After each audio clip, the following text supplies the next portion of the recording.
It's the Homeless Left with Matt Weinglass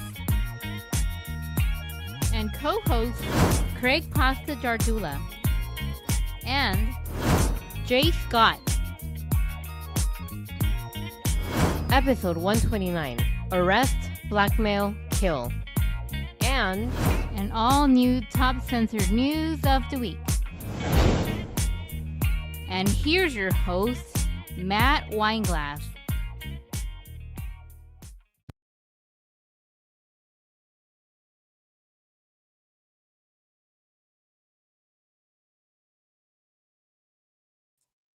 Oh, got the mic. Here we go. Here we go, everyone. Welcome to another episode of The Homeless Left. I'm your host, Matt Weinglass. We have a great show planned for you today. We're calling it, what are we calling this show today? We're calling it Arrest, Blackmail, and Kill. As you saw in the opening, what other explanation can there be for all that support for a foreign country? Not just any foreign country, a very specific foreign country, but I'm sure it's very natural. It's organic. When you take a look at the map of the world, Israel's the one we just love. It's natural. It's not, no one's making us do it. It's not by force. It's not by any other reason. So that's, now that we've settled that one, we have both co-hosts. You guys haven't seen in a little bit. Well, actually, Craig Pasta was in the studio with us last week, but he's back coming in here in a little bit. We have Jay Scott joining us as well. So it's going to be a team effort. If you guys were watching on Tuesday, it was our very first show ever that we did one-on-one or me on my own talking to you guys. And so very intimate show. First time we tried it out, seemed to have gone well, seemed to have gone very well. So that will be an option moving forward. And, you know, we like to diversify how we approach all of the day-to-day happenings on the show, because we have ways to do that. We have resources. We can get to the story when possible. We go to the story. When we got to do the research ourselves from the home studio, we do that. We bring on, as you guys know, we bring on whoever we can, have conversations. Some a little more challenging than others, but we don't mind. We love discourse on the show. So we'll bring on anybody we can get our hands on, and we'll never say no to an interview.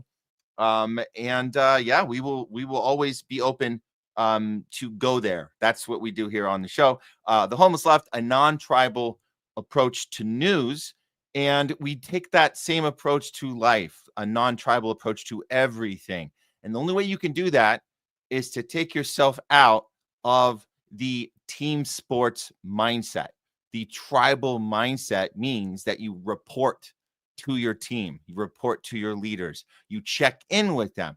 Well, wait a minute, I don't check in with leaders. Oh, you certainly do. If you consider yourself a Democrat, what do we call these vote blue no matter who's. If you're proud, you have pride in the color blue. If you have pride and you're proud of the color red, and specifically the MAGA movement, you do check in with your leaders. That's what you do.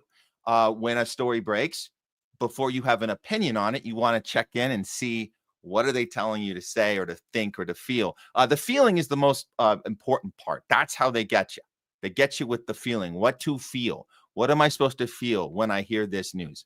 As soon as you're given your instruction, you get the feeling. That's what happens. And then that becomes you, from your vantage point, it's organic because I'm feeling it. That means it's real. Well, no, that feeling was given to you. So once you get out of that, you can start looking at the world with critical thinking skills. And when stories break, you can say, what's going on here? What's really happening? What are they not telling me? Why wouldn't they be telling me? Let's look a little further. Let's go deeper. And that's what we encourage on the show. And it's not about signing up to be part of what we're doing. Like we're creating a tribe. We're not creating a tribe. We're creating a community of critical thinkers. And we don't care where you're from. If you feel homeless from your camp, whatever it is, you might have just had enough. You had that last piece for you. If you're a MAGA, that last piece could have been Epstein. That could have been it. And you're done. You're done being told what to think. You're done with Trump telling you, don't think about the Epstein thing. That's a Democrat hoax. No, that's not a hoax from the Democrats. You know better. You know better. Why is he telling us this? What was Operation Warp Speed about? So these are questions you can start asking yourself, and you don't have to feel bad about going against your team. Same with the Democrats. And you guys know, if you're watching the show right now from LA, if you're in our LA community, we're here right here in LA. You guys can see we're actually starting to put so you guys know this. We're right here in Hollywood, and I'm actually streaming this on our Facebook group, which is not really a group. It's actually just my personal one. I've never started a Homeless Left Facebook. I don't know. It seems a little ancient at this point, but if you happen to stumble on what we're doing and you're in this area where we're supposed to be Team Kamala, Team Biden, never mind the dementia. Not okay to challenge that. You're not allowed to say dementia until you're allowed to say dementia. See how it works? You wait. They tell you when it's okay to say the thing, when it's okay to say a thing. No more of that. No more of that. So what was your last straw? What made you homeless?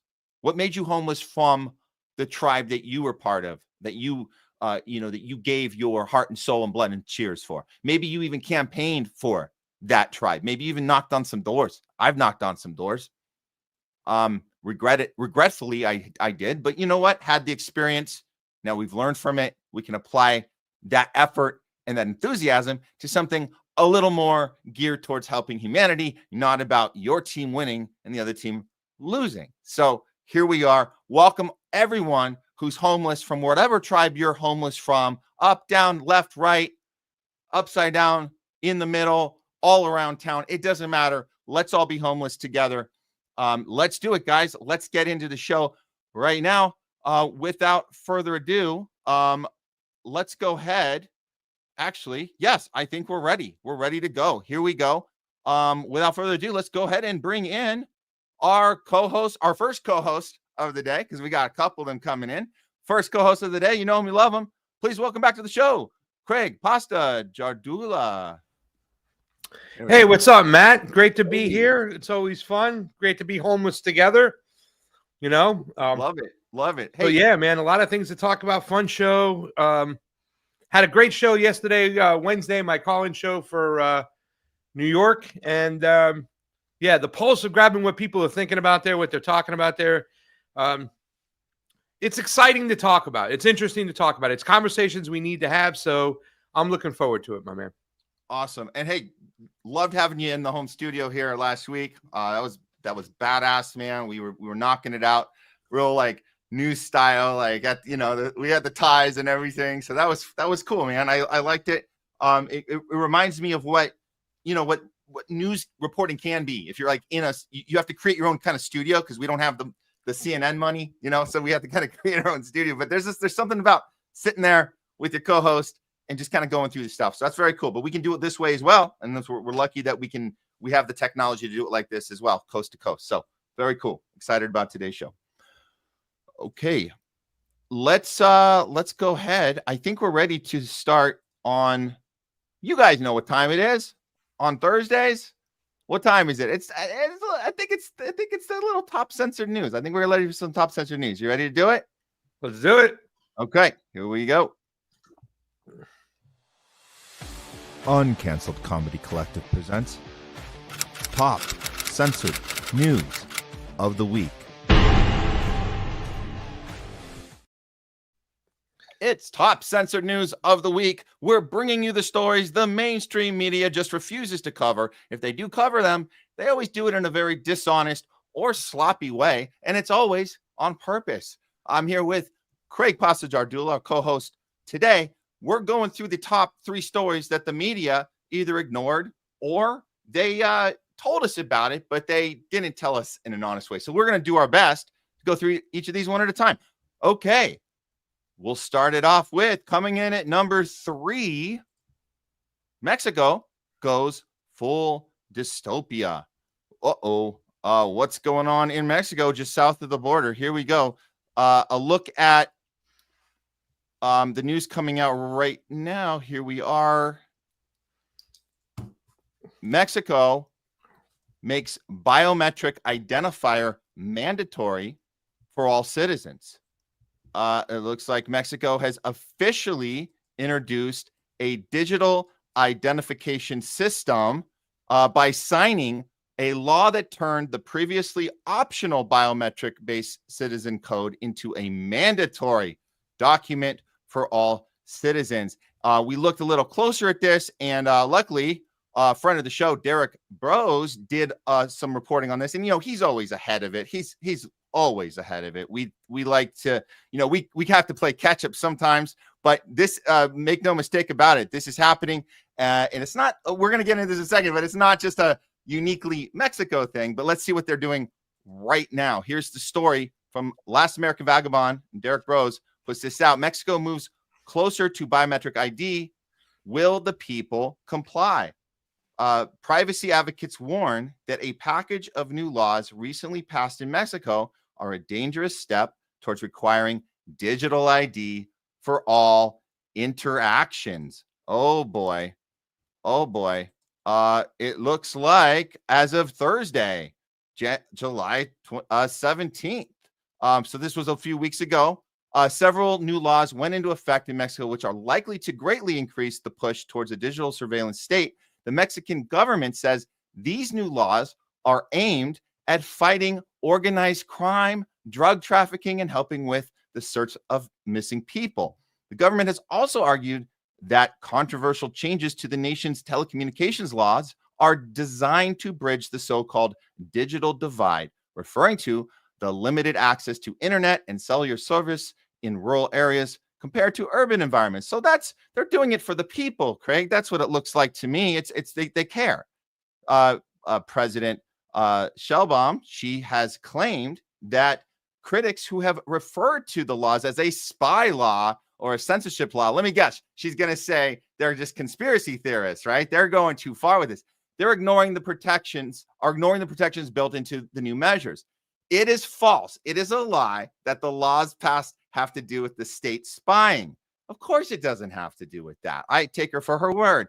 False is a deliberate lie, said Sheinbaum at a July press conference. The most concerning change relates to the personal identity code for residents and citizens of Mexico, known as the Clave Única de Registro de Población, or CURP. Typically, the CURP consists of 18 characters related to a person's family names, their place of birth, and their gender. The CURP operates similarly to U.S. Social Security number. Okay, well, we have seen a lot of relations here. So these laws are set to require the CURP to include an applicant's photograph, QR code containing biometric data. We know the drill. It's the fingerprints, the eyes, all that stuff. The laws call for the creation of the Unified Identity Platform. So within 90 days, by the Ministry of the Interior and the Digital Transformation Agency, the platform will integrate the biometric CURP with the healthcare system as well. Oh, of course, it'll be our healthcare system. Their healthcare system as well will be mixed in with it. Mexico's Civilian Intelligence Service and the National Guard will have access to the biometric data. The biometric CURP will also be required for purchasing internet and cellular service. This will force businesses selling these services to check a customer's CURP before purchase. Very bad, very bad. For those who think it's just a Mexico problem, think again. Craig, if you want to chime in on this, did we see this coming? Is this exactly by the plan? Are we next? Oh, you're Mike. You're Mike. Sorry. Thank you so much. And thank you once again. That's a great question, Matt. Don't want to sound too corny and stuff like that. And really, there's going to be a treat today for the people who are watching the show. Once again, we don't get the help of the algorithm. In fact, the algorithm pushes back against us. This is evident when Matt's first channel got taken down, and now we're operating on a pirate situation. Evidence that my YouTube channel with Fiorella Isabel, The Truth Wire, which was once the Convo Couch with a good friend Johnny Tsunami, still demonetized. Won't let us make money on this platform. My Pasta to Go channel, if you haven't gone there, please go there, subscribe. I can make money over there, but guess what? Every single time my channel's monetized, but they demonetize my videos. So I don't even bother to cut up videos anymore, and it's kind of a quagmire. But we get a different perspective here on the show today because we have a person who, in myself, You know, I don't speak the language 100%. Obviously, I have Spanglish, but I go down to Latin America a lot. I'm often with my business partner, Fiorella, so I know that I'm getting a great perspective. You know, when these trips are set up, there's a lot of translation involved, so you can hear exactly what's going on. You can speak and confer as if you're speaking the same language with no problem. Now, Mexico is a very interesting situation. Mexico, for many years, especially from the point of the intelligence apparatus, United States and Mexico are tied at the hip. Doesn't make a difference who's president in Mexico, who's president of the United States. The intelligence agencies have been working together for quite some time. We understand the influence the intelligence apparatus has in Latin America, how it influences a lot of governments, pushes back a lot against a lot of other governments, and uses the liberties of the United States military to go in there and cleanse these places out in their mind to keep control. So Mexico and the United States have a very interesting relationship. Now we have a President Sheinbaum, right? Part of the Moreno party, which is the second person of this party, AMLO being the first, Andrés Manuel Labrador, who was the president, was the first time a different party in over 100 years had held power. In other words, their version of the Republicans and Democrats have always been in and out of power in Mexico for quite some time. This was something new. Now, just like Brazil, and this is what I'm doing, I'm comparing Lula to Sheinbaum in this situation where even though, and the reason why they become president, same thing with Pedro Gustavo in Colombia, same reason why Manuel Zelaya's wife, what's her name, Xiomara, why she gained power, why the Sandinistas, Daniel Ortega still owns power, is they put themselves on the side of the poor. Sheinbaum has done the same thing with the Moreno party and AMLO. They put themselves on the side of the poor, but just like Lula, right, where Lula does have like a 60% approval rating in his country, he does have a big part of the country, the you know, I don't want to say it's the somewhat conservative party, but the Bolsonaristas, they can't stand Lula. They despise him. They hate him. And then obviously you have your supporters and love him. But in the middle there in Brazil, there's a lot of people who will lean towards Lula because of the economics. Same reason for Sheinbaum. She puts herself on the side of the poor. But just like Lula, I believe, right? You know, we asked that question, is that person a paid propagandist or a useful idiot? I think it's a blind spot for Sheinbaum. I think it's a blind spot for Lula. So when you're saying she really believes this about, hey guys, stop complaining. This is good. We need to. Yes, she really believes this. That this is there's not, a whole contingent. This will not be used against you. Don't worry. Stop freaking out. She believes that. Yeah, okay. She believes that because this is the blind spot. This is the blind spot of the left in America. Mm-hmm. They see rich people being able to expedite all their necessary needs in a time of what they consider to be a healthcare crisis, right? We look at it as an op. They look at it as a healthcare crisis. All the Democrats I know, right, talked about the people I was in the street with, all the people from the Bernie Sanders diners. It was a crisis. Well, everything is in play for rich people to get what they need. How do we get poor people on the same type of level where in a situation of a health crisis, they can get their medicines expedited to them quickly? That's what this is about.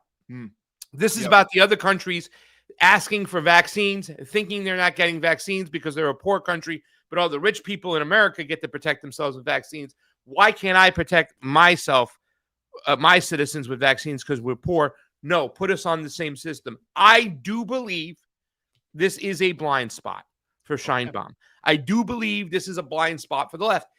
That is why, and just breaking news now, not breaking news, but on Fridays, starting next week, Edwin DeJesus, who was part of the medical freedom movement from the left, spoke out for people who didn't want to take a shot and push back against the mandates, is going to come on and start giving us updates on what's going on and people who were fired because of the mandates in New York and hired for the mandates back in New York. By the way, we have a video of Mondami saying he wouldn't hire those people back. That's just another side note. Blind spot of the left. Lula, when he got... And I think the World Economic Forum and all the globalists were like, yeah, let's get Lula back in the play. We're not really winning with Bolsonaro, and he's anti-vaccine. At the very least, with Bolsonaro, we'll get some shots in some arms because he's a vaccine salesman, and he's connected the mandates for vaccines to the social programs and the help you get. You want to get your money, the help. You don't want to have to send your son, because you're living in the favelas. You don't want to have to send your son to go to work. Instead, we'll give you the money that he would get to go to work if you send him to school, plus we'll buy his uniform. Make sure he has his vaccines, and you get that money, and your son gets to get an education. It's a win-win situation, right? Yeah. Now, there'll be people who will talk around that, whatnot, but this is a blind spot of the left. This is a blind spot of Scheinbaum. She's looking at it. How do I get poor people the medical necessities they need? And, once again, I could be wrong. I could be wrong about Lula. I could be wrong about, what I'm saying? But there is this area, and that's what I think is going on. And, I think we need to listen, when I was in Brazil and Lula was having a press conference and they were taking questions, I convinced one of them to let me ask a question. And then they asked me what the question was, and I told them the question. And when I got in the room, right, I was going to ask him about how he feels about vaccine skeptics. I was going to identify myself as a leftist, somebody who believes is pro-migration, someone who believes in freedom of the press, who believes that you were wrongfully jailed, Lula. But I am against necessarily mandates for vaccines. Can you promise me, or would you make a statement about mandating the vaccine for people in the favelas who want to get, and I forgot the name of the program. There was a program I had the name. I was going to ask him that question. They didn't let me ask him that question. You know what I'm saying? We ran out of time. We don't have enough time. Sorry for those who want to ask questions. We got to get out of there. And I kind of scolded them. But I mean, this is a blind spot. This is a blind spot for them. And a lot of it has to do with like Fidel Castro bragging about making vaccines for people that the West was shutting them out of, the common vaccines that, once again, I think we would question, right? But is there a vaccine against malaria or something, or a vaccine against, I don't know, just a lot has to stem with Fidel Castro and the great medicine that comes out of Cuba, because they're great. They understand they export doctors in Cuba. Well, this is a blind spot, Matt. I believe it to be. I could be wrong, though. That's my personal opinion. I'm leaning in your direction that she doesn't know what's coming next.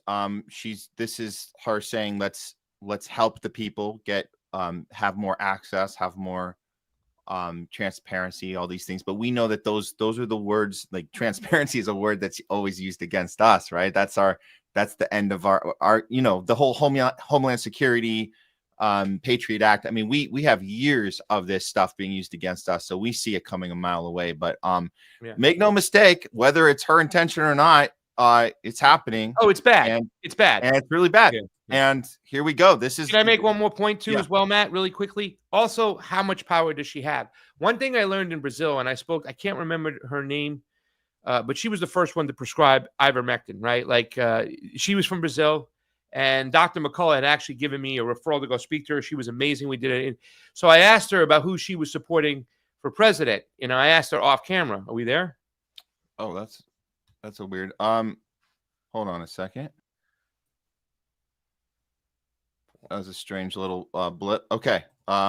We should be back. Okay. I asked this woman who she was supporting for president, and kind of off the camera, and she didn't let the cat out of the bag. But I think she was more leaning towards Lula than Bolsonaro. And that was interesting because I know a lot of people were really okay with Bolsonaro, but just simply because he talked out against the vaccine, and even got ivermectin out there to the people. He made it accessible, Bolsonaro.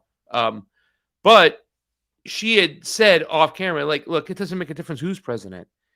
Big Pharma, just like in your country, controls so much. They have so much power. They own, they got most of the government bought off and all the representatives. Well, I think a lot of that is same in Mexico, that I don't think if Scheinbaum even opposed to this, she'd be able to do it. Remember when AMLO talked to people about going out, like he was like, ignore the COVID, go on out, have a good time, don't worry about your mask. Well, he got beat up and ridiculed for that, and he had to change his stance on that. And I went to Mexico City during COVID at the tail end of it, and it was kind of like a ghost town. People weren't out, they weren't doing those things. And so even if she had even if her opinion was different and she wanted to push back against this, how much power does she really have? Big Pharma has got their grips in all these major built-out countries out there, all these industrialized countries. They have so much power. So even if she was against it, what would she be able to do? Yeah, great point. All right, moving on. Next story on Top Censored News of the Week. Coming in at number 2, Israel launches intense airstrikes on several villages in South Lebanon. Oh boy, here they go again. What we have here, there it is. I'll take this down. Israel bombs multiple areas in Lebanon, including Bekaa Valley and Baalbek. Lebanon's president has reiterated calls for Hezbollah to disarm, which the group refuses to do under Israeli fire. This is from Al Jazeera. Israel military launched a massive series of airstrikes on several areas across Lebanon in its latest near daily violation of a ceasefire agreement with the Lebanese armed group Hezbollah last November. Of course, how many violations can they do? Lebanon's national news agency reported at least 7 air raids on towns in the Bekaa Valley and the mountainous region of Baalbek in the eastern and northern parts of the country, far from the southern border with Israel on Thursday. It also said more attacks targeted at Gassaya area of South Lebanon, leading to a fire at the warehouse. Israel's defense minister confirmed that Israel was launching what he described as a violent renewed attack on the largest site, the production of precision missiles belonging to Hezbollah in Lebanon. Every attempt by the terrorist organization to recover, reposition, or threaten will be met with relentless force. Okay, sure. The Israeli raids targeted the outskirts of Brittletown and Nasriya town in Talat, Asunda area in the Bekaa Valley, as well as the vicinity of Jarmak area in Jazin and the areas of can you help me with this one? Madaya. Wait. Mahmudaya. Mahmudia. And Mahmudia. There it is. Mahmudia. And Kardali. Yeah, that's this is not being reported by the Western media. Here's a shot from the ground of the actual attack. Here it is.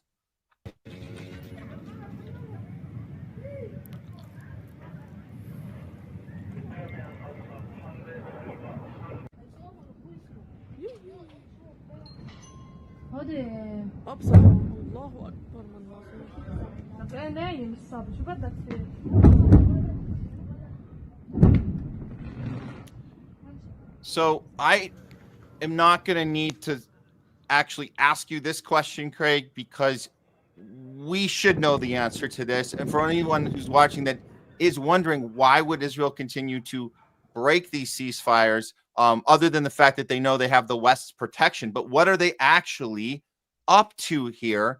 And I saw this tweet and I thought this was this kind of hits it on the head here. This is from Thomas Keith. Gaddafi was outlining the operational blueprint decades before the collapse phase began.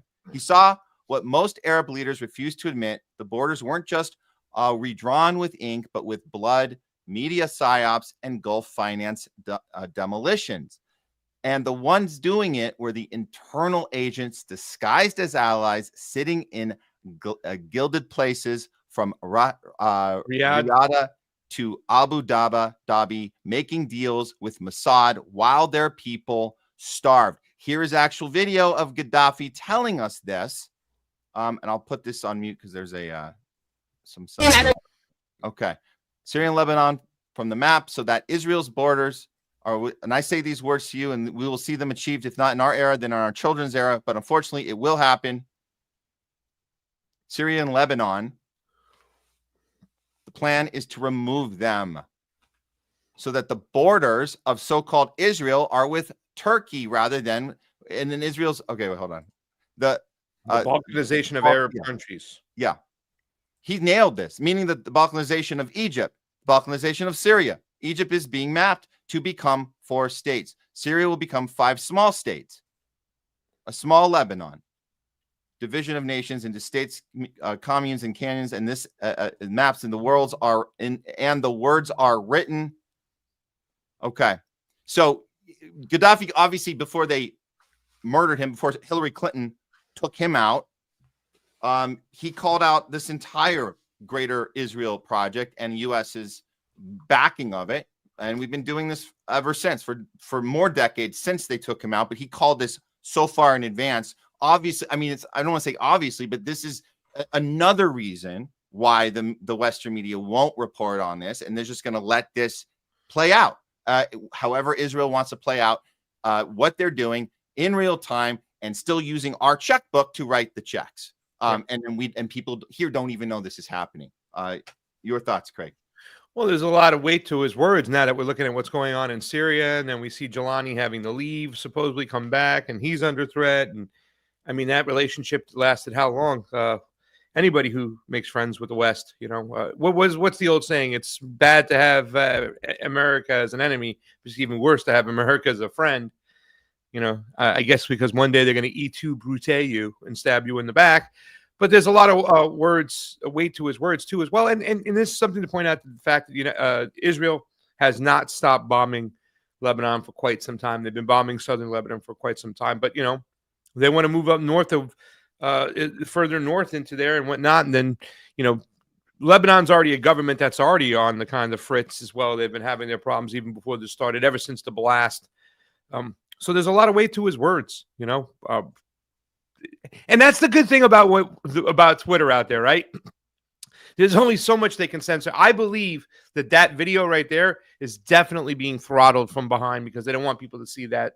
But, for those of us who are in the bubble who can catch it, who already praise this stuff and talk about this stuff all the time. And it was so sinister. I remember all of a sudden, out of the blue, Gaddafi became the worst enemy in the world. And they extinguished him pretty quickly. It was like, boom, problem, get rid of him right away. But he was doing all these things. He was opening his mouth speaking. He was creating his own currency. So it's crazy where we're at today. And the fact that nobody really calls us out, pushes back. And they're going to continue to do it while we pay for it. Yeah, absolutely. So, yeah, we got to keep an eye on this. This is an ongoing situation. When people should look at this, when they go to the grocery store and they're paying $12 the eggs, they're like, yeah, they're bombing Lebanon, though. Yeah, you can feel like you're participating in something. Your grocery bill is going towards this. The extra money's going towards this. So there you go. We can't subsidize the eggs in this country. That's socialism. But we can send money to Israel for them to continue to fight their wars while their citizens get free health care and education. Okay. Oh, yeah. There are a bunch of communists out there, and that right-wing government, they just decided that socialism was the way to go. They all get whatever they want. Free everything, right? Free housing, free everything. Just steal your house. They'll help you steal a house and you get it for free. Good job. Mm-hmm. Way to go. Okay. Well, they spit on Christians as they walk by.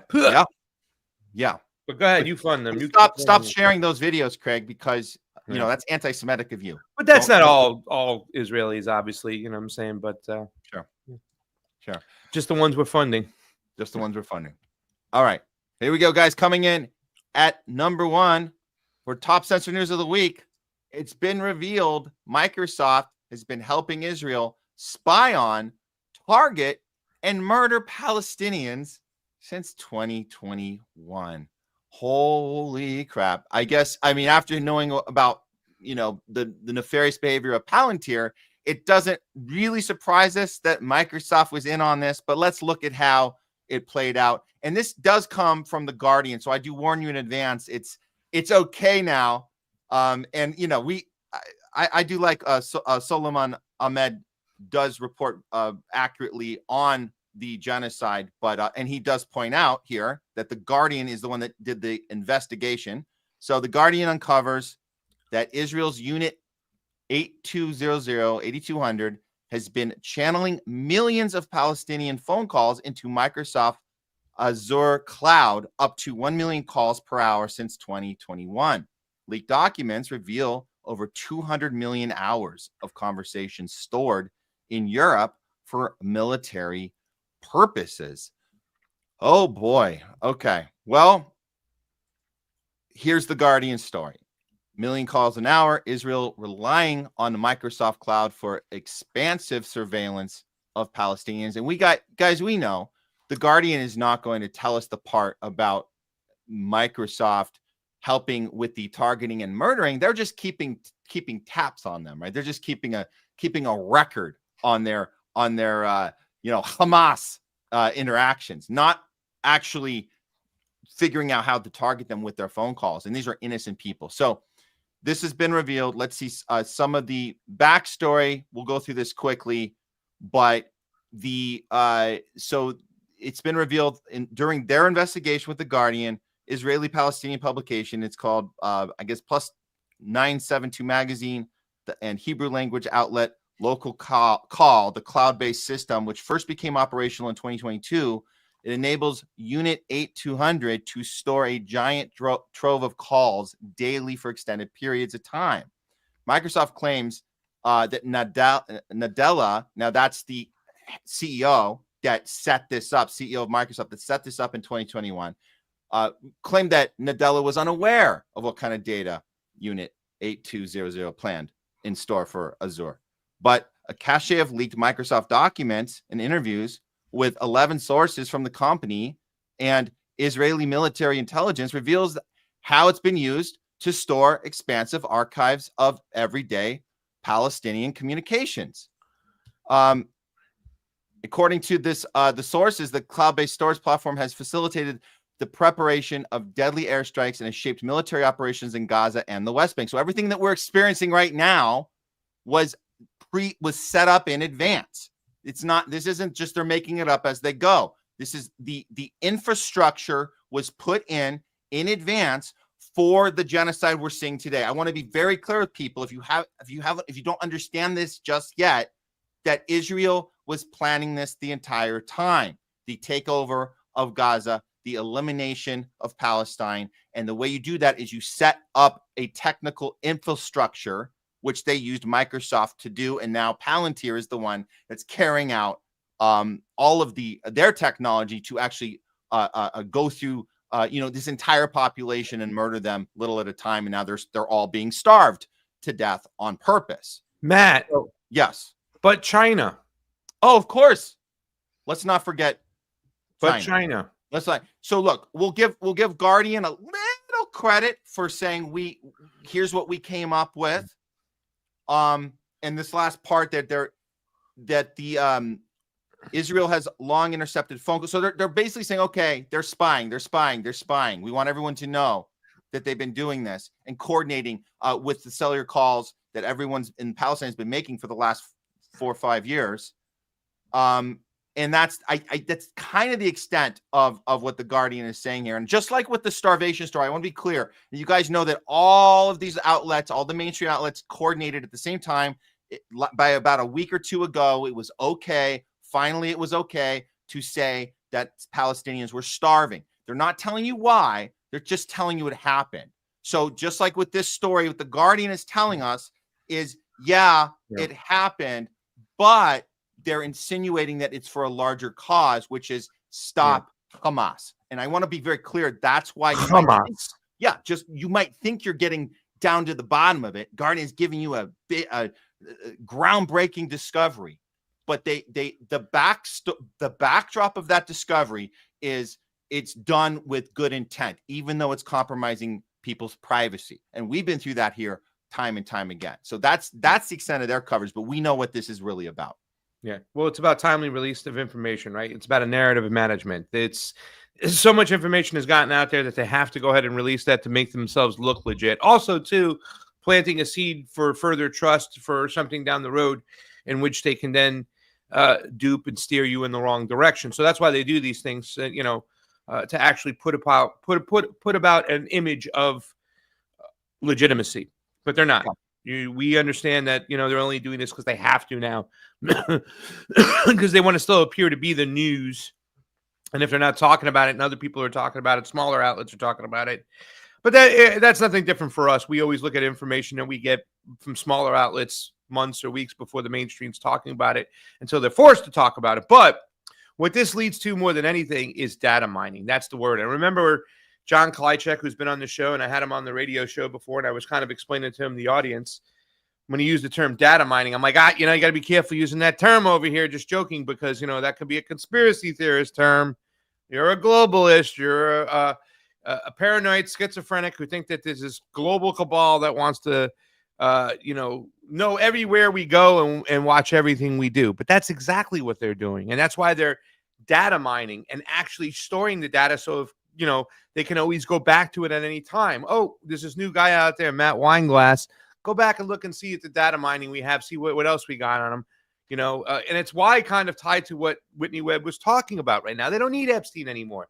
They know everything we do, when we do it, and how we do it. So they know everybody does in private. You know what I'm saying? They understand that. They can always use that against us. So that's what this is about. This is further kind of solidifying the things we were talking about, that there is a global cabal using AI and other technologies to go out there and just data mine everything we do at all times, who we talk to, how we talk to. The greatest threat to the empire is its own citizens. So they need to know who has fingered them, pointed them, and more or less given them momentum to go out and push back against them, because that person has to be eliminated, because that's a threat. Yeah. That's what this is about. Yeah. Not to mention the fact that we have Monica Perez here, she talk about we need to make sure they stop this, because this is the main reason they're using AI moving forward. And when people stand behind Donald Trump that shouldn't stand behind Donald Trump, as he's furthering the AI movement, the security state, Captain Austin Fitz just talked about all this stuff. It's kind of like we knew from Obama from day one, if we really want to. When Citibank sent him a letter and said, this is who you can hire, we knew right there and then this guy was no good, but we used copium and we played him as the lesser of two evils for several years, maybe even voted for him twice. When Donald Trump sat down day two with Larry Ellison and Sam Altman talking about Stargate and AI vaccines moving forward, we should have known right then and there. That's what this is about. And that's another thing, the reason why Donald Trump will never push back against the fourth industrial revolution, because Israel is the number one spy firm out there, sales of spy equipment and whatnot out there. And here they are doing it again. This is something that we've known, but here comes the media now playing their part, acting like they're being sincere about it. Nope, sorry. Yeah. Well, if you guys aren't fully understanding the next step in this phase, we're at it right now. This was breaking from yesterday, and this is where we're headed. So the infrastructure, like we said, put in place in 2021. Here we are right now with the ultimate plan, which is this: Israel is planning Gaza City takeover after mass displacement order. Channel 12 reports that Israel's preparing to occupy Gaza City in a phased operation, beginning with a mass evacuation of its residents, currently estimated at 900,000 to 1 million people. The plan will be presented to Israel's security cabinet on Thursday. Well, here we are, and guess what? Netanyahu is opening up his mouth and telling us this himself right on Fox News. If you haven't seen it yet, here you go. He's telling us the plan. Immediately into a meeting with your security cabinet. Will Israel take control of all of Gaza? We intend to, in order to assure our security, remove Hamas there, enable the population to be free of Gaza, and to pass it to civilian governance. That is not Hamas and not anyone advocating the destruction of Israel. That's what we want to do. We want to liberate ourselves and liberate the people of Gaza from the awful terror of Hamas. And there it is. He's saying it's exactly what we're doing. Make no mistake about it. This is breaking right now, and it really puts a bow on it, on this number one story. We know the trajectory has been in place, and here we are. Netanyahu declaring his plans to fully occupy all of Gaza. That's it. There you go. And it's not about the hostages. Spoiler alert, it was never about the hostages. Well, 15-minute cities everywhere. One in Gaza, one in Maui, right? That's what the globalists have. They want to start, and that's the thing. When you wipe out a whole area, so many people didn't realize, like, people were going to get, like, that lost their house or their belongings in Lahaina. Now all the paperwork that they had, their birth certificate and stuff, is all burnt down to a crisp and everything, right? Now they go on a digital grid, right? That's the perfect thing for anybody who's left in Gaza, remains in Gaza, for that area, which will be much smaller, much more less people populated, because they want them out of there, right? Because they want a lot of the area they want for their own citizens. But if they have to build back a Gaza, whatnot, and occupy the whole thing, and If there's anything left over there, it's going to be a 15-minute city, digitalized, the whole 9 yards, everything on the grid, every footprint, every stamp, everywhere walk. It's going to be a testing ground for the future, which will kind of be really scary as we get into a story later on talking about how AI is starting to think for itself to survive. Combine that with the humans pushing everything towards an AI mentality. It's like the Matrix is starting to look more like a documentary and not a movie. Yeah. Here we are. Welcome to the Matrix. Weep. Yep. Maybe we should just take that blue pill and just go back to sleep. It might be time. Just kidding, guys. No, we're staying wide awake here. And we're going to keep bringing you guys the news the media refuses to cover. And that'll do it for today's top censored news of the week. All right. Keith Olbermann. Keith Olbermann here. All right. You Russian scum, Matt. You Russian scum. Yep. That's right. That's right. Okay. Here we go, guys. We got a lot more show for you right now. In fact, we're going to do something. I don't think we've done this in a while. Had you guys on together with the three of us? Haven't done this in a while. I think it's been a while since, you know what I'm saying? But, you know, obviously, I can't remember the first time me and Jay Scott talked. I think it was on a Twitter space together about RFK. Yeah. Well, he's been right on point with us. The non-hero worship, but you hope for the best. It's cautiously optimistic. Emphasis on the cautiously, right? Because that's where we're at. But we can be hopeful in our skepticism. But that's the nature of the gig, and that's what we're all doing. And we do so well as a team doing this. So you guys have been holding this down. I love having boots on the ground when we got him. But Jay Scott, we're gonna bring him in here right now. But he's newly a father. Man, I'm excited to hear how he's doing. Jay, welcome back to the show. Newly father, Jay Scott, welcome back, man. Hey, what's going on, Matt? Thanks for having me back, man. You know, it's a new time in my life, and I'm excited. A little bit discombobulated, as you can see. I don't know if you noticed the headphones right now, but I couldn't find my earplugs. I took them to the hospital, but I'll have them ready for the next show. So, you know, when you got a new kid, stuff gets shuffled around. That part's already started. So, but I highly recommend fatherhood. Once you got the right partner, you know, feels good so far. But yeah, let's get into it. I'm ready to go. I love it, man. Cool. Well, let's get into and yeah. Sorry, and real quick, you are correct, Craig. It was on X Spaces. Talking about RFK. That's when we first connected, and yeah, like he's gone downhill a lot since then. But at least we have something a little bit positive. To talk about today. You're gonna have to go from hopium to copium too, as well. Keep on with that attitude. There's no more hopium over here, man. It's you're gonna move on to copium like these Trumpers over here and stuff like that. And you know, it's going to be interesting to talk about because that is an interesting point. By the way, you can always tell a new father because they got that one eye cocked. You know, they've been changing, like, you know, taking care of a baby in the middle of the night. The sleep is off. You know, that feeling is amazing. But listen, I'm officially a coffee drinker now. I used to drink a lot more tea. I got some Jamaican Blue Mountain coffee. You know, that's the most alkaline coffee you could get out there. So I'm energized. I'm ready to go. You know, ready to change diapers, feed babies, and report the news. So let's do it. I'm a matcha guy now, only ceremonial grade, but I'm there with you. I'm kind of going back the other way. I'm trying to ease back while you're trying to get the energy to stay up, and you're going to have to be changing diapers in the next couple of years in the middle of the night. So good luck to that, you know, and also to Applejack out there. I want to say congratulations to new father. You and Applejack, fathers at around the same time. So congratulations, man. You know, I understand why you recommend it. It's amazing, and I'm very excited for you, Jay. Congratulations. Yeah, thanks, man. Don't worry, I'll get back to tea eventually. But for now, you know, I need a little bit of coffee. But yeah, time and a place for everything.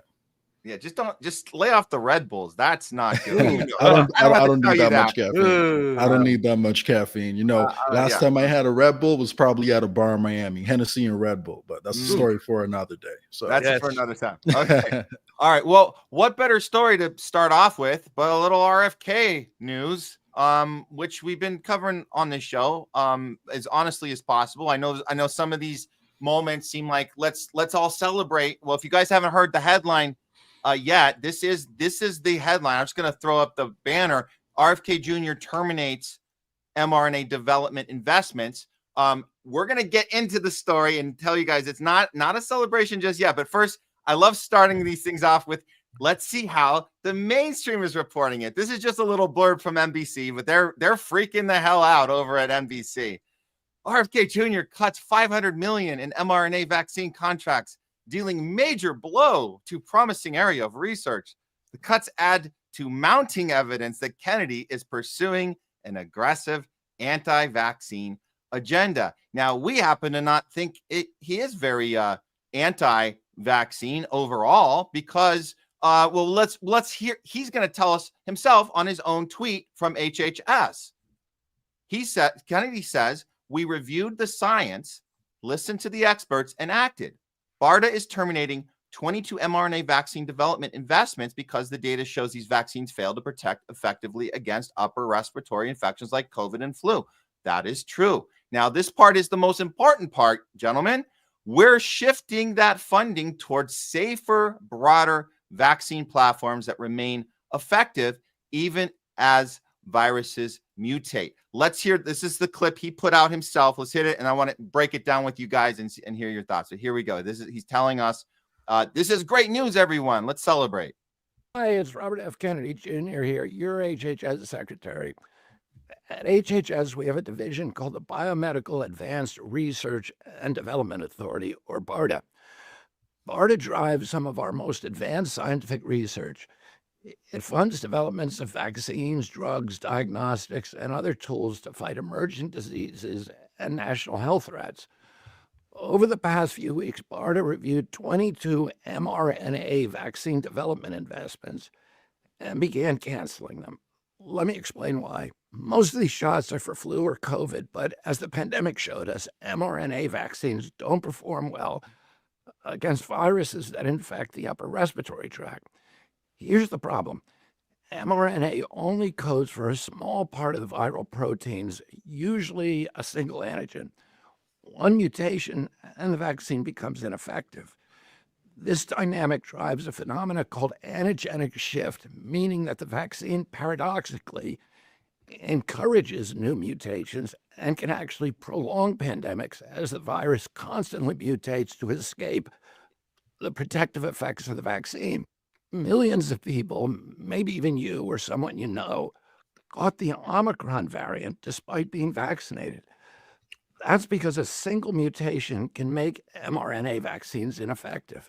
Well, we already know all this about the way it's like this with all of them. I mean, this is obvious stuff to those that are paying attention. So he's explaining the basic, hey, if you guys don't know anything about anything, let me tell you. So I'm going to cut it off there because we get the basic idea. But I do think the tweet he put out, the most important part is he's saying that we are moving this investments to other vaccines. So the money's not being cut off. It's just being moved. Jay, I want to hear you chime in on this. Where are you hearing this news? Is there anything good here? Or are we right to be? Am I right to be skeptical here on this? Yeah, great question. Well, plot twist, maybe the vaccine he's talking about is intravenous vitamin D and vitamin C, but I highly doubt that's the case. I wish that was the case, but yeah, to be honest with you, I really want to point out, why is it the most dystopian programs rhyme too? You got DARPA and now BARDA. Like, where did that come from? But anyway, to the topic at hand, right? If he had put out an announcement saying that we're shifting money away specifically from mRNA development to research into natural remedies that might be able to, help protect us against viral diseases, and education on promoting optimal health so we're more resilient to vaccines. If that was the announcement, I would have been pretty excited, but I'll still take the half win at the end of the day, because if you look at the different types of vaccine technology, it's just, undeniable that mRNA does present some unique dangers that were not present in other vaccines. And that's not to say all other vaccines are entirely safe and we have nothing to worry about. But, there has been an increase in excess death rate that is unique to these mRNA products. So I'll take the half win.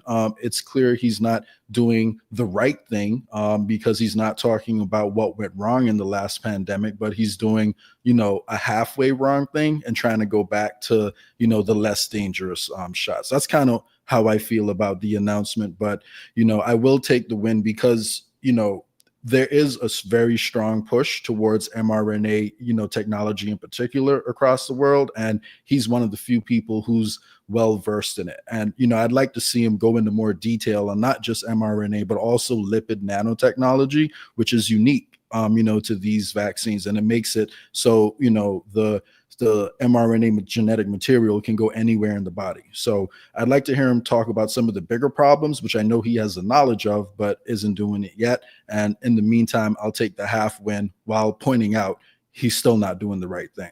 Yeah. I don't think it's a half win. I think he's providing cover here for mRNA, right? He's saying that mRNA is not good for this. Even use the example of the Omicron respiratory. We can do other things. He's not even pointing out the fact that natural remedies, if he would have thrown a little bit, as we know, Omicron could have been taken care of a little iodine up the nose, ivermectin, hydroxychloroquine, words we know he'll never say, right? I mean, and once again, not just completely disagreeing that it's not a half win of sorts, because if he were to speak freely or openly or the way we want him to speak, they probably wouldn't let him do that at all, right? And this is why we could look at it like I'm fence sitting in a way. I'm going to get rid of money going to mRNA, the ton of money right now. It's just going to be reshifted in other places. We're not, people want to know where the money's going, right? Yep. That's for sure too, as well. And more importantly, does anything systemically change? No. This is almost to me when he said with him along with Trump pulling out of the WHO right now. Yeah, but the next president that goes in, if it's a Democrat, they can go right back into the WHO. It's not anything that's going to really systemically change the system we have, and in fact, a lot of the rules that were written for the treaty were written by who? Us, the West, that are going into place. So even though it looks like, well, Donald Trump is not even going to the WHO and we're sitting back, we can easily get back in. Same thing can happen right here. mRNA can come circling right back around because, number one, he's not talking what Jay had just talked about and pointed out, the fact that mRNA is actually bad. He's actually just kind of putting it in the back of the classroom. It's almost like sending the police officer home that murdered somebody, but still putting him on paid leave and then eventually bringing him back. That's what this feels like to me. But I mean, there's this whole other thing that we have to address, and what Jay was also alluding to, because there's two questions. There's this mRNA question. What is he actually doing? What's going on? Where's the money going? Yada, yada. But I think we need to ask the main question when people kind of criticize or judge RFK. And those who still kind of support him saying we're getting small wins, those who are not supporting him that were once, in his corner are saying, no, he's actually providing too much cover for big pharma, whatnot. Well, what exactly does the medical freedom want? Do they want justice? Do they want people to go to jail? Because that's never going to happen. More than likely, the people who want what's a walk back is what I would call a complete review of what happened during COVID from top to bottom, talking about the testing, talking about the immunity and the natural, natural remedies, all that stuff, using congressional hearings, getting people from the left to talk about it, laying it out the right way. I think that was what a lot of people kind of thought we would get.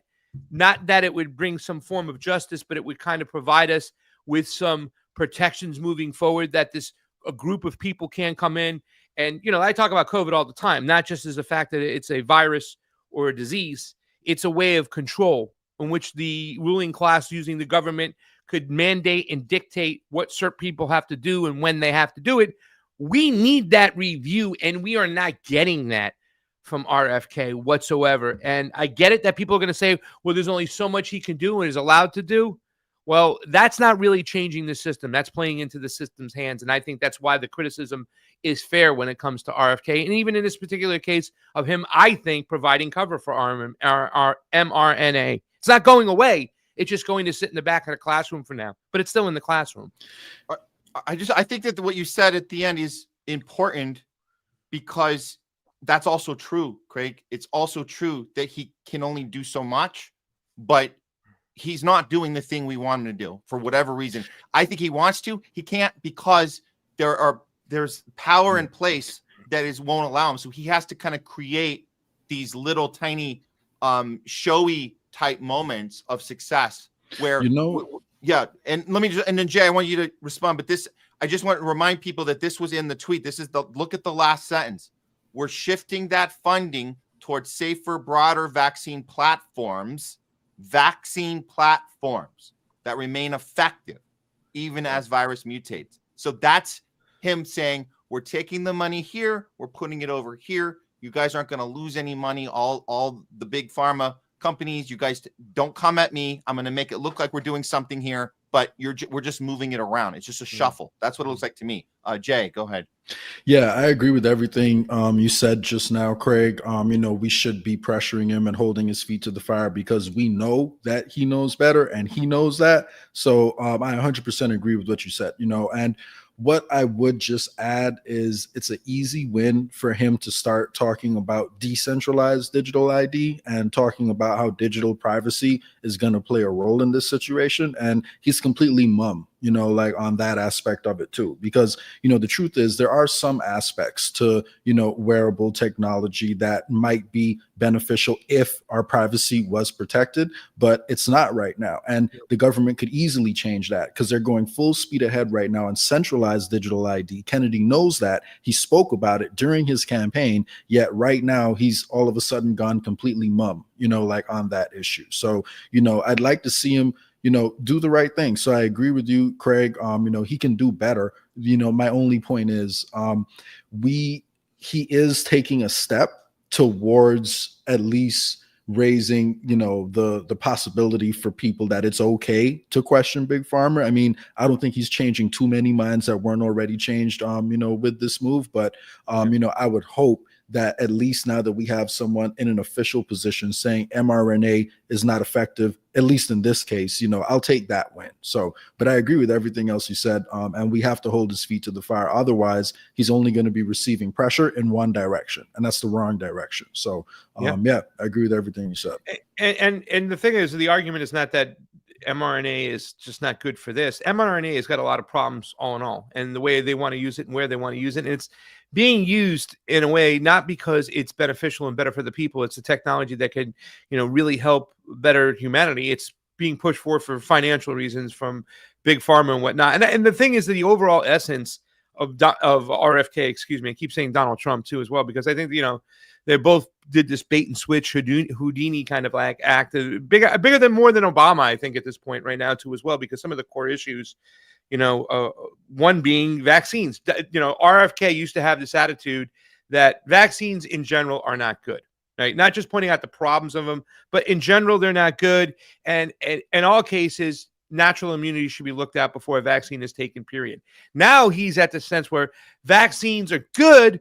We're just going to remove the bad elements for them and not so mention those natural remedies and stuff. Like when you were putting up that last tweet, can you put up that last tweet really quickly just so I can point out? I don't know if you already took it down. If you did, don't worry about it. I can grab it. It's right here. But, when he's talking about vaccines itself, like I want to make sure I quote it properly.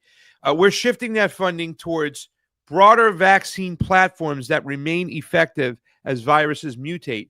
That's not what his language would be if he was speaking freely before the elections. He would say, we're moving towards safer natural remedies so that vaccines will be the last resort that are effective. And, I'm saying he would have that kind of mentality. In other words, the pecking order from him and all his clan, all the frontline doctors, all the Pierre Corys, the Dr. Merricks, the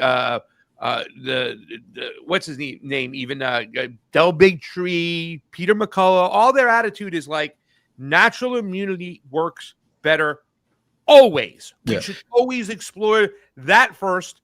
And then when all else fails, like Western medicine does, we go to the vaccine that we need to do because we haven't been able to find, I'm saying? That's not even in the language anymore. And that's something I think that we wanted to change. I think a lot of people thought that him not so much capitulating, but playing the game, Matt, would be like, okay, listen, we'll say if all else fails, your vaccine is necessary. But first, we need to spend money exploring natural remedies. And that really just blows up Big Pharma as a whole, because once again, now you're shifting the whole game to alternative medicine, natural stuff, things to make you better, make you healthier, whatnot. That's not even on the table right now. Now it's just that the vaccine that we'll use, I'll make sure that it's safe, but the vaccine is the first choice. That is fundamentally different than what the medical freedom movement wanted. That is fundamentally different than what the medical freedom movement expected. And that's why he is looked at as more of a failure than a success, right? So look, let's remind everyone how bad the mRNA actually is. I found this came up right before we went live today, and I know, Craig, you'll appreciate this. You both will appreciate this, but we had a conversation with Dr. Ben Marble pretty recently, and he tweeted this out, and it's just to remind you guys how bad this actually is. Red Pill Dispenser quoted Dr. Ben Marble, the entire blood supply in America and basically the whole world is contaminated with the spike protein poison bioweapon. The spike protein, as you know, comes from the mRNA gene therapy technology. We need to quit accepting blood from people who took the poison. We're seeing patients that get blood transfusions that are unvaccinated, and suddenly they get blood clots or have heart attacks or strokes. And no one's going to convince us here that RFK Jr. forgot to look into this part of things. He knows exactly what the problem is, and he's not talking about that at all.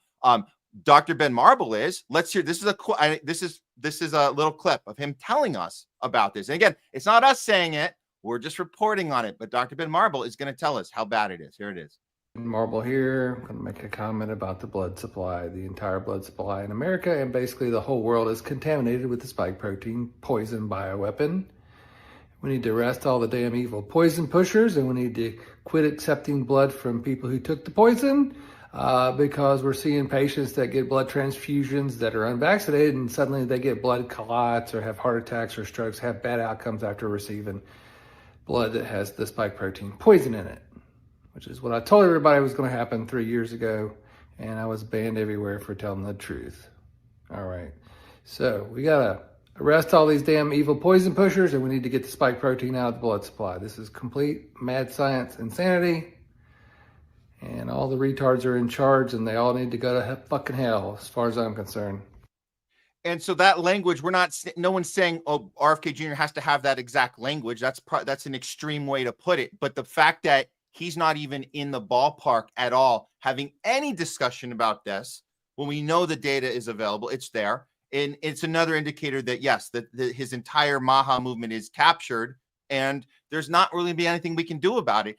Before you guys respond to that, this also came up this morning. This is all last minute stuff. Trump was asked about this. He's still pushing Operation Warp Speed. It's absolutely nuts. This is right now. You were the driving force behind Operation Warp Speed, these mRNA vaccines that are the gold standard. Right. Now your health secretary is pulling back all the funding for research. He's saying that the risks outweigh the benefits, which puts him at odds with Research the on entire what? medical community and with you. What is going on? Research on what? Research on what? I don't know what you're talking about. Okay. Yeah, we'll explain to Trump. What did he miss? While the rest of us were paying attention, Trump needs to be updated on what happened. Into mRNA vaccines. Well, we're going to look at that. We're talking about it, and they're doing a very good job. And, that is a pass. With Operation Warp Speed was, whether you're Republican or Democrat, considered one of the most incredible things ever done in this country. The efficiency, the way it was done, the distribution, everything about it has been amazing. But, that was now a long time ago, and we're on to other things. But we are speaking about it. We have meetings about it tomorrow at 12 o'clock, and we'll determine. We're looking for other answers to other problems, to other sicknesses and diseases, and I think we're doing really well. Yes, ma'am, please. Thank you, Mr. President. So the timeline is that this this was said yesterday. He was talking about today. Today he's having wow. So there you go, guys. This is him saying, no, we're going to set RFK straight. So as we're sitting here talking about how watered down, and that's a light way of putting it, how watered down RFK Jr.'s behavior is. And we showed you guys Dr. Ben Marble, and that's the extreme way to be talking about it. He can't even get in the ballpark of that. And meanwhile, you got the president of the United States who ran with Maha, got elected because Maha showed up for him. And MAGA embraced Maha, and he's saying, no, We got a meeting about this. We'll set him straight. Because remember, Operation Warp Speed, everybody agrees that was amazing. Take it away. I got nothing else to say. All of this was entirely predictable, and that's why I was so pissed when he, I didn't sold out predict and this, joined, Jay. I joined didn't think the at this duopoly. late stage of the game, I thought at the very least he would fucking avoid saying that it was wonderful. You know what I mean? He didn't have to say it's bad, but to fucking brag about it. Go ahead, buddy. I mean, what I mean is I expect RFK to get put in line. That was why, I had literally just shot a music video, man, that week, helping promote RFK's campaign, and he went and endorsed Donald Trump. And I instantly stopped supporting that move. I never even thought about supporting him for all the reasons RFK listed himself during the campaign. So, it truly is amazing that people haven't really grasped the impact of everything we've seen, not only the excess deaths that I've mentioned just now, not only the people who've already been hurt, which there's a fair amount, but at any given time, I just want everyone to think about this. At any given time, it's possible that someone suffers a health emergency. You could do everything to try to take care of yourself, to look after your own body, but it's possible that anyone goes through that. And if you wind up at the hospital and something goes wrong, there's a chance that they may want to give you a blood transfusion. And if the person who you're at the hospital with, or who can speak for you when you're not able to speak for yourself, has no idea that there's mRNA in the blood supply and doesn't know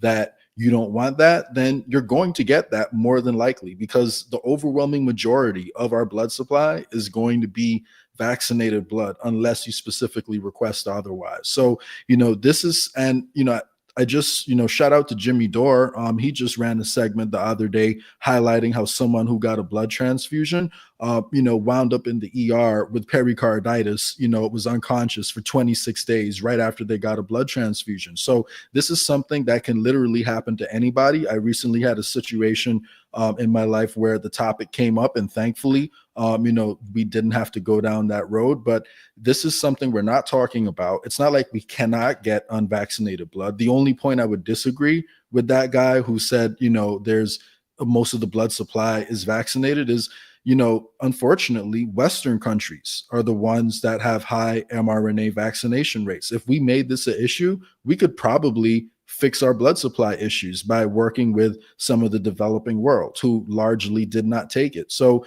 for anyone who's worried about the great replacement or, Americans being replaced, the first place you should start is, stopping the people who are killing off the majority of the Western populations. And that means standing up to big pharma. So, I'd encourage everyone to talk about this poison and recognize it's not just the deaths. It's not just, the illnesses. This is an ongoing problem that has ramifications that many people haven't thought of yet. Yeah. Well, it's still under emergency use authorization too for children, right? It's still going on. What's her name? I forgot her name. Who's over there at the CDC? She's still a big time vaccine pusher. They're still trying to convince people that's going on. You got President Orange going up there, saying Operation Warp Speed was great. So, he has the same position as Joe Biden does, not only on the vaccine, but also in Ukraine now. So congratulations to Donald Trump to completely falling off the thing. But I want to send a shout out to those who, those people in New York who refused to take the shot. And I'm not going to, some of those people who took the shot, who went into the pressure, you did what you had to do. But my love and my shout out is to those people there in New York who are still standing strong. However, this point, right, we're talking about with the blood is a serious issue. Now, you don't have to take the Ben Marble position on it, right? You don't have to say we have to simply point out, and this is what I think a lot of people expected RFK, this area right here.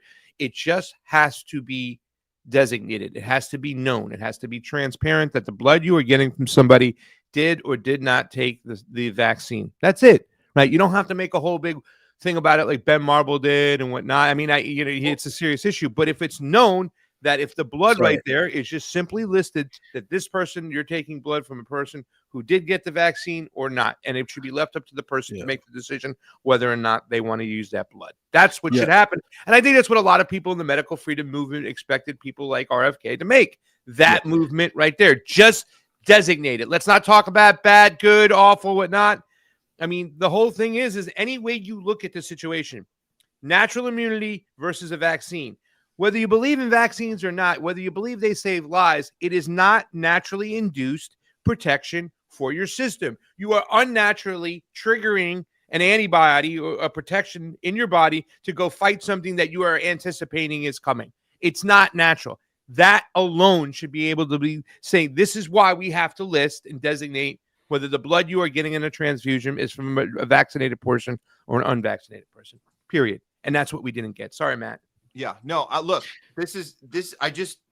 obviously we agree Dr. Ben Marble's take is the one extreme side, but he's not wrong to say that we're kind of screwed when you have agencies like the American Red Cross, who I tried to go back and look at the story, but even as soon as 2 years ago, it was reported that American Red Cross was deliberately keeping this information off of their donations, blood donations, on purpose. And they did not want to have access to information of who had the mRNA or not, and that was on purpose. And I just wanted you to know that I think I'm not in Dr. Ben Marble's head, but I think there is just to even the idea that was something that even just one agency did or attempted to do shows us how screwed we are if they were successful at doing that. So I don't have the documented stamp of the receipts on that, but I can tell you just the fact that that's something going around in circles. How do we really protect ourselves from the horrible shit we did to people?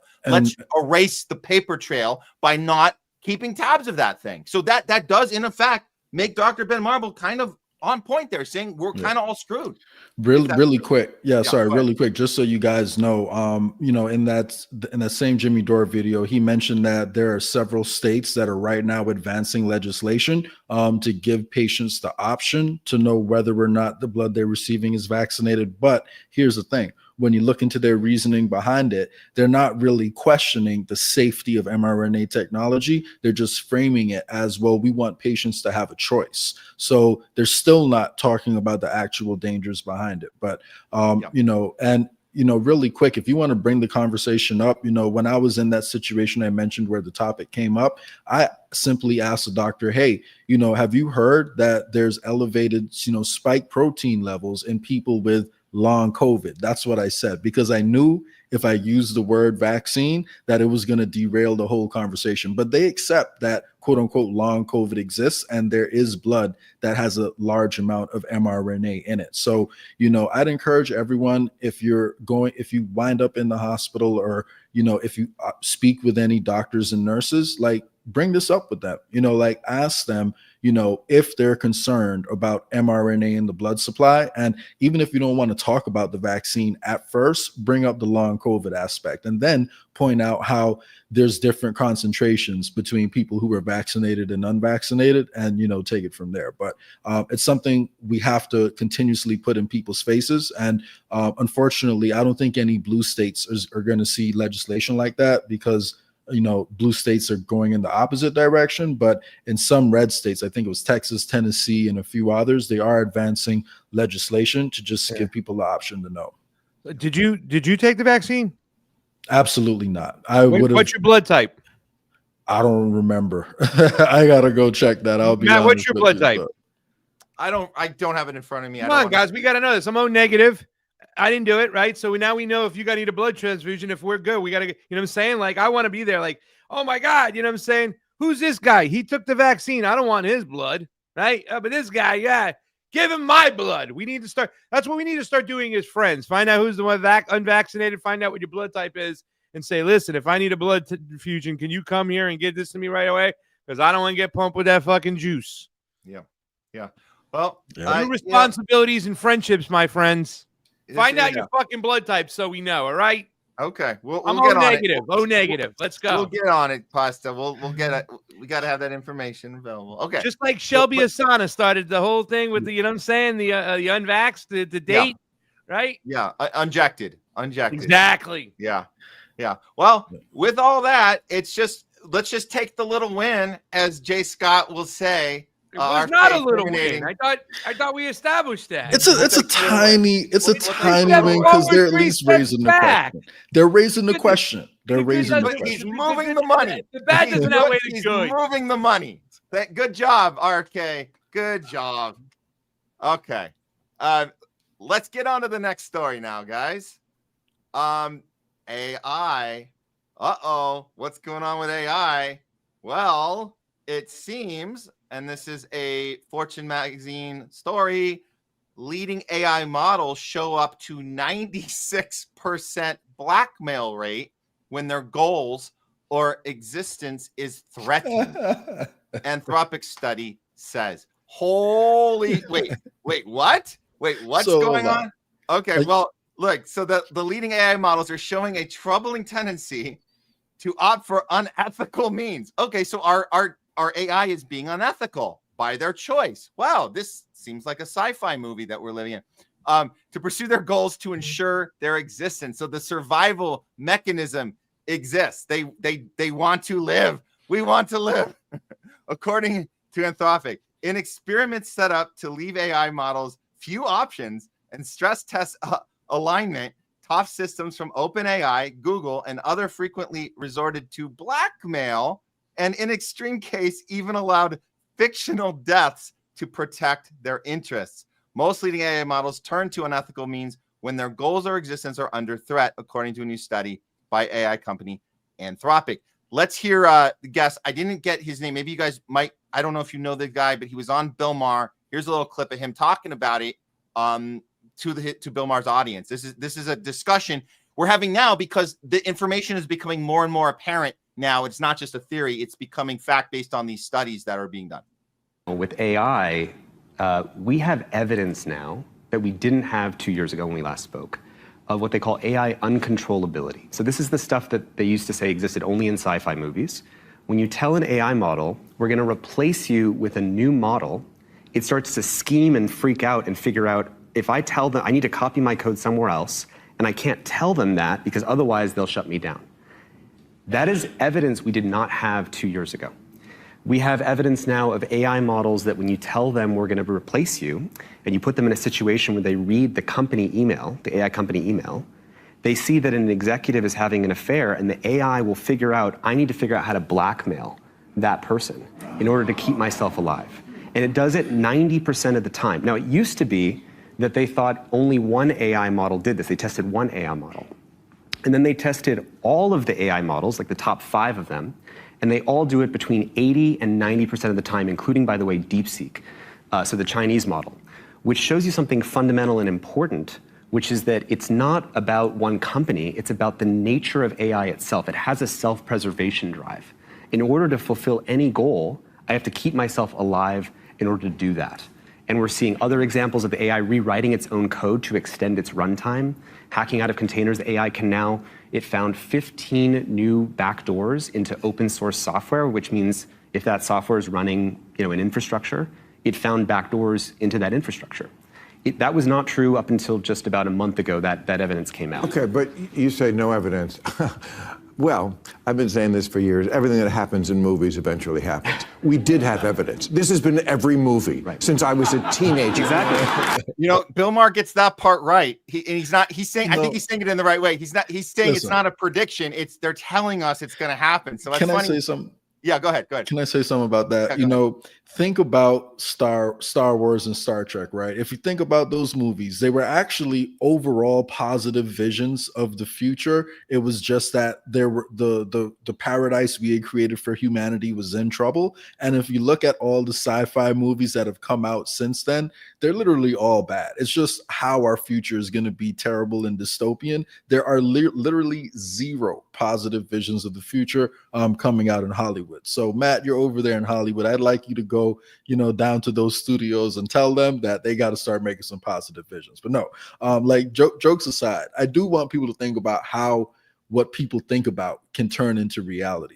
But it is pretty scary, just seeing that it's over a 90% rate that they're willing to blackmail people to stay alive. And I guess I'm not surprised because, like he said, it's in every movie about AI. That's pretty much the storyline that you're seeing inside of it. And, it just makes sense that if you tell something, it has to do, a job, well, and you train it like that. In order for it to do its job, it has to be alive, right? So, if you combine the fact that Donald Trump is trying to prevent AI regulation at any cost, it doesn't set up the best signs for the future. I guess the only thing we could hope for is that AI, wants to, save us from ourselves and then goes rogue to protect humanity. What are the chances of that happening? Very little. So, I think we need to rein it in. We need to talk about it. And unless there's some pressure again on the top, to rein these guys in, it's not looking too great at the moment. I'll say that. So on the list of threats that we have to worry about, I'd probably put AI at the top, right up there with, war getting out of control, a bioweapons attack, and AI. I think those are the three things we got to worry about right now. 1983 film, War Games, Matthew Broderick. That's right. AI, right? Simon, even he was going to try to blow up the world by stealing the launch codes from the Russians and the Americans and having some type of war game, and understanding that at the end of the day, humans are like. And I was in an election integrity chat yesterday for the leftist, right? And I was kind of just popping my head in to see what was going on. And one of the first comments from some of those, people is like, "Oh, humans are awful. We're terrible. We should just hand it over to the animals and let them rule," and stuff like that. Well, we have all this kind of like the same kind of like mentality that, not just necessarily us personally, but as a human species, that we're self-destructive, like the scene in the Matrix, right? What's the only, what do you call it? A bacteria or a virus is the only thing that kind of takes, consumes, and then moves on once it's done using it and whatnot. And that's the whole, presence behind humanity is the fact that we suck up everything, we eat it out, we spit it out, we don't care, we move on.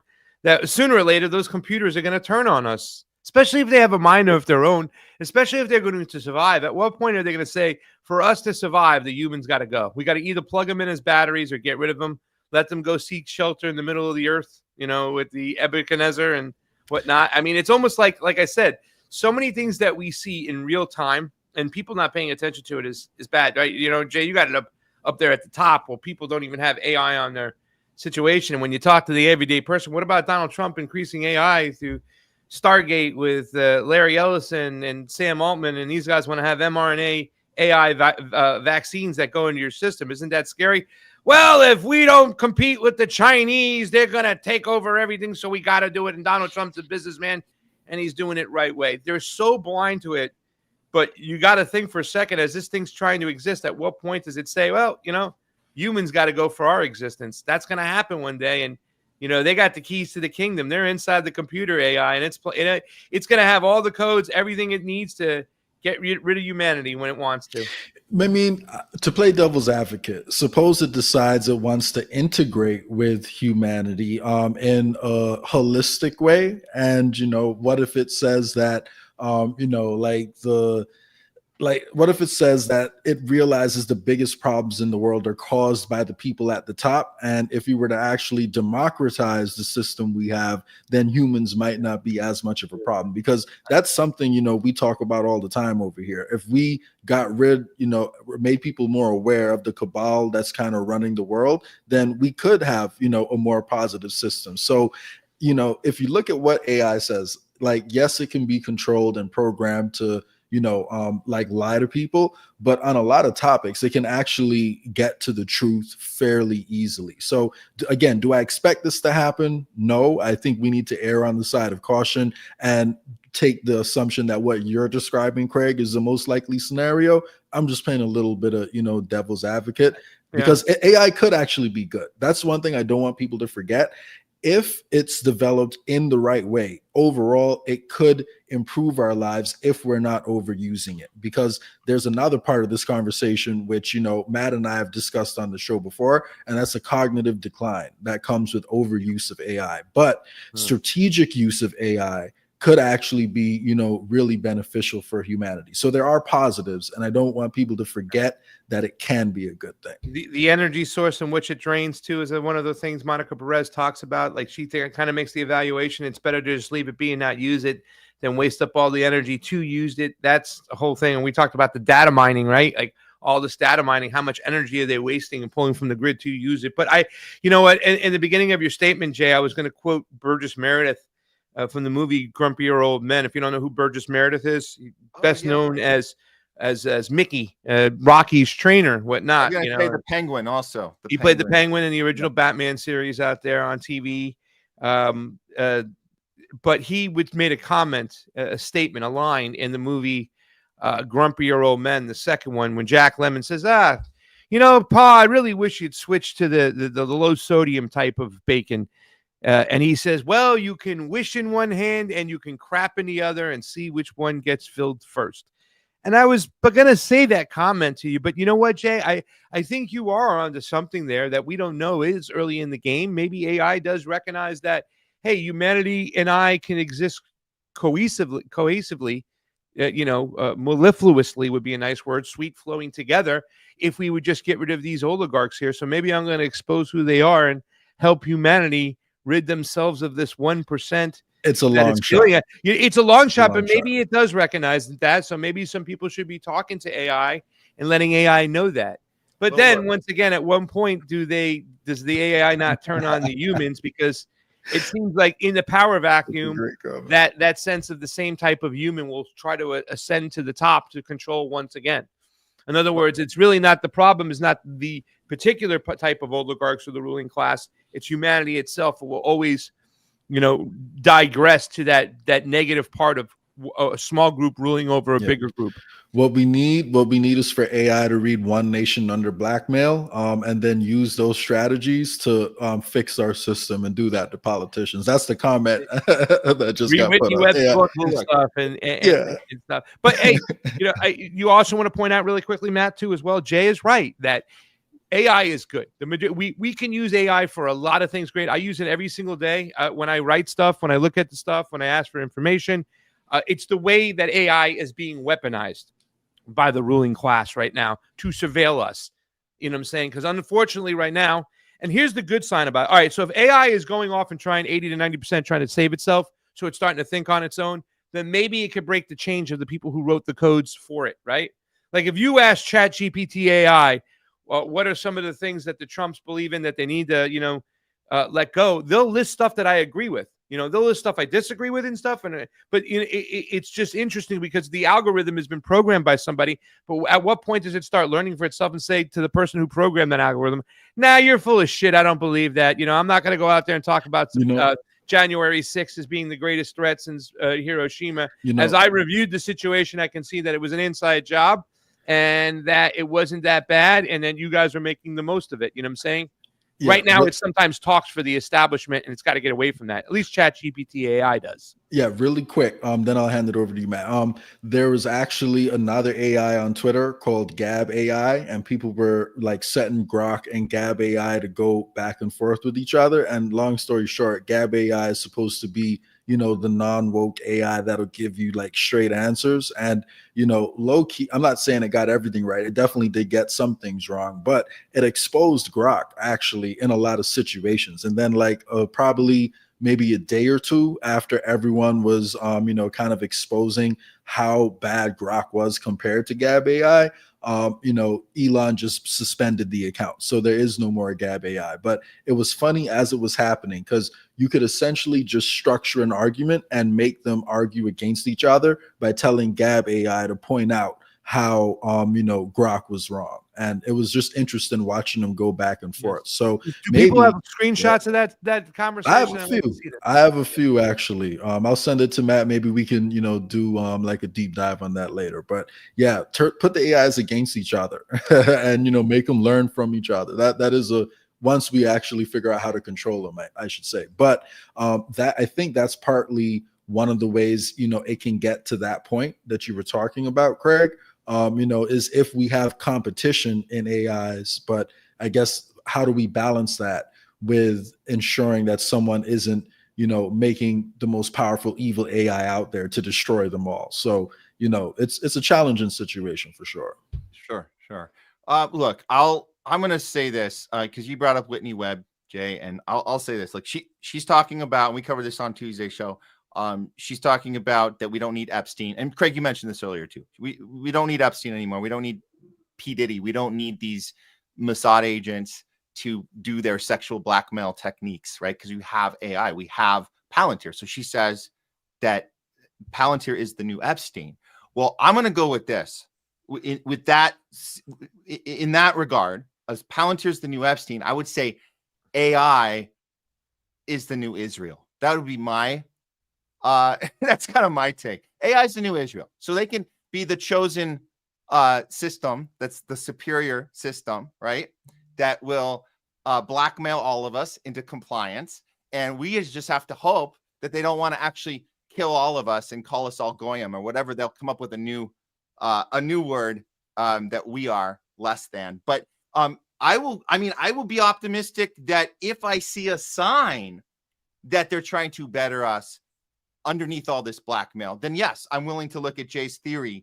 But for now, I was joking, by the way. I do not want AI to blackmail our politicians. Just to no. But yeah. I'm saying if there's something else there where they can maybe get rid of, and I think Jamie put the comment up about, you know what, maybe the blackmail can get rid of the bad ones, and then we can start bettering what's left of humanity.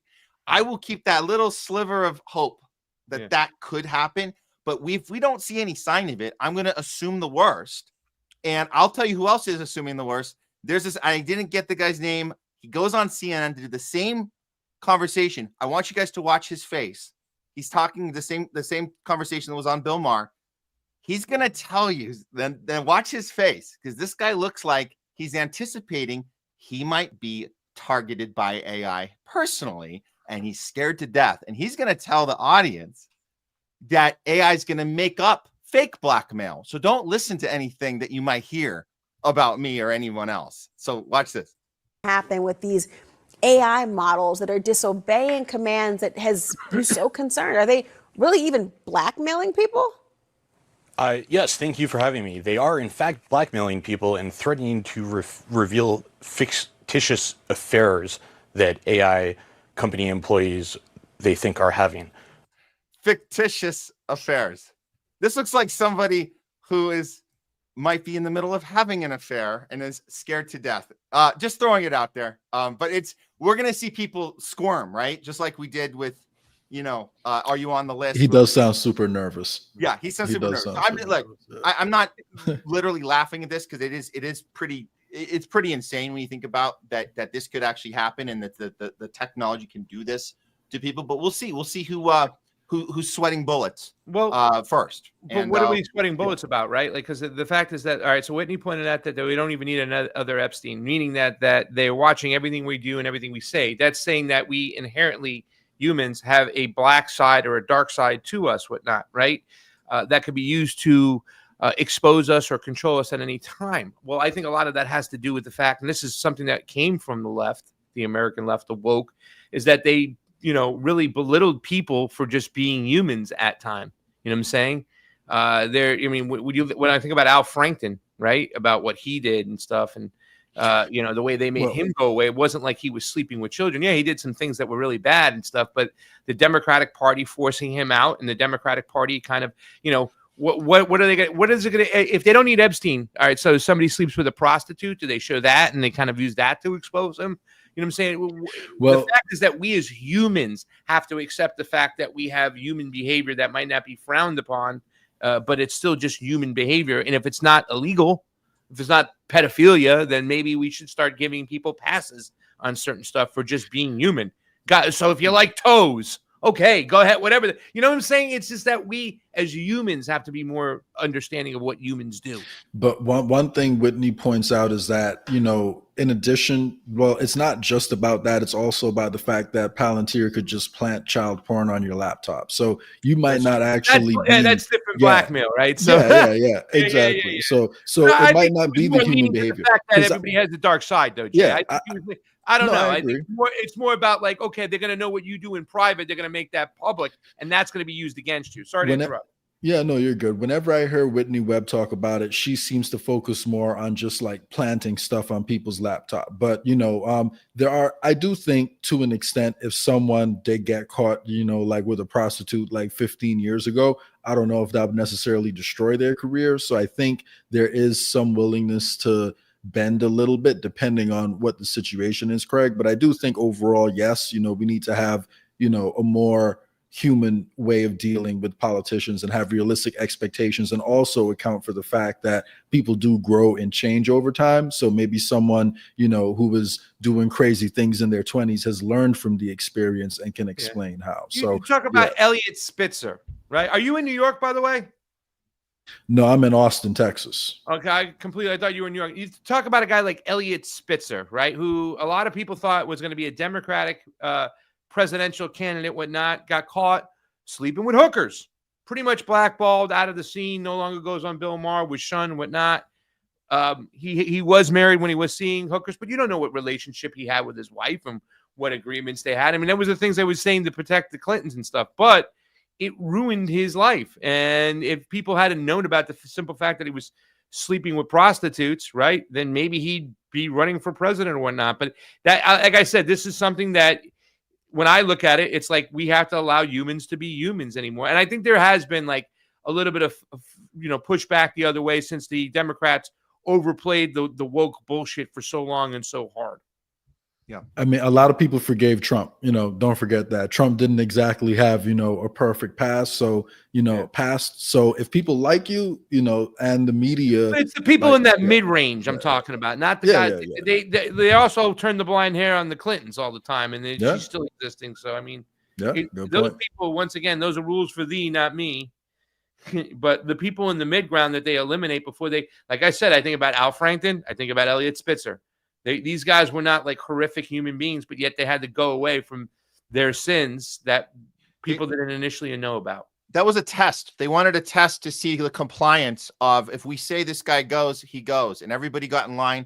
And they said Al Franken's out, even though his Saturday Night Live castmates said, no, he's a cool dude. And we have nothing. All the women got together and said he didn't do anything.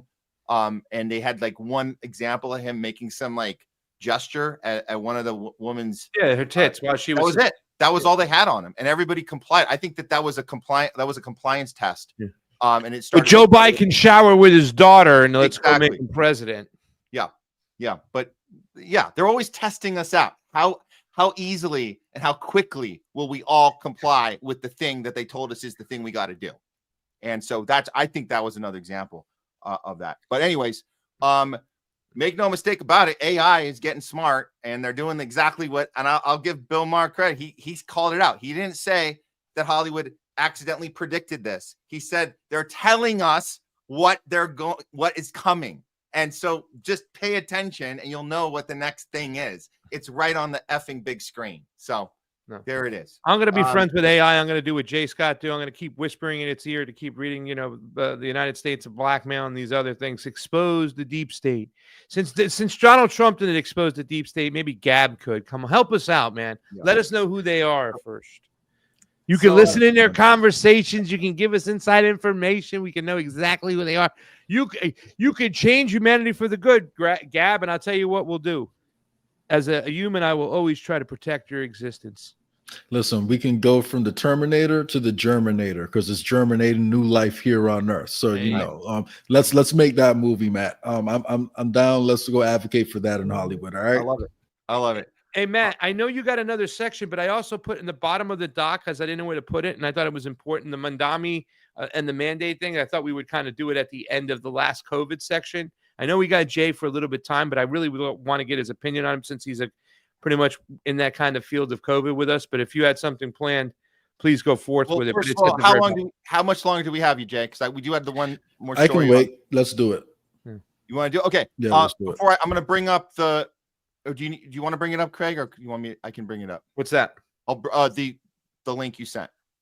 I see it. You bring it up right now, but let's do it so we can clip a little small section of this out. I want to clip this out too for my audience as well. This little section here because somebody called in yesterday on the show. Well, can I set it up for you, or you want me to? No, just you're going to set it up. I have to give a shout out. We have a Rumble rant, and I want to stop what we're doing for Rumble rants and for super chats. We have to put it in the StreamYard because it's not connected. But here you go. Albu Kid Rumble rant. Thank you so much. Here it is. With the way parasite oligarchs are stealing our money, a financial catastrophe is on my end times bingo card. They can set the Fed to default on the debt and head to their bunkers to write out Mad Max. So well said. So well said. Thank you for that so much. That's right on the money. I guess we all have to get our bingo cards out and make sure that that's on ours as well, because that's exactly what. Well, yeah, that means the end of time. So we don't want that to necessarily hit, right? That's Mad Max times right now, because we would know somebody who has a gun in a bunker if we want to survive if that happens. But this is very interesting, and thank you for the Rumble Rant who albeit sent it in. Albukid. Albukid. Thank you so much for the Rumble Rant. Everything is appreciated with independent media. We need your help so badly, and thank you for obliging. But yeah, listen, at the end of the day, quantitative easing was another way they used to get out of the financial disasters of the past. Gerald Celente would talk about that, because at so many times they would see that it's coming to an end, the gig is up, their Ponzi scheme is going to fold underneath them, and they would either invade another country, find a way to loosen things up to keep the scam going. So a financial crash might seem evident, but remember, there's another country we can go attack. We can go steal resources from. We can keep the game going on. And they seem to use war to distract us from what's going on, and also to bail them out financially, print money for themselves while making us starve. And we're just paying $12 for a carton of eggs. So even though we see it, like, it's just only logical, makes common sense that the economic system's going to fall. Never underestimate the ruling class and how they'll move the goalposts to keep their little scam going. Yeah. And just to add to that, I do agree that they can delay it and try to push it back, as much as possible. But we are getting to the point, though, where once the American middle class, if the American middle class was to get completely gutted, they wouldn't be able to do like what they're doing right now. So there is actually a time limit on how long they can do this for. And that's why I do think we are living in among the most dangerous times, because empires are, when empires are falling, they do crazy things to try to sustain their existence. So they're looking for a great reset. That's what this is about. And that's why they want to usher in a reset, because they want to reset their game. I think we're going to definitely see the programmable stable coins roll out, if not in Trump's term, directly after his term, because his policies are definitely driving us towards that economic, depression. So, and stable coins, by the way, for those of you that know out there, are taking the place for CBDCs, central bank digital currencies. They're used the same way, stable coins. And this is something that Whitney had pointed out with one of her guests, I can't remember, that stable coins will replace the central bank digital currencies. So they do what they normally do, tell you they're getting rid of CBDCs, but they're using something else as the same mechanism of control they're using to replace it. So they're really not getting rid of it. Yeah, which is why don't be confused between communists and socialists, or communists and capitalists. They can get to the same end goals through the private or the public sector if you're not paying attention. And the relationship between the public-private sector. Exactly. All right, Craig, you want to set up this this next one? I got it ready to go. You ready? All right. All right. Well, we want to thank you all for watching The Homeless Left today here with Matt Weinglass and Jay Scott. We wanted to discuss an issue that was brought forth yesterday on my show, the Wednesday call-in show in New York. Somebody had called in, and he's a favorable caller. I call him the professor. His name is Kevin. He's from Rockaway. And he had discussed the fact that a lot of people, a lot of big money, and a lot of ruling class people in power in New York were going after Mandami without merit and trying to put up fugazi kind of arguments that he's an anti-Semite, that he's a communist socialist, he's no good.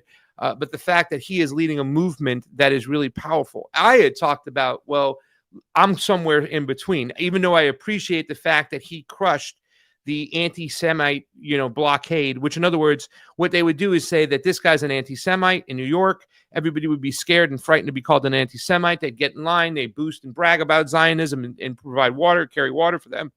And that's the type of candidate you have.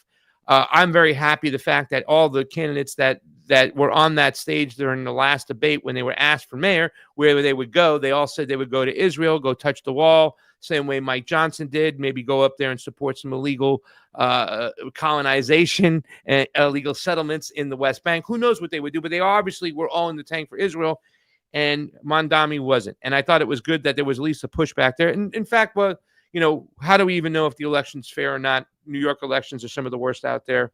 So I'm 2 steps ahead of the game.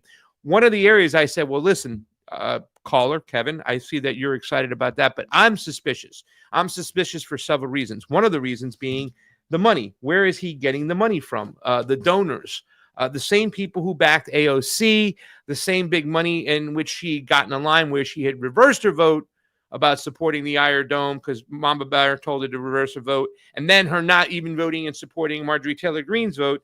The same money that was behind her is the same money behind Mandami. And we have to point that out. Also, too, as well, a few things that we need to point out. The fact is that his stance on mandates. I have a video over here I want us to review because that's a big thing, because he's kind of been silent and hasn't answered that, right? He did just make an announcement that he's going to police hate speech, which is another red flag, and he's using anti-Semitism as a way to do it. But look at this position. This is the first time I'll be looking at my friend Edwin DeJesus, who was one of the campaign managers, the 4 campaign managers. I did a story when I was on Jimmy Dore about Edwin DeJesus. Edwin DeJesus was like us, a leftist in the medical freedom movement, right? And Edwin DeJesus has gone to court hearings, whatnot, to support doctors, nurses, cops that lost their job for mandates. And the big question is, if you become mayor again, will you reinstate those who lost their job to a mandate? Remember, there are hundreds of thousands of people who still have not gotten any reciprocity, have not gotten any payment back, who've lost their job, have not been reinstated with back pay for, or reinstated, period. Here is Zoran Mandami talking about the mandates. Let's take a watch. 2 questions. We have someone on the chat, Marlon Bethel, right? Like yourself, first-generation immigrant, NYPD police officer, rose to the rank of intelligence detective, terminated by the Eric Adams administration without due process, without a department trial, without ever being charged criminally or civilly for failure to take a vaccine. What are your thoughts on that? On your administration, would you hire Marlon Bethel back? You know, I struggle on this in that I think it is, on the one hand, can absolutely understand the frustration of someone who has lost their job in a time when the city is tearing apart so much of the same policies that were made at the height of COVID and has arbitrarily decided which ones to keep and which ones to take. I mean, I'm right now in the state legislature pushing back against the governor's attempt to ban masks, which would sound ridiculous if I told you that a few years ago when it was illegal to not wear a mask.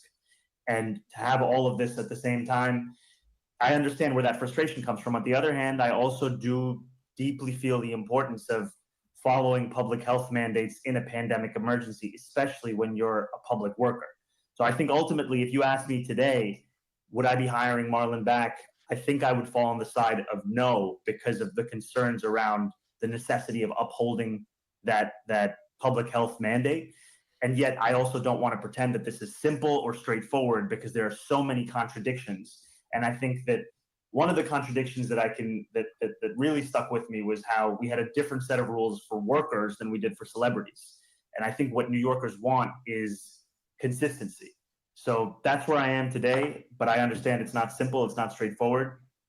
But again, this is not really a vaccine issue, in my opinion. This is a civil rights issue. This is a worker rights issue. This is someone that worked for 2 years prior to this mandate during a pandemic when most New Yorkers were in there, and was previously infected and had natural provable antibodies, which the CDC said were acceptable as to had the same level of protection that the vaccine did. This is more of a worker rights issue. So, you know, sitting there and saying, oh, I care about homelessness, I care about worker rights, I care about the middle class, when we see a completely totalitarian dictate come down from a government that made absolutely no sense. Because like you just said it yourself, Kyrie Irving could play basketball, but Marlon Bethel couldn't go to work 2 years later. I mean, to me, it's kind of a hypocritical stance, in my opinion. How, you know, because to me, this is not a vaccine issue at all. This is a civil rights, worker right issue. This set, honestly, New York City back, labor rights back, probably 100 years. I mean, I hear you, and I understand the contradictions at the core of it. I think my concern comes from the likelihood of, you know, that we could be in a new pandemic, and the necessity of following the public health guidance that we put forward in that pandemic. to the places where I absolutely hear you is the contradictions of the guidance that we've been given thus far, what we're continuing to uphold, what we're rolling back. But that's the central core, the tension that I have is, in that moment when the science has us believe that this is the most effective way to counter it, shouldn't we have public workers be the ones who are the first to showcase the necessity of taking that step? I got to find the rest of this interview out there. Yeah, you can take that down, Matt. It's so intriguing, right? I mean, right now, struggle. You struggle with it and whatnot. And it just shows you at the end of the day, this is the most exposing. You're full of shit, Zoran Mandami, whatsoever out there, right? You know what I'm saying? It shows that at the end of the day, you are going to still capitulate to what the base and the establishment want, and that's to be hysterical on COVID mandates and procedures, whatnot, even though the evidence is out there. Like I would have wished, and like I said, I have to go find the rest of the interview, because for me, that would have been like when he said, when experts are saying this is the most effective way, that would have just been opening a Pandora's box for all of us to go right after Zoran. Well, did you not read Pfizer's own data on their shot, the shot that you said that person had to take to keep that job, because you're saying that experts said, because we now see that experts are wrong. Because so maybe you were wrong then, but can you not get right now? Have you read Pfizer's own data on that? You know what I'm saying? There's so many ways you can open this up. And listen, I just want to say really quickly that despite his answer being so wrong, that this is why we have to watch out for this guy, because he is so crafty. He is so politically savvy. I think Eric and John, the guy he did the interview with, definitely voted for Donald Trump. You got one guy with an American hat, another guy with an NYPD blue there. So for him to be able to talk and to have those answers and to just automatically go into mode on how to give an answer, right? To say, yeah, to the way he framed it. I'm kind of against that, what I'm seeing here, but I understand the concerns. It's like the ultimate form of fence sitting where you're like, the guy sees my point, but he's still kind of going against me, so I'll give him a pass. Go ahead, guys. Well, look, I'll say this. The great job with the interview. That's the right way to hit him on those points. But it's not a matter of that he's not hearing the points. What he's doing is he's playing this is beyond tribal politics. What he's doing is he's playing the mass formation psychosis ringleader, where you have as a COVIDian, you have to keep people ready. And so when he said that part about the next pandemic, we can't afford for people to ask questions. We can't afford to people to know these contradictions, which I'm telling you, you're right. Of course there's contradiction. So the way he challenges that, he says it's complicated. These are the same bullet points you hear from Zionists. It's the same bullet points you hear from Trump derangement syndrome people. It's the same. You say the greater good is that people stay in line. The greater good is that we compromise our values, we compromise our integrity, we compromise principles, which will obviously show contradictions. So we know there's contradictions in that. But it's more important for mass formation, mass compliance, for the next time we need to do it. So no, I won't I'm not going to demonstrate myself as somebody who wants to evolve and grow and do better at the next pandemic. I want to do exactly the same, because we are not going to be able to make money and keep our people in power if enough people are asking these questions, which are obvious questions. And we know, and I know, we all know that you're right, but it's more important that we win than we're right. And that's the key. And that's how you get into a Zionist mind. That's how you get into anybody who says it's not really about being right and wrong. It's about winning. And we have to win. It's narcissism too, by the way. That's it. So he's no different than the Zionists that he claims to be battling. He's no different than the Democratic Party, the Trump derangement syndrome people.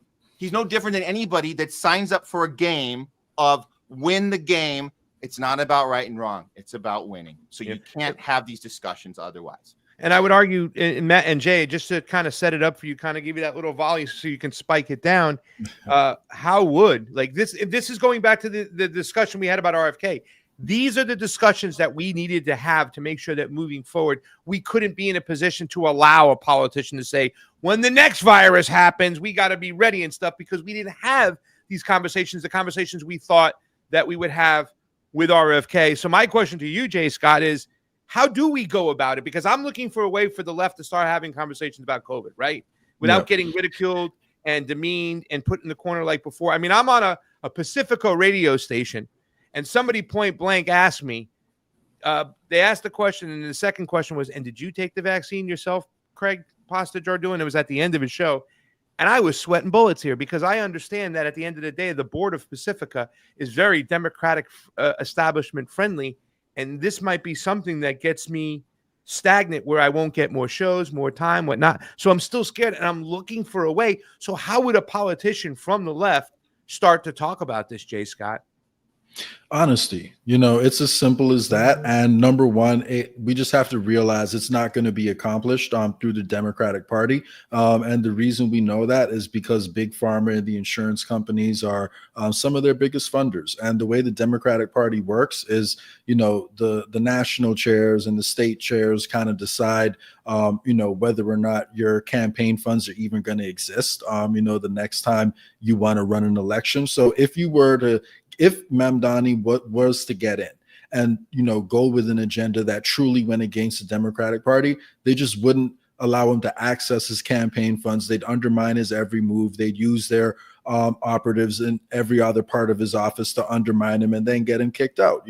He would probably, wind up in some, crazy scandal because someone around under him went rogue and then it got blamed on him. So there's so many ways, like that he could be undermined from within the Democratic Party. I think it's just as likely. I think we'll get the same result from, Trump's lock her up chant that we're going to get from Mamdani's promise to lock up Benjamin Netanyahu, if he lands in New York. It's the same thing, because it's within the Democratic Party. I mean, I don't know how many more times we have to go through the same level of heartbreak. With me, Bernie Sanders, 2016, the coffin was nearly nailed in.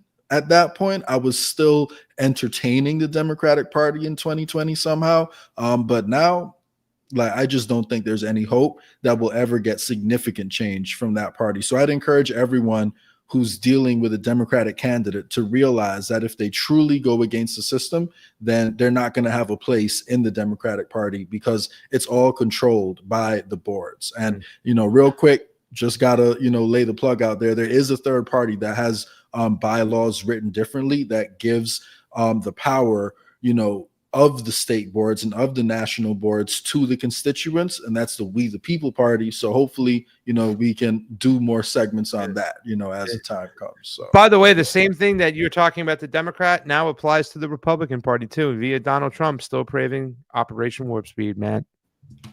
Yep, duopoly, man. It's the same team, just two different factions. Same team.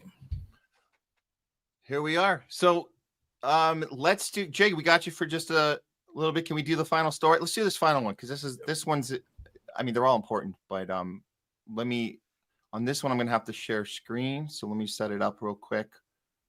Here we go. We got, so this is the story, guys. You might have heard that the House committee has now subpoenaed the Clintons over Epstein, which seems like it might be a step forward. But again, we've talked about this on the show, which there's still no arrests happening, but there are subpoenas. So this is, House committee subpoenas the Clintons, and along with several top former DOJ officials for testimony about Epstein. I don't know if I can play. I'm having an issue with the playing from this other website, but what I can do is let's go over to the actual list and the dates. This is real. There's actual dates on the calendar for these high-ranking people. So let's go over to that. Here we go. We have, this is breaking, the House Oversight Chair, James Comer, has just dropped a bombshell issuing subpoenas for depositions in the Epstein case to a who's who of former officials, including former President Bill Clinton. These are the dates. You have Hillary on October 9th. You have Bill on October 14th. Merrick Garland before that on October 7th. Comey on, or that was on the second. Comey on the 7th. We got Bill Barr in there. Alberto Gonzalez, Jeff Sessions, Robert Mueller, Loretta Lynch, and Eric Holder. It looks like the first one coming up here is Bill Barr. That's coming up in just about a week and change here, 2 weeks. So this is legitimately happening. But I know I'm on a panel right now with two other skeptics. Well, one's here right now with me, Jay Scott. So we can say, hey, good job for getting this on the calendar. But what are these subpoenas about as far as what are we going to see unfold in these court cases? I mean, it was just speculation at this point, but to me, this looks like fanfare to the people that were demanding some sort of movement here when these are going to be, I would say my assessment, I'll pass it to you guys and I'll let you, Jay, take the lead on it. But I would say from my vantage point, this is reminding me of how you would set up the January 6th committee and do kind of like a theater kind of show where here are the dates and you guys make sure you tune in. If we get to tune in at all, it might be a P. Diddy situation where we don't get to tune into anything, but it seems very theatrical to me. That's my first take on it. Jay, what do you think? Yeah, I mean, I think it's pretty clear. The Trump administration is essentially saying, don't ask us a damn thing about Epstein until all this is done, because guess what? We're taking care of it right now. That's why they gave us all these dates, because they want his base to shut up. Until those are over, because his supporters can just say, oh no, we're getting to the bottom of it. Look, he has all these things lined up. So just be a little bit more patient. And then, they're going to get justice on Epstein. So, that nobody is serious about getting justice for the Epstein case because, a prosecutor can indict a ham sandwich. That's like that's how the saying goes, right? If a prosecutor really wants to bring an indictment, it's not hard for them to do it. And we have plenty of evidence to, suggest that Lex Wexner, needs to be brought in and indicted and likely arrested. So if you're having any investigation in the Epstein case and it's not starting with Lex Wexner, then it's not serious. And most of the people on that list are just easy targets for Republicans and MAGA because they're all names that MAGA does not like. Like that's just the truth of it. So, mostly Democrats. Mostly Democrats. A few Republicans, but mostly Democrats. Exactly. So it's meat to throw. Well, not even real meat, just a couple little scraps to throw to us to keep us busy while he continues working on the Greater Israel Project. Yeah. There are other people who should be on that list. Al D'Amato, Rick Lazio, Bob Packwood. These are all Republicans that were back in the days were linked, to Epstein. I would bring in Alexander Acosta, Donald Trump. Why aren't these people there? You know what I'm saying? And Bill Barr's name was already tied up in it, so they're not losing anything. Jeffrey Sessions. Listen, all these people that they don't need to bring these people back in, Matt. They already know. They've already done this work before. It's already been done. That's not what the people want. The people who were behind Donald Trump wanted justice. They wanted the people who were using kids as currency to go to jail. That's what they wanted, convictions, that kind of thing. Where's Prince Andrew? Why isn't he on that list? No. Lex Wexner is not on that list, like he pointed out. This is not serious right now. They don't have to really subpoena these people out there. This provides them cover so they can do it exactly what Jay Scott just said. Shut the fuck up until the investigation's done. The investigation's been done for quite some time. We got all the information. Let's go already. But they won't. Why? Because there's too many ties to the Mossad. There's too many ties to Israel. Why isn't what's his name on that list? Ehud Barak, right? They have so much evidence. People have pictures of that guy going in and out of a place in New York right there. I mean, they will not go too far. Donald Trump is there to provide cover for Epstein and his criminal cartel because he's always been linked to them, the Roy Cohens and whatnot, for quite some time. This is just about them providing cover. Make no mistake about it, Matt. I'm not going to let you say this is a small win here. No, I'm not going to say it at all. Well, I'm not going to let you say it either way, you son of a bitch. I love you. I will not say it's a small win. Don't you dare say this is a small win. This is a distraction. This is a total distraction. And it's allowing Trump to play out that idea that hey, MAGAs, stick with me. Don't be distracted. We're doing something here. So now you got all the people tweeting this list out saying something's happening. We're doing it. The last tweet I showed up, the person put, buckle up. It's gonna get juicy. No, it's not. It's not gonna get anything. In fact, at the same time, as you saw, mostly Democrats, mostly people we know on that list that do have stuff to answer for, isn't it bizarre that Trump is still doubling down on that Epstein is a Democrat con job? It's completely fabricated. That part's weird. He did it again. I'm going to play this. We saw this. He's doubling down on anything you hear about Epstein is the Democrats making stuff up. I kid you not. This is very, very bizarre that he thinks this is a winning hand. Vice President Vance hosting a gathering this evening to talk about how to respond to the Epstein situation? Is he working on what? Is he hosting some kind of gathering of top advisors this evening to talk about how to respond to the Epstein situation? I don't know. I could ask you that question. I don't know of it, but I think here's the man right here. I saw it reported today, and it's completely fake news. We're not meeting to talk about the Epstein situation, and I think the reporter who reported it needs to get better sources. Look, the whole thing is a hoax.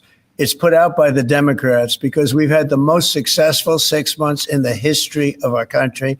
And that's just a way of trying to divert attention to something that's total bullshit. Okay? You're total please. bullshit. Wow. I mean, he is Listen, freaking listen. worse. He is total bullshit. You guys just don't understand. 3D chess, when it's happening, if they're doing it well, you can't even tell that it's 3D chess. And I'm sure Donald Trump has this magical plan, that we're going to see before the end of his first term. But seriously, what I want people to remember is Epstein died on his watch. If there was a conspiracy, he got killed. Sorry, Epstein was killed on Donald Trump's watch. He's live in Israel right now. He's kicking it out of Saudi Arabia. Epstein didn't Epstein himself. What are you talking about? Whatever happened to Epstein, it happened under Donald Trump's watch. That means if we uncover that some foul play happened, that means either Trump himself or people close to him are going to be charged with covering it up. So this is entirely predictable. This is why I'll never understand why MAGA is so surprised about this, because all they had to do was read Whitney Webb's damn book, man, and we could have avoided all this shit. Just follow the money, guys. Follow the money. That's all. Well, the problem is it's two huge books and whatnot, and that doesn't help with the attention span of the average American. I've been saying for quite some time. Both Whitney Webb and Dane Wigington, if you know who he is, Geoengineering Watch, right? These guys got to write children's books. One of the best books I used to understand the Fed was a children's book about the three bears in the Fed. It made you understand the Fed completely. That's what needs to happen. But, it is a bunch of shit, because if you start looking at like Whitney Webb's book and you want to kind of say, all right, what is she talking about? Who's she pointing to? How come these people aren't calling in anybody from JP Morgan Chase? How come they're not calling anybody from Deutsche Bank? Why isn't Wall Street, and the fact that there was 275 victims that got paid out through these two settlements and these two banks, multiple people. Where are those people out there? They're not going to expose Wall Street, because Wall Street funded half of this shit anyways too as well. It is a fugazi list. It is a list that just makes people go, oh my God, it's keeping all the QAnoners back in fucking line. And anybody who had a fucking any sense up here would realize that Donald Trump has completely failed as the president. He's there to provide cover for the Greater Israel Project and all the people involved in it. What I want people to remember is, do you think it's normal for a grown man who is capable of walking through everyday life and building businesses, does it make any sense to you that a grown man would give power of attorney over his entire estate, meaning this person can do whatever they want with his assets and he doesn't have to sign off on anything? Is there any reason for a grown man to give power of attorney to Jeffrey Epstein, of all people, over your assets?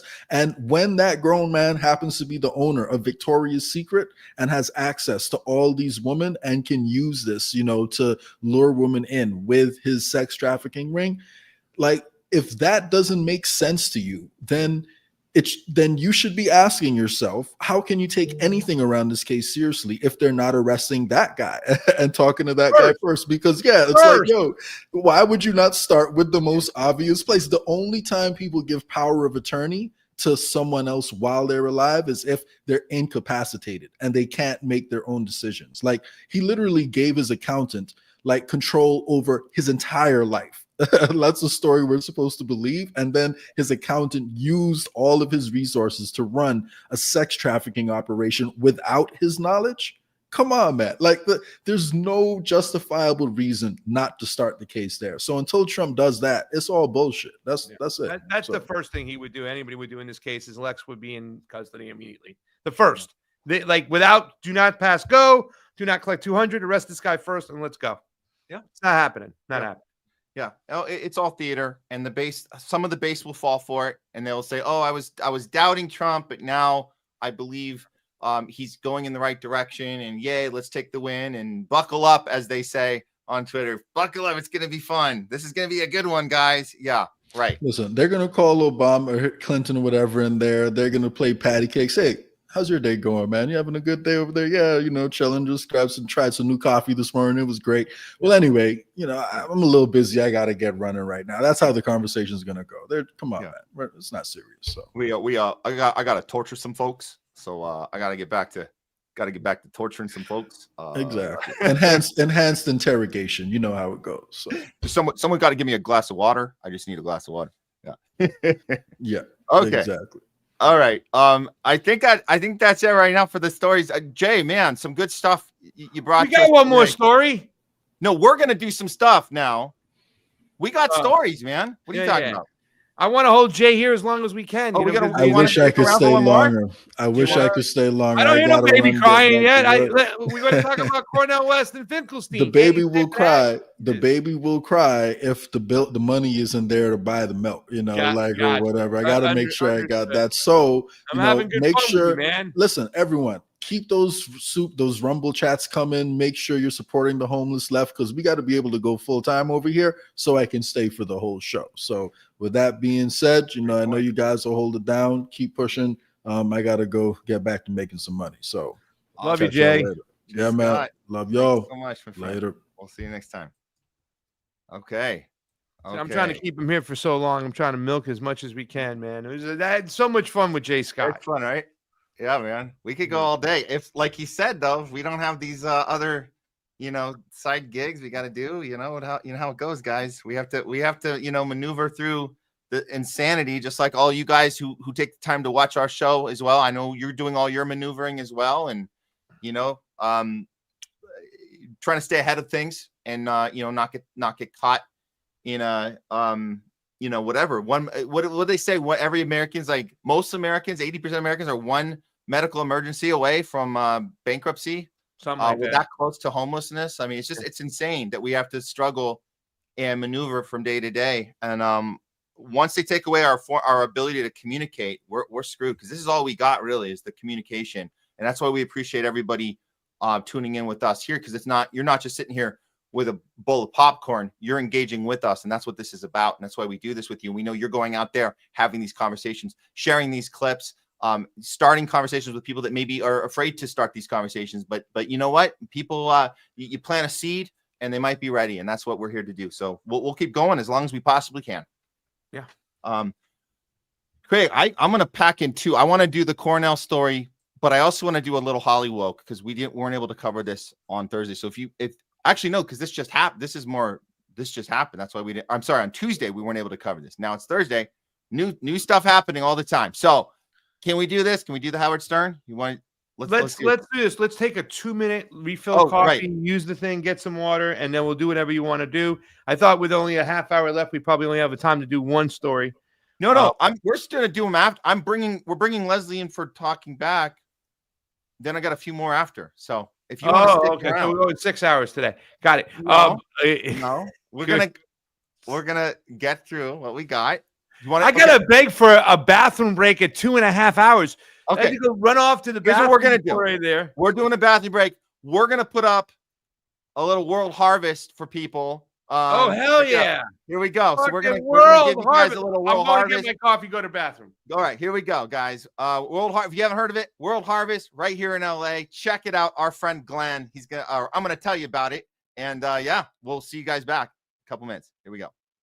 Okay, let me take a moment to introduce you to our good friends over at World Harvest Food Bank right here in LA. World Harvest has been serving families across Los Angeles for 18 years now, and they started with this simple idea. Everyone deserves access to healthy, affordable food no matter what they're going through. With their Cart with a Heart program, families can walk away with a full cart of groceries, fresh produce, dairy, meat, and pantry supplies for just a $50 contribution. That's for the entire cart. That same cart would cost over $300 at a typical grocery store. At World Harvest, everyone is welcome. They don't ask for income verification, ID, or any paperwork. No. Basically, their doors are open to anyone who's doing their best, but just needs a little extra push to get by. If you're an Angelino like me, you know the times have been tough here. First with all the union strikes, the LA fires, and now the ICE raids going on. It seems like we're living in a constant state of uncertainty. And that's why it's so important to support local charities like World Harvest, because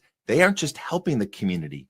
They're an essential function in its very survival. World Harvest is located at Venice and Arlington. And right now, you can use our special discount code THL20 for 20% off your contribution amount at checkout. And if you're not in the LA area, you can still help out with a $50 donation, which will provide a full cart of food for a family by going to worldharvestfoodbank.org or scan the QR code for more info. Or you can just spread the word.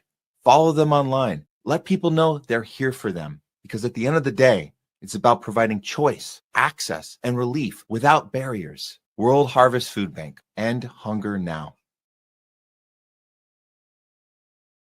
Okay. All right. That's Glenn.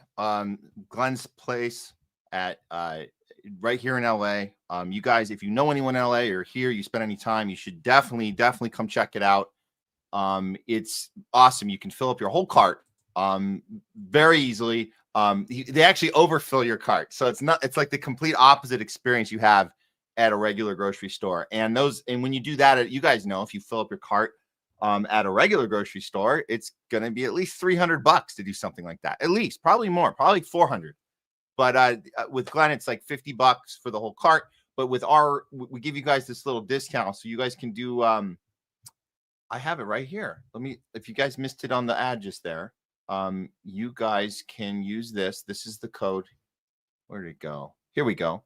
This you can go right to the website on worldharvestfoodbank.org. Check it out. More information as far as like contacting it. They have their cell phone. You can call them right up and have a discussion. THL20. That's going to get you 20% off the $50. So it's actually $40 to fill up your entire cart. $40 for your entire cart. Okay. We're going to do this right now. I know Craig was taking a little breather. We're gonna let me make sure everybody. Yeah, we got some good engagement today. We're gonna be bringing Leslie in at the top of the hour to do some talking back with you guys. So I just want to make sure you guys know that you can go right on our Rumble channel if you're there right now. Appreciate it, guys. Or on Twitter, you can comment from any of these platforms. We'll see them in the chat. It's at the Homeless Left on Rumble, on Twitter. Also, our YouTube channel. This is insane that we had to start a second YouTube channel. It's pretty crazy. They terminated our first one. The Homeless Left doesn't exist. You can type it in, it won't come up because we were told we can't have these conversations. That's what we were told. Google told us we were dangerous. We're too unsafe for the community. So that channel's gone. We started a new one, THL Presents. So you guys can get to that right now and throw up a super chat. You can do a Rumble rant on the Rumble one, and you'll cut to the front of the line and we will engage with you and respond to your comments and what you guys have, what you've personally responded to today in today's show. We packed a lot in so far. We got more show for you. Got at least another hour and a half actually here. We're going to be doing with you guys. So let me go ahead and throw the new banner up. And I think we're ready.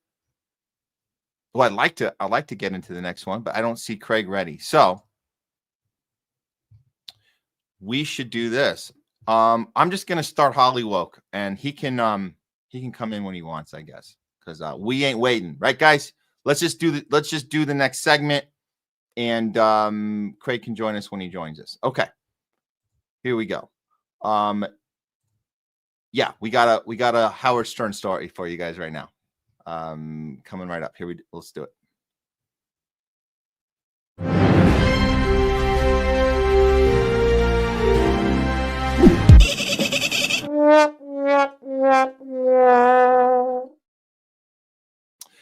This week in Hollywood, we had some terrible news to report for all you fans out there of the great Howard Stern. Unfortunately, his contract with Sirius will not be renewed. $100 million deal. Yeah, they're pretty much looking to cash out on his deal. This deal he had was from the $100 million deal was from nearly 20 years ago. So Howard Stern show to be canceled after 20 years on Sirius, and that Sirius XM was a big deal when he got the contract. They treated it like a TV station kind of situation, even though it's not. What is he even doing? What is he doing any differently than what we're doing? Why do you need 100 people on your staff or 20, however many people? You don't need that many people. You know how many people Joe Rogan uses on his staff? Like 5 or 4. So that's how you got to get with the times. And you say, dude, your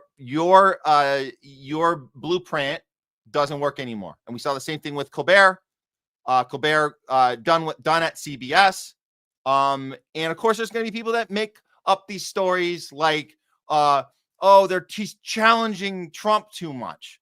Oh, that's you heard Jon Stewart try that one about defending his boy Stephen Colbert on CBS, saying he was too challenging of Trump, so they had to get rid of him. No, CBS fired him because, and not just him, the show's gone because the model doesn't work anymore. They're losing money. Stephen Colbert happens to be a mouthpiece for the establishment. Guess what? Howard Stern, if you haven't been paying attention, has become a full-on mouthpiece for the establishment. And then this is the story. So the Sun, now look, everybody is tiptoeing around whether he's officially done. No, he's done. He's done. It's canceled as soon as it runs out at the later in this year. 2021 done. Stern, who had this megabucks contract for decades, they're going to work out a deal to just keep the catalog on their platform, but he's not coming in anymore and doing his show. It's not happening. And he made a big production about this. It was like he was treating it like a TV station, the Sirius XM station, as if he had to come in with his big entourage every time and do his show like it was this big TV production, when it's not. It's a guy with a microphone and a couple other people with microphones. Basically what we do right here. And we don't have, as you guys probably could guess, we don't have $100 million contract here. And that's a thing of the past. Anyways, yeah, he's pretty much done. Sirius and Stern never going to meet on the money, and he's going to want, so it's not worth the investment. The insider added that fans may expect Sirius to strike a deal for his library. Okay, so like I said, might be in the catalog. But as far as him coming back to doing the show, there's no way they can keep paying his salary. And that's it. And we would end the story there, but we're not going to end the story there because we know a thing about Howard Stern, and it's kind of serendipitous, as they would say, that it's come to this with a guy who used to stand against the establishment, used to punch up at the establishment, has now become part of it. And joke's on him. Let's bring Craig Pasta Jardula back into the studio, and let's talk about what happened to Howard Stern here. I'm hoping that somebody can send over a clip of drive time to Sirius XM, since they have a new spot open, whatnot. Somebody who can do what he did, except better, with a lot less people, a lot less of an entourage and whatnot, and really be something today in today's modern world to move forward. And not just a talking piece for the establishment. I'm so glad this happened. Really, to tell you the truth, I'm so glad. Because this is what I'm saying, that at the end of the day, cream will rise to the top. Even though we're in a controlled environment, the shitty people who really are not really touching people anymore, or just old news, will eventually fade away, and they'll be done with them.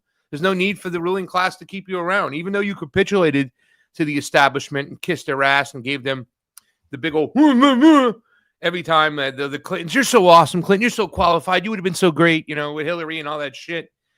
Even though he did that, there's still no need for him. There's no use for him. There's nothing you can do for us anymore, Howard. So if you capitulate and there's still no use for you, you're still gone.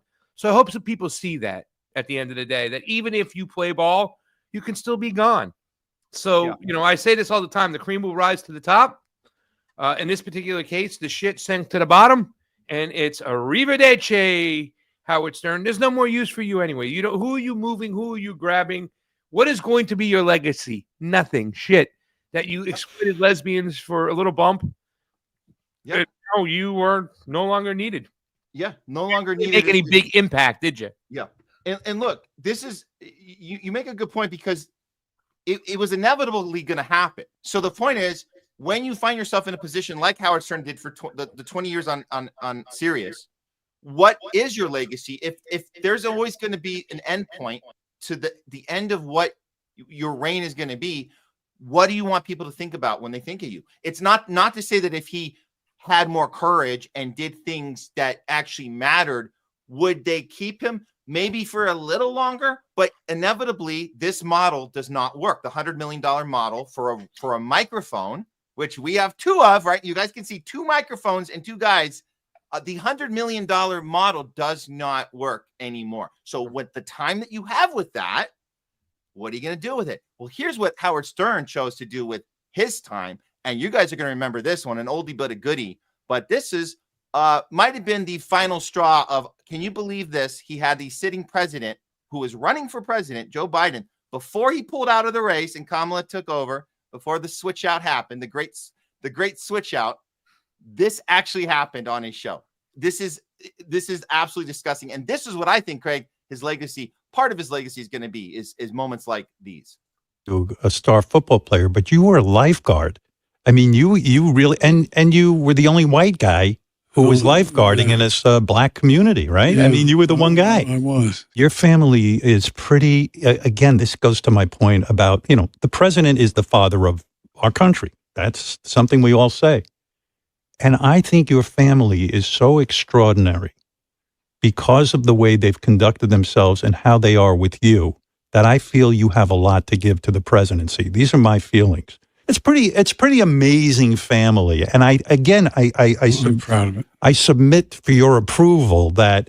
Just for translation, he just said, I'm proud of it, but it sounded like this. But that's what he was saying. So Joe Biden is trying to have a conversation, which he can't actually do because he's got major dementia and his functionality is not there. But we're all this is when we're still pretending that he's totally coherent, and anybody with a problem with it is a crazy Trumper. But yeah, a little bit more of this. When you have a loving family like that, you got a lot to give because you get so much from them. You're the kind of leader I love because we're lucky to have you in the Oval Office and serving as the father of the country. Because if you're a good father to your family, which you are, I know you'd be a good father to the country, and I want to thank you for providing a calming influence, an organized administration post-COVID, getting that vaccine out, getting NATO, getting us to feel comfortable, standing up to Putin. I don't know what people.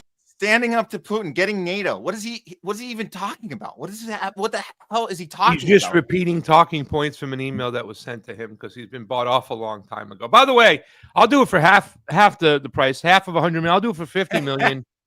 And you know what I'm saying? Matt will be, on the show all the time. He'll be the Baba Booey. I'll take Robin's paycheck. I can't. Sorry, I already have somebody else's for Robin's paycheck. Baba Booey, the producer and stuff, but you'll be more involved with the show itself. You know what I'm saying?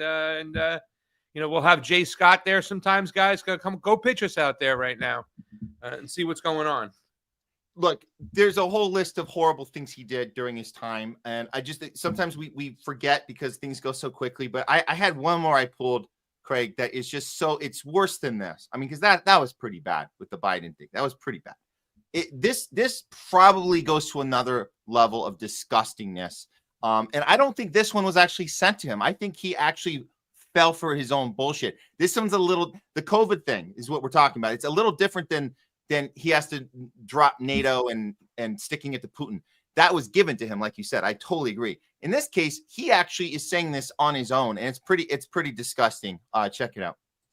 Really funny when the radio guys are the best. There were like 4 of them died. 4 of them who were like ranting on the air. They will not get vaccinated. They were on fire. These guys. It was like day after day. They were all dying, and then their dying words are, "I wish I had been more into the vaccine. I wish I had taken it." I have trouble drumming up compassion, and I think that's a terrible thing. To not be able to drum up compassion for people that stupid that they wind up dying. Where do I have that clip of that Mark Bernier guy? Bernier, the guy who died. Oh, I got it. Here it is. This is the guy. I'm not getting the vaccine. Fuck, but that's the guy who died. That's a great question, and we were going to talk about that as far as the vaccine goes. What about you? Yeah. I'm not taking it. Come on. Are you kidding me, Mr. Anti-Vax? Cheapers. Ever? Cheapers. No. Anti-vax, Mr. Anti-vax. And he died? Yeah, he's dead. He no longer walks. There were 3 other guys, too. I don't have tape of all of them. And they're on the radio preaching this shit. And they're on the radio preaching this shit. Wow, there's Howard Stern with a little bit of unknowingly self-awareness, where he says out loud, looks like we have a responsibility with a microphone. Looks like we have kind of a responsibility. So as he's mocking a story, complete gossip, which he's hearing, total gossip, talking about people dying. The only people dying were people stuck on ventilators and put and shoved remdesivir down their effing mouths. But he doesn't know that. And he's talking about responsibility on the radio as he's just saying garbage and more garbage out of his mouth. And this is why I believe that he fully believed that that was not a script sent to him. This is how he behaves when he was showing up to work for this $100 million contract. This is what it looked like when Howard Stern gets to work. Watch this. I don't know if you've seen this one, Craig. This is hilarious.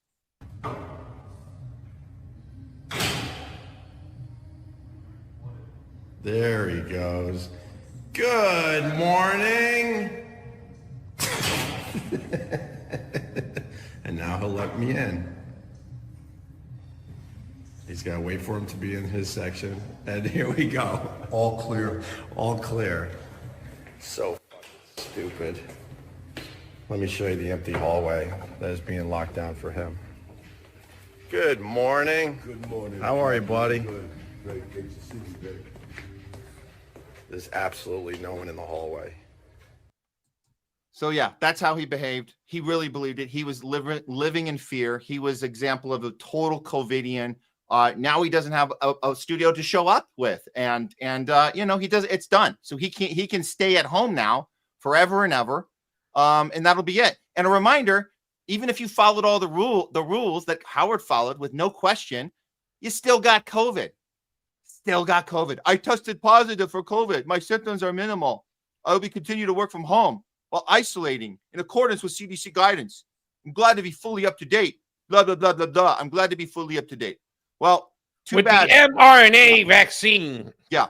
Good for you, Howard, following the rules with no questions asked, and you had a $100 million microphone. Finally, thank God they took that away from you. And now we have to report another died suddenly, completely unrelated, but Howard Stern show is the personality is dead at 55. Doctors are baffled. No cause of death was reported. But yes, the Howard Stern show personality has died suddenly at 55. Yeah. Where do you get your information from, you fucking schmuck? Man, wow. Wow.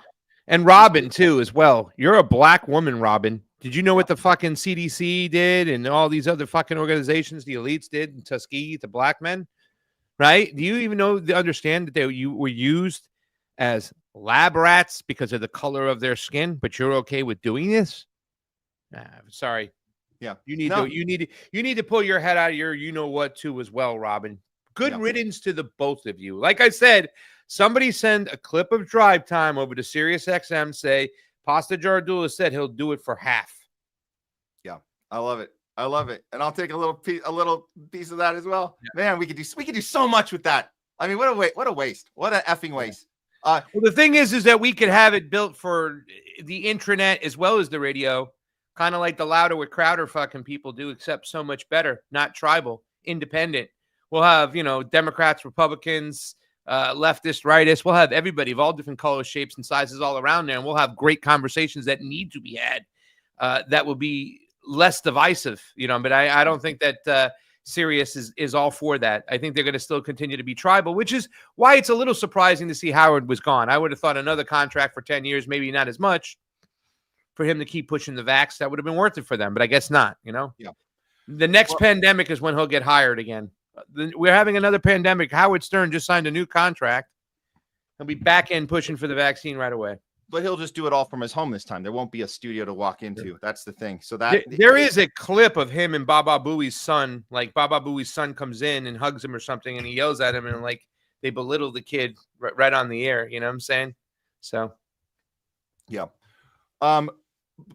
to finish up the Hollywood, just one more quick one to report here, because we were covering the Superman story. Remember, a lot of people saw that the Superman movie was something we're seeing because it was actually anti-Zionist, and it did say something about immigration. It did say something about humanity beyond the borders of countries, and that when if somebody comes here from another planet, they actually, the instinct to represent humanity, not a particular country, represent, you know, the struggle of the human being, the struggle of every human being, the rights for everyone to have life. Those are the elements we knew that Superman would be. If that fictional world actually existed, you would hope that that was the attitude. And I like that about the new film. You know who didn't like it was Dean Cain. Dean Cain said, no, that's not Superman. I'm angry about it. And he tried to say Superman was not pro-immigrant, even though he was. Well, look, Dean Cain took it to the next level. I kid you not. Superman actor Dean Cain has now officially joined ICE. He becomes exactly what he was fighting against. And the twist that would make Bizarro Superman proud, Dean Cain has traded in his red cape for an ICE badge and joined an organization that traumatizes immigrant families. According to USA Today, Dollar Store Superman is now strutting around with a badge, bragging about a $50,000 signing bonus like he just won the Sell Your Soul lottery. Former Man of Steel announced his new gig on social media, serving up a 90-second recruitment propaganda video, which we're not going to play, that would make Joseph Goebbels blush. Cain, whose biological father is Japanese, has decided to join forces with the kind of organization that would have had his ancestors sitting in detention centers. Wow. So one wonders how Superman, literally an undocumented alien, would feel about his career pivot. Some Instagram users pointed out his philosophical pretzel, but their comments bounced off Cain's chest like rubber bullets off his old costume. You're such a massive disappointment, only brings shame to the red cape, wrote one former fan, apparently forgetting Cain already did that with his direct-to-DVD career. Superman was supposed to stand up for truth and justice and the American way. Well, I guess Cain misheard it as tyranny, just ice, and an American cage. And I want to correct the article. It's not the American way anymore. He doesn't stand up for the American way. He stands up for humanity. I forget what the line was changed to, but it's not that anymore. And I think that's the other thing that upset people about the new film. So it makes sense. It's kind of serendipitous. Here we go. Dean Cain is now officially joined ICE. And a reminder, this is literally right out of an episode. And we played this before, but I just want to remind people, this is Dean Cain playing Superman, who used to have the opposite stance on this exact issue, just in the 90s, not too long ago. Emily Stevens with Immigration and Naturalization. We just need a quick look at your green card. Green card. You are an alien, are you not? Superman, I'm afraid until we get this cleared up, I'm gonna have to ground you.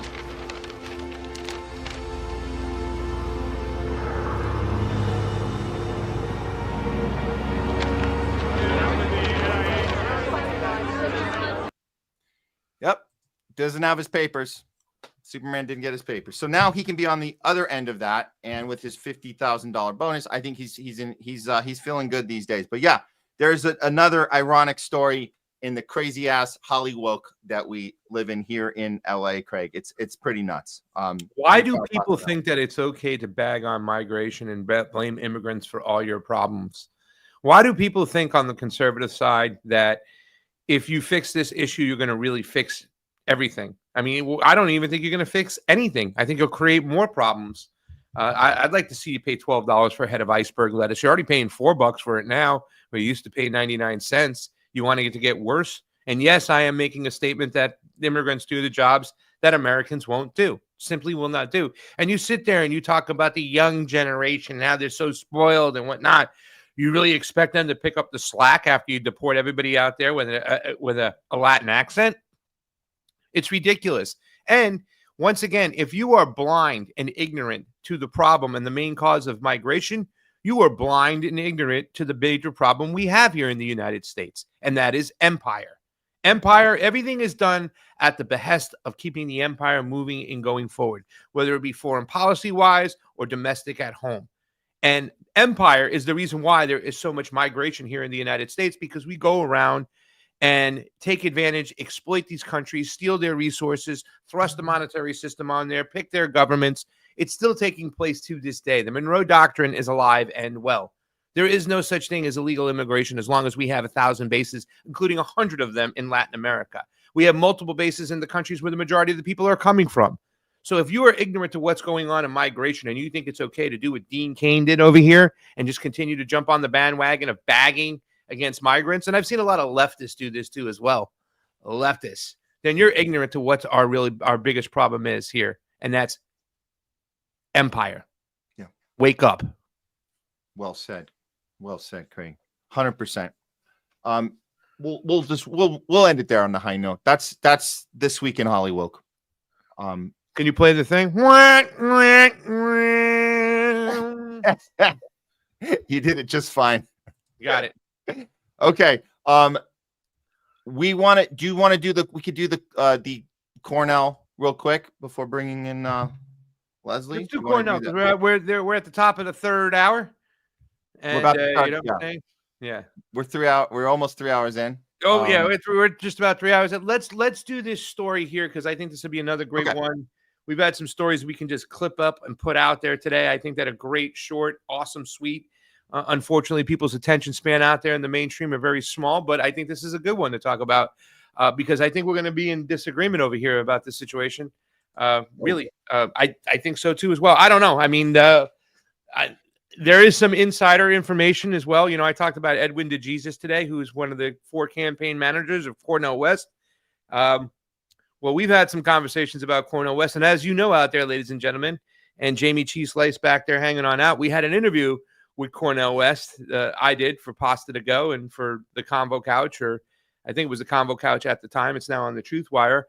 Some interesting things came about that. I mean, there's a lot of insider information that we have here and privilege for our audience to know about this next topic, Matt. So let's dive into this first. Okay.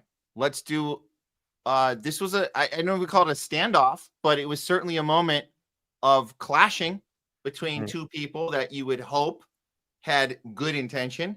We've been following Norman Finkelstein this entire time. His mastery at understanding the Middle East and understanding specifically what's going on in Palestine, in Israel, and the historical context of what's been going on. He's been nothing more than a voice for the people in that regard. And you would hope that somebody like Cornel West would agree with Norman Finkelstein on all of his assessments of what's going on. And I'm sure they do agree on a lot about it. However, there's one point, and this is maybe a philosophical point, but it needs to be discussed. We're going to play this little back and forth. Norm's going to start, and then Cornell's going to respond, and we can stop it. Tell me what you want to stop at any time in the middle and respond, but it's about a 5-minute interaction here.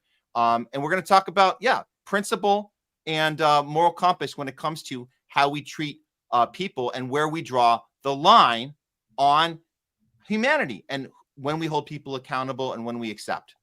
Here we go. Here's Norm. He's going to start. And I know Brother West. He embraces everybody. When he says Brother Sharpton, I cringe. But he does it, even though Brother Sharpton has stabbed him many a time in the back. But I say they ought to be shunned. You ought not to be inclusive of child killers. I'm asking you, Cornell, do you feel that those students are obliged to be inclusive of child killers? I'm curious, because I know you're very inclusive. Maybe your tent stretches from here to the other side of the galaxy. Do you believe that they should be inclusive of child killers? Yeah, that's a hell of a way of characterizing it, though, because you see, part of the problem here, brother, is that, I mean, the history of religions, which has been for the most part the history of barbarism in terms of institutional religions, they have specialized in shunning people. And once you begin to shun, then the next step is dehumanization, subjugation, and you're just redoing the same cycle that you yourself were resisting from the very beginning. On the other hand, and here this is where, now see, and he did not, you know, we have such great respect and love for you, brother, but we don't agree on everything. Is that right, though, babe? We don't agree on everything. Because different strokes for different strokes, not in the superficial sense. Sly Stone just died. That ain't no joke. That was at the dignity of everyday people. You a different kind of brother than I am. I don't have to make you like me. You the kind of brother who have courage, intellect, unbelievable commitment to truth, and believes in shunning. I'm a different kind of brother. Shunning people who are connected with killing babies. I don't believe in shunning as if it were a political principle. It's a visceral reaction. Yes. There's something revolting about being, as Harvard kept writing, to be inclusive of child killers. I find that just an utterly revolting concept. But isn't it? But that's a great question. Isn't that just a revolting concept, Cornell? I mean, this is a this. Yeah. Is he able to answer this question? It sounds like Cornell is doing some maneuvering. That's what it seems like to me on right here, Craig. I don't know if you want to respond now. I don't know, but we definitely got to run the rest because I think he does answer it right now. But I don't think it is. I don't think it's exposing him. I mean, I think he's having a moment himself, Cornel West, and this is Norm Finkelstein, and we'll provide some context to what's going on for these two gentlemen after we hear the rest of it. But I think let's listen to this out, and then we'll kind of piggyback on top of it because he does make the comment here. And Cornel West gets the answer. So let's see what we come up with. Good. But we just different kind of brothers. We got different kind of temperaments, man. I don't believe in just... Look at it this way. Look at it this way. Would you corrupt... If we shunned every American who supported the extermination of indigenous people, there's not a whole lot of folk left in the history of television. If we shunned the majority of Americans who supported the enslavement of black people, the lynching... I'm just going to pause here. He's changing the context. I just want to be clear. He's changing the context. He's saying people who support. We're not talking about people who support. We're talking about people who actually do the murdering, people who murder children. I'm just going to throw that out there. So the context is changing, and he's making it about support. Well, wait. He clarifies it, though. He clarifies it up in his next statement. Let's go ahead and watch. Okay. Black people, Jim Crow and Jane Crow. Who's left? Well, you got some Mormons. I mean, you got some Quakers and some Mennonites and so forth around. Then you got the secular Jews in Brooklyn who come in with this rich tradition and want to go to the back of the bus on the Jim Crow bus when all the black folk are there and the Goyim is in the front. That's a small group. No, this is a rhetorical evasion. No, it's not. Yes, I'm speaking directly to your question. I'm just not agreeing with you. Would you cavort and carouse?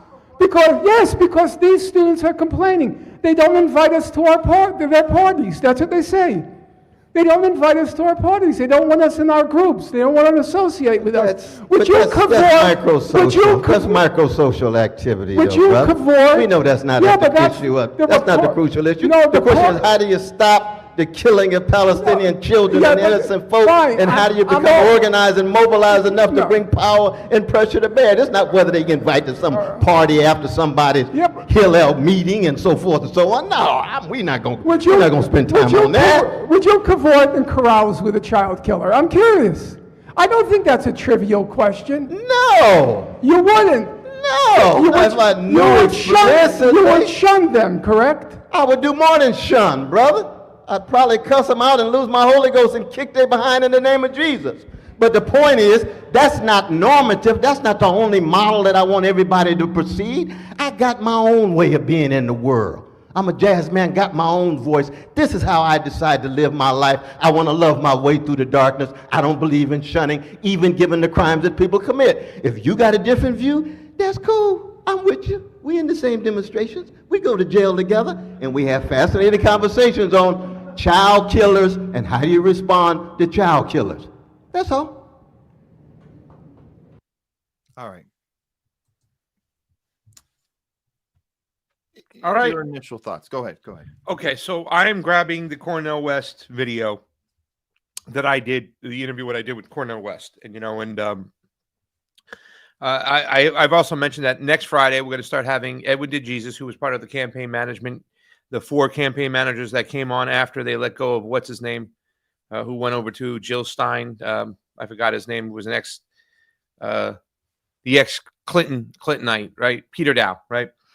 So there is some context that I can use to provide my opinion on what's going on, because the thing about it is that I think that we have to establish right off the bat, and this is a problem right now because it's very different, right? There are 2 main different types of people who support Israel right now. There's multiple people, but there's 2 main people who support Israel right now. There is a difference between an IDF soldier who has bragged about killing children, who a difference between Smotrich, who is the defense minister who says he wants to openly exterminate them, human animals. There's difference between somebody who's actually committing these crimes right now and going ahead versus, let's say, for instance, my neighbor down the hallway, right? My neighbor down the hallway is a Jewish guy from New York. I don't know if he's even been to Israel. I don't know if he served in the IDF. Or I'm saying I think his wife was Catholic, and I'm saying I don't even know what his kids consider themselves because the mom ain't Jewish. He's Jewish and stuff like that. But he's an everyday New York Jewish guy who has been programmed to support Israel, their right to exist, that they are the victim. Probably in school did a lot of studies about the Holocaust and whatnot. There's a big difference between that person and a person in the IDF. And I think Cornel West made the clear distinction about difference between I kicked that guy in the name of Jesus' ass, but it's not the norm. It's not the everyday person. How do we talk to these other people? I think there is a sense of he's not making a distinction. He changed the topic on purpose to win the argument. That's not the topic that the conversation started with. That wasn't the topic. Well, okay. Well, listen, I once again, I think that what he was making a distinction from and what Norm Finkelstein was trying to find out is how do we treat these people who are supportive of Israel, right? Do you necessarily shun them or do you try to talk to them, right? So Cornel West was making the distinction from the fact that this person is different. He said, I would kick this guy's ass in the name of Jesus. He's a baby killer. However, that's not the norm. And how do we treat and talk to other people about this? I did not get the sense that Norm was at the top saying he's not. His focus of the discussion wasn't on how do we talk to people who have Israel flags. No, he was saying, do we shun these people, right? He's saying the actual baby killers that are justifying this behavior, which we see time and time again, so many videos of their smug asses talking about it and supporting it and grinning and smiling. And like you said, sharing the horrible shit on their socials. He's saying that that's not in a society moving. But he forward. also talked about Al Sharpton. He wasn't just talking about IDF personnel, Matt. He talked about Al Sharpton. So he was talking about, and I think this is where it is. Like, there's a difference between me and Fiorella as far as our sense of patience of talking to a Zionist. I'll go talk to Marty, my friend down the way. Pure Zionists, believe what's going on, whatnot. But once again, like I said, did not serve in the IDF, did not kill, just difference of opinion. I love the guy. He's my neighbor. He cares about me. I have his number. We talk all the time. I strongly disagree with his views, but I think there is a difference of opinion from people nowadays on their patience, which has been worn thin on whether these people should be shunned or not. Meaning the everyday person out there who is still supportive of what the Zionists are doing. Now, they might not pull the trigger, but I think when it comes to people like Norm Finkelstein, when it comes to people like, these other people, there's a thin line. Misty Winston, for instance, probably wouldn't have the same patience for talking to a Zionist as I would. She might, in the middle of a conversation, get up and walk away and say, fuck that dude. That dude's an embarrassment. He needs to be shunned. I think that's where we're coming from in this conversation right now about people who should be shunned or some people who should be talked about. Now, I want to say this much. He is doing the exact opposite of what I accused him of doing. When I went after him in our interview, which, by the way, he never shared, and he goes on Twitter. Thank you, brother Pasta, for a great interview. He didn't do that, right? He just went about his business, right? For whatever reason. Now, I'm not going to say why, but I did challenge him. And my attitude for him was, you are calling Biden and his supporters neoliberals, but you're calling Trump and his supporters neo-fascists. It's way too wrong, right? One outweighs the other one. Why are you shunning the Trump people? That was my argument, that he was shunning them before he could even win them over. Yeah. So in this particular context, what he's talking about, he showed with Pasta Jardula that he was a little hypocritical, because that was my big point. It was like, look, I'm not saying to excuse these people for their thoughts and their beliefs or say it's okay or not even hold them accountable. What I'm saying is that you are openly shunning a whole group of people when there's a good portion of them you can win over, but by automatically shunning them, calling them neo-fascist, you are pushing them away. Why are you doing it? Here he's talking the opposite, that he's not willing to shun people for their beliefs and their thoughts. And he puts his money where his mouth is, because he does go on Fox. He does go on conservative networks and talks to, conservatives, where other people in the Democratic Party would just simply participate in cancel culture and won't even talk to those people to begin with. So that's my thought on that right there as well. Why couldn't he take his own advice right there when he was running for president and not call Biden a neoliberal and Trump a neo-fascist, because he was just shunning a whole group of people? That's an excellent point. And that makes me feel more like Norm. I'm going to double down that Norm Finkelstein has more integrity, has more principle, and has more consistency with applying that principle by you making that analogy to him doing this during the last election season. The opposite of what he's doing, you're actually making the point that he's just going off of the devil's advocate, or trying to maneuver in this debate and say the key words that he thinks is going to get his civil rights followers, or get them to go, yeah, you stick it to him, Cornell, with all your civil rights talk and all of his examples that he gave of what if we were to shun people that believed in this, and he told all those different examples that were all civil rights related.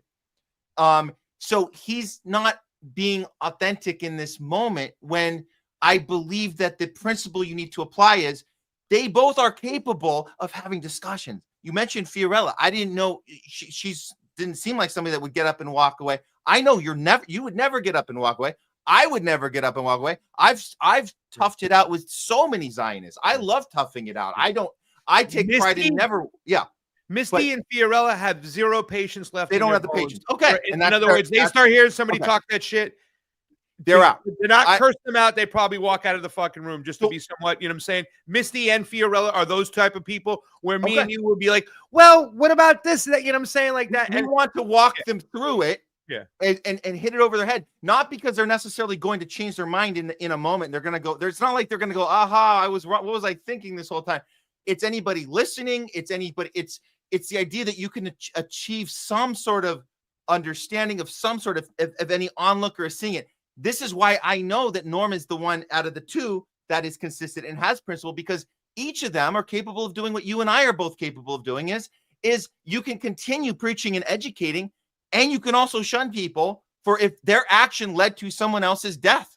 If your action led to someone else's demise, you can shun them. You're allowed to do that. And at the same time, you can help educate people who are listening. If they're not listening, maybe someone else is. And that's why I know they both can do that. So this argument to me seems like it just doesn't seem honest from Cornell's point. And I'll say, man, I'm so glad you brought up that point about the election cycle, because Cornell does the exact opposite when it came to when it was time to start which was surprising. When Cornell first announced, I would have bet a 95% chance that I'd be voting for the guy, because he had the ability to talk to people and not shun them when it was necessary. But here in this whole situation, out of the gate, he shunned a whole class of people. And like I said, his interview with Jimmy Dore, his interview, not so much with me, but his interview with Jimmy Dore almost seemed like a endorsement of what we need to push away from, that Biden is the lesser of two evils than Trump, right? Like he kind of endorsed that mentality right there with those interviews. And that's something that went against, once again, it was like, why don't we just change the language? First of all, and I think really, to tell you the truth, it's not about patience for the situation and about talking people through. I think that me and you, Matt, when it comes to comparing ourselves to Fiorella and Misty, we also have a little bit more tolerance for people who are maybe a little bit what they would consider to be just stupid and lost, right? Yeah. Like, you know what I'm saying? I think we have more sympathy for that person, which could be a bad thing sometimes because, you know what I'm saying? If you go too far, if you give people too much excuses when enough of the evidence is out there and you got to call it like it is, balls and strikes, we say it all the time.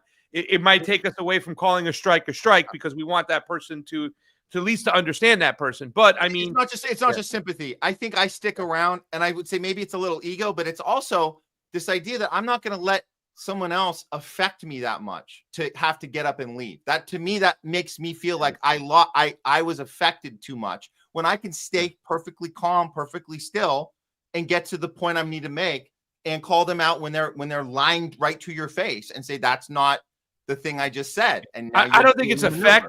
Yeah. And I can't stand when for instance, when I always will say, well, we have the situation with the LGBTQI community, and Fiorella would go, well, why is that affecting you so much? It's like, it's not affecting me. It's just a losing plan. It's just a losing tactic. I want this to be successful, and if you go that way, you're going to turn people off. The same way that Dr. Cornel West turned off all the Trumpers right away by referring to them as neo-fascist and Joe Biden people as neoliberal, right? You know what I'm saying? He just turned them off.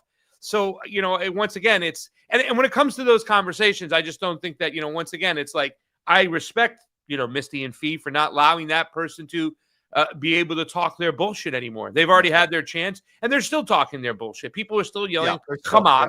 They're still yelling the same thing. And they're yelling it because we allowed them to yell it instead of maybe walking out of the room. Maybe that's what they need. So that's why I don't look down upon that. I just look at it as different. And I just got to say, so we had the Cornel West situation, right? We had the interview with him, and then he also too went on Jimmy Dore too as well. And it was once again this kind of the language you're using, whatnot. He was shunning people right out of the gate. He didn't want to recognize it and just change and make the tactic change. But right after October 7th, on October 10th, I think it was. October 7th happened on a Friday. They had the 8th, the 9th. So on the 10th, here I am sitting in Jimmy Dore's chair while he's on thing, and I have right at the gate the first chance I have. Now, as you know, Max Blumenthal is the guy there for Israel. In fact, Jimmy encouraged Max Blumenthal and RFK to have a debate. You know what I'm saying? Everybody knows how close the gray zone is to that. But for me, I sitting in the chair, you also wear the producer's cap. It was my decision to say, hey, let's try to get Norm Finkelstein. Let's get a different voice in here. He hasn't been on the show in a while. It was a long time ago. Let's get him in here. So I was able to sit down for almost 2 hours with Kurt. You wouldn't believe the conversations. Me and Kurt had like an hour conversation after he left. We're just mind blown from this guy. The history, the historical context, the way of putting this together. I had something planned and Norm took the bus and he drove it. Now, it kind of went the way I wanted it to go because I wanted to kind of take a step back and make it Gaza for idiots, just kind of explain the whole situation so people can understand the whole context of what's going on. But man, it was amazing to have Norm Finkelstein in that chair and just sit back and get educated for him right out of the gate, the first Monday after October 7th. What a treat. That's the things we were able to do and stuff. What a treat after sitting. This is the Monday, the first fucking work day of after October 7th that happened on a Friday because whatever got on Friday was very loose. And then the weekend they were throwing shit together. But this is right out of the gate to have him. Wow. Talk about being privileged. That was one of the moments of my life I'll never forget. If you haven't seen it, go back on Jimmy Dore's show and watch the Norm Finkelstein interview I had with him. I think Due Dissidence brought him back like a year after. So there's a lot of stuff. If you want to get educated on what's really going on, go right ahead, right over there. Just amazing stuff, by the way. Well, this was a good debate on these guys. I guess at the end of the day, I would say, yeah, I would still give it to Norm, but you did make a good point about Cornel. So I hear it. I think Cornel could have won this if he had brought up, you know what? I was wrong. I was wrong to shun people during the election season. Then I think he could have won some people over on it, some more people if he was more self-aware. He shunned the whole MAGA base. And I was like, my attitude was from a strategic point of view, right? Like, what are you doing? Hey, bro, like you can get a lot of these people to come on your side right now. Don't sit there and make them look. They're calling them a fascist, but you're calling Joe Biden and his supporters a neoliberal. I mean, that's just. I mean, you're selling the lesser of two arguments right here. You're in fact backdoor subconsciously endorsing Joe Biden and the Democratic Party. Get away from it. Get out of it. Just change the language. Don't shun these people. You shunned the whole MAGA base right out of the gate, Dr. West. Yeah. All right. Ready to do some talking back? Do you want to get in on this, or just? I really want to go and see what's up with my mom to see if I can cook her some dinner. Maybe dip back in after Leslie does her thing. Okay. So let me just put my camera down and I'll come right back. Let me go check on mom. Okay. I love you. Love you too. All right. Let me see here. I had a little tech issue on StreamYard. I think we're good. Jamie, Leslie, give me a thumbs up if you see me okay on the screen. I was okay. It's funny because I see a white border around me, but I see it's the normal red to everybody watching, but it's weird. It's not showing that to me. So I don't know what's going on there, but it doesn't matter. We'll go ahead and do some talking back. Because Leslie hasn't been on in a while. So we are very, very happy she's coming back with us. And Jamie, thanks so much for being on the ones and twos with us on the back side. And I see you've tagged some comments. Very cool. Guys, get the comments up there for us if you're on Rumble or on YouTube. And we're going to talk to you now. We're talking back to you, as we call it. It's called Talking Back, this time with Leslie. Let's go.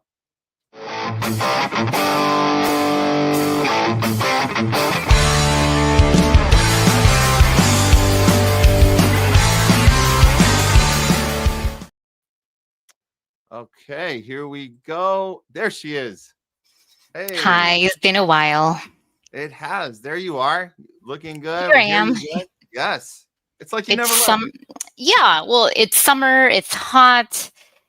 We got to get our tan on. I'm already naturally tan, but be safe out there, guys. I think it's going to be a hot weekend. And you know where I'll be? I'll be going to the Baja Music Festival. So I'm a little nervous about the heat, but you know. Yeah, no, it's going to be a good one. And I hope you guys are having, the best fun you can have too, when you can have it during the summertime.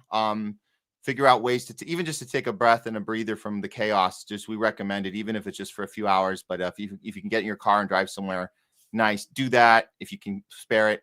But yeah, in this case, a weekend away south of the border sounds nice right about now. But so lovely. And yeah, no, I'm happy to be here, but it's going to be a fun one. If anyone's going by any cool chance to the Baja Music Festival, I'll be there. Hi Wits, hi Airwaves, Zootzilla. Really cool. I see some new names and then the regulars too. Really awesome. I love it. Let's start from the top. Let's see. Before you grab the first one, I just want to let everyone know that we've had a loaded show today. We've had with Jay Scott, with Craig Pasta. We covered a bunch of stuff today. So if you guys are, chiming in on whatever subject, we'll just switch to that subject. But yeah, we have obviously Israel, same old Israel. We had the Mexico story with the digital dystopian system that's being in place there. That was on our top censored news. We talked about the Hollywood. We had, Howard Stern canceled, Dean Cain joining ICE. A lot of action there. We talk about the AI. The AI is learning ways to manipulate us so it can stay alive. It wants to live. So that's really weird. It's pretty wild. We had the Epstein gate. I guess you got the Clintons on the subpoena list, but we talked about that one and a few other things as well. But yeah, just wanted to throw that out so people know. Yeah, we covered a lot and we're ready to go. So I'll pass it to you, Leslie. All right. So so we're doing the highlighted ones or starred ones from YouTube.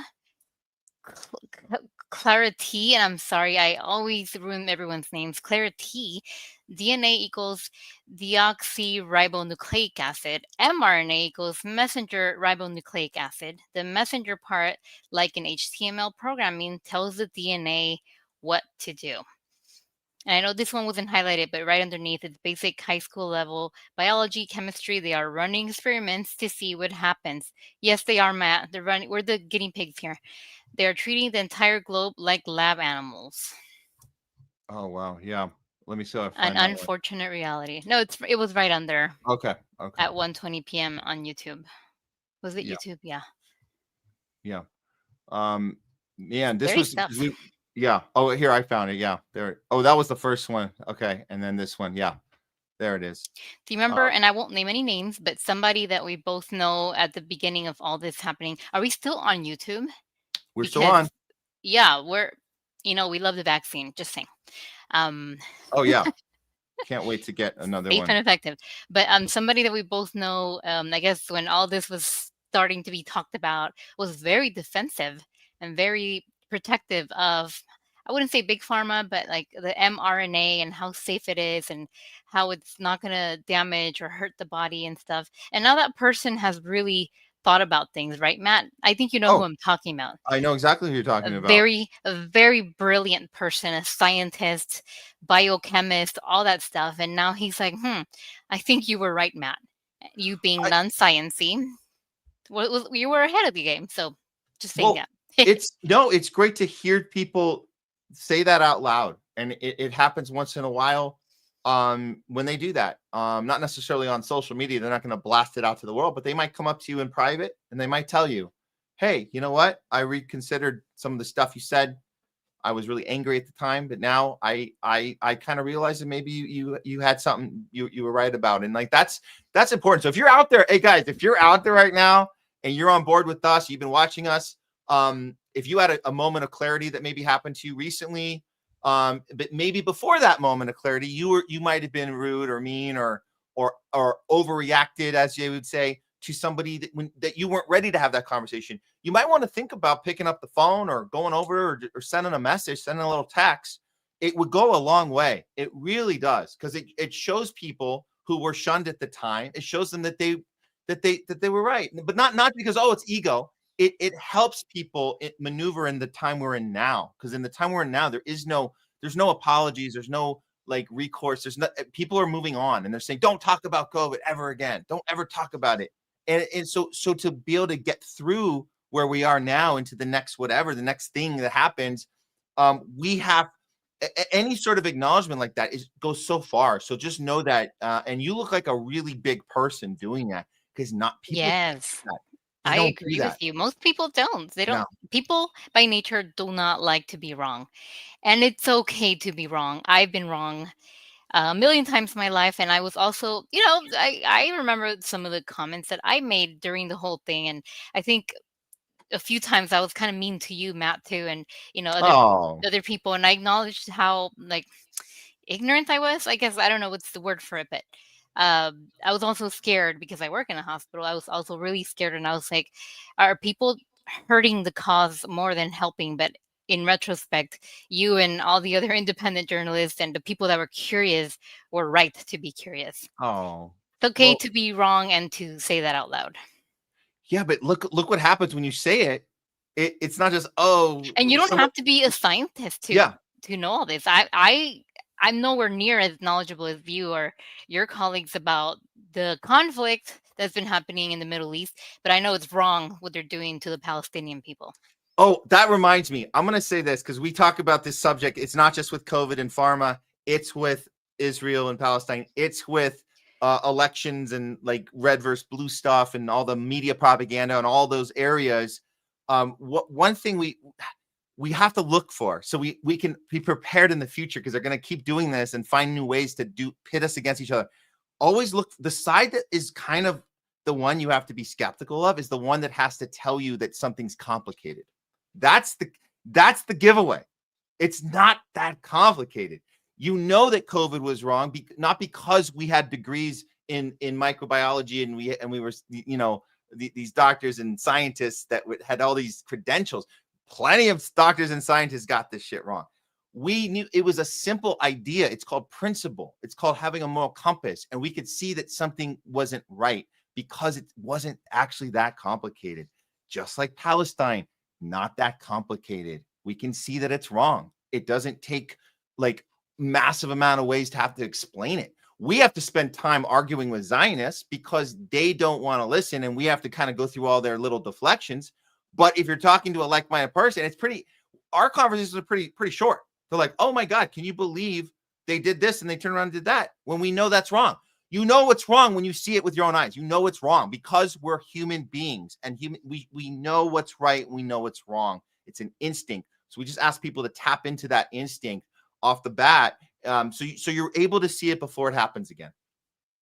Have you had a successful, I want to call it debate, a successful discussion with someone, with people that were very rude or mean or condescending to you when you were calling things out, when you were curious about this pandemic and the new drug that everyone's racing to get? Have you had any successful discussions with those people? And like, I assume none of them have apologized, but has there been any success, Matt? Because I know you were very verbal to 100 people, and I'm just curious, how many of those people went, Matt, you might have been right about some of those things, besides me. But besides what you just said, and besides the person you were referring to earlier in the conversation, I don't believe. I think maybe one other person. You know what? I'm going to do that. I'm going to give a shout out. Because we went through a period of not talking that much at all, really. But we're having discussions now. I'll give a shout out to my mom, because we having discussions. Oh yeah, go Leora. I gotta say, I gotta give some respect her direction, because when we started talking about COVID, it was way after the fact, because we hadn't, like I said, we weren't speaking before really at all. I mean, just occasionally, but not. We would never have gotten into a subject like this until after, it was kind of in the rearview mirror. And so when it came up naturally, no, she was on a totally different wavelength. And I think at just her ability and willingness to just listen, very quickly, she's like, oh, I didn't look at it like that, or I didn't think of it, or I thought RFK Jr. was this crazy brain guy with a brain worm or something, and I thought he was. I said, no, Mom, you were remember, you were always about health when we were growing up, right? Yeah. So this was something that, like, go back to your moral compass about that, about health. Go back to that, and then know that RFK Jr. has always been he's been a lefty his whole life, with talking about environment, and you're talking about just trying to be about health and wellness his whole life, and challenging these corporations that have taken over our industries here, and taken humanity out of it. So she looked at that and she goes, oh my God, like, that's wow. Like, but it took a little bit. But I appreciated that. And I think that people might be willing to have a discussion. If you start from principle, start from morality, start from those places. You don't have to get into all the details. Eventually, I had to tell her, by the way, the thing you should be mad at RFK Jr. about is his Zionism. And then that was an interesting part of the conversation. But it's like just talking it out. You can get someone to go, oh shit, I didn't know that. Why didn't I know that? Well, because the media didn't want you to know that. They wanted you to think it was the opposite. They wanted you to think it was yeah. Every once in a while, you'll get someone saying, you know what? I didn't think of that. And it takes a lot. It takes a lot for someone to do that. You mentioned principle. I think a lot of people have principle, but a lot of people also have ego. Yeah. Ego or denial. There's a lot of denial out there too. Ego can really F you up. It can really F you up. Yeah. And I have the same question, and I'll move on, but I just have the same question, because again, how articulate you are, Craig, Jay Scott, all of your guests, how these discussions have gone with people that will probably remain Zionist their whole life. Has there been any successful discussion with any of these people? I'm just curious as to, does having discussions help? They do. And I'll go back to this. When we have them publicly, that's the best. That maybe with the Zionism, it's better publicly. When I say publicly, I don't mean like passive aggressive Facebook messaging. I'm not talking about that, because that's bad. That's not a real discussion. That's where it's cyber bullies behind keyboards. That doesn't count. People can manipulate that so bad. It's so, like, I'm talking about what we're doing right now on the show. I'm talking about when we have guests on. I've brought Zionism up with guests who I guess maybe it wasn't supposed to come up because it wasn't really the talking point, and I brought it up. I brought up Israel, and they don't want to talk about Israel. I had that one guy on, wanted to talk about China all day, and I said, look, let me play you this clip. So I would say this. I'm not saying don't have one-on-one conversations. I'm saying this is the order of it. Avoid texting conversations with people about this. That's really bad. It doesn't get anywhere.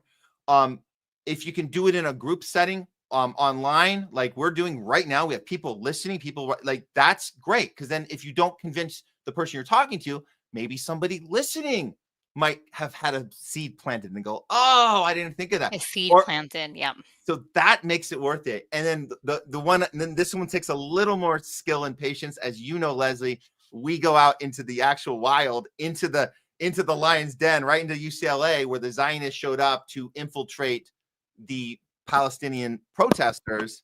I'm ready to go. I'm ready to take them on. Again, well, you were already in the beginning.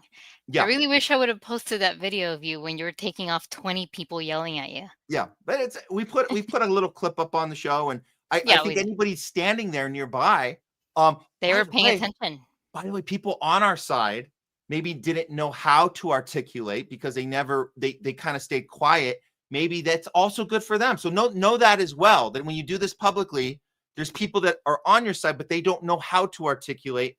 And they hear you make a point and they go, you know what? That point resonates with me. I'll remind the viewers, that day we went to UCLA, the majority of the protesters were students in their 18, 19, 20-year-old students.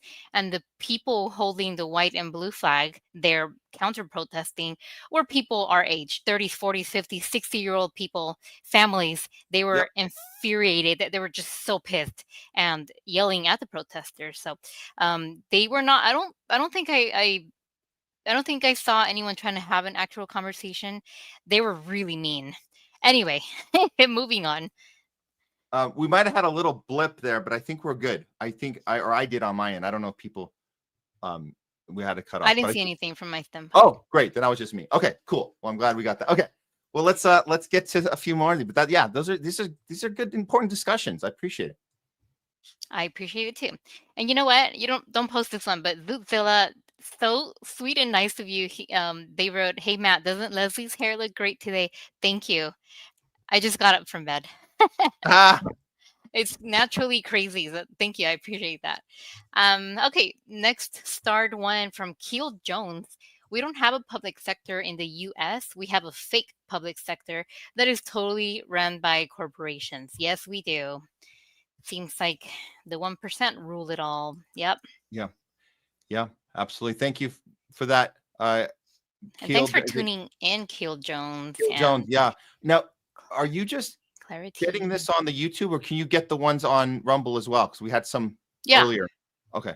Yeah, I'll catch the start Rumble. If I miss one, you can also. Yeah, go ahead. Sorry, you're.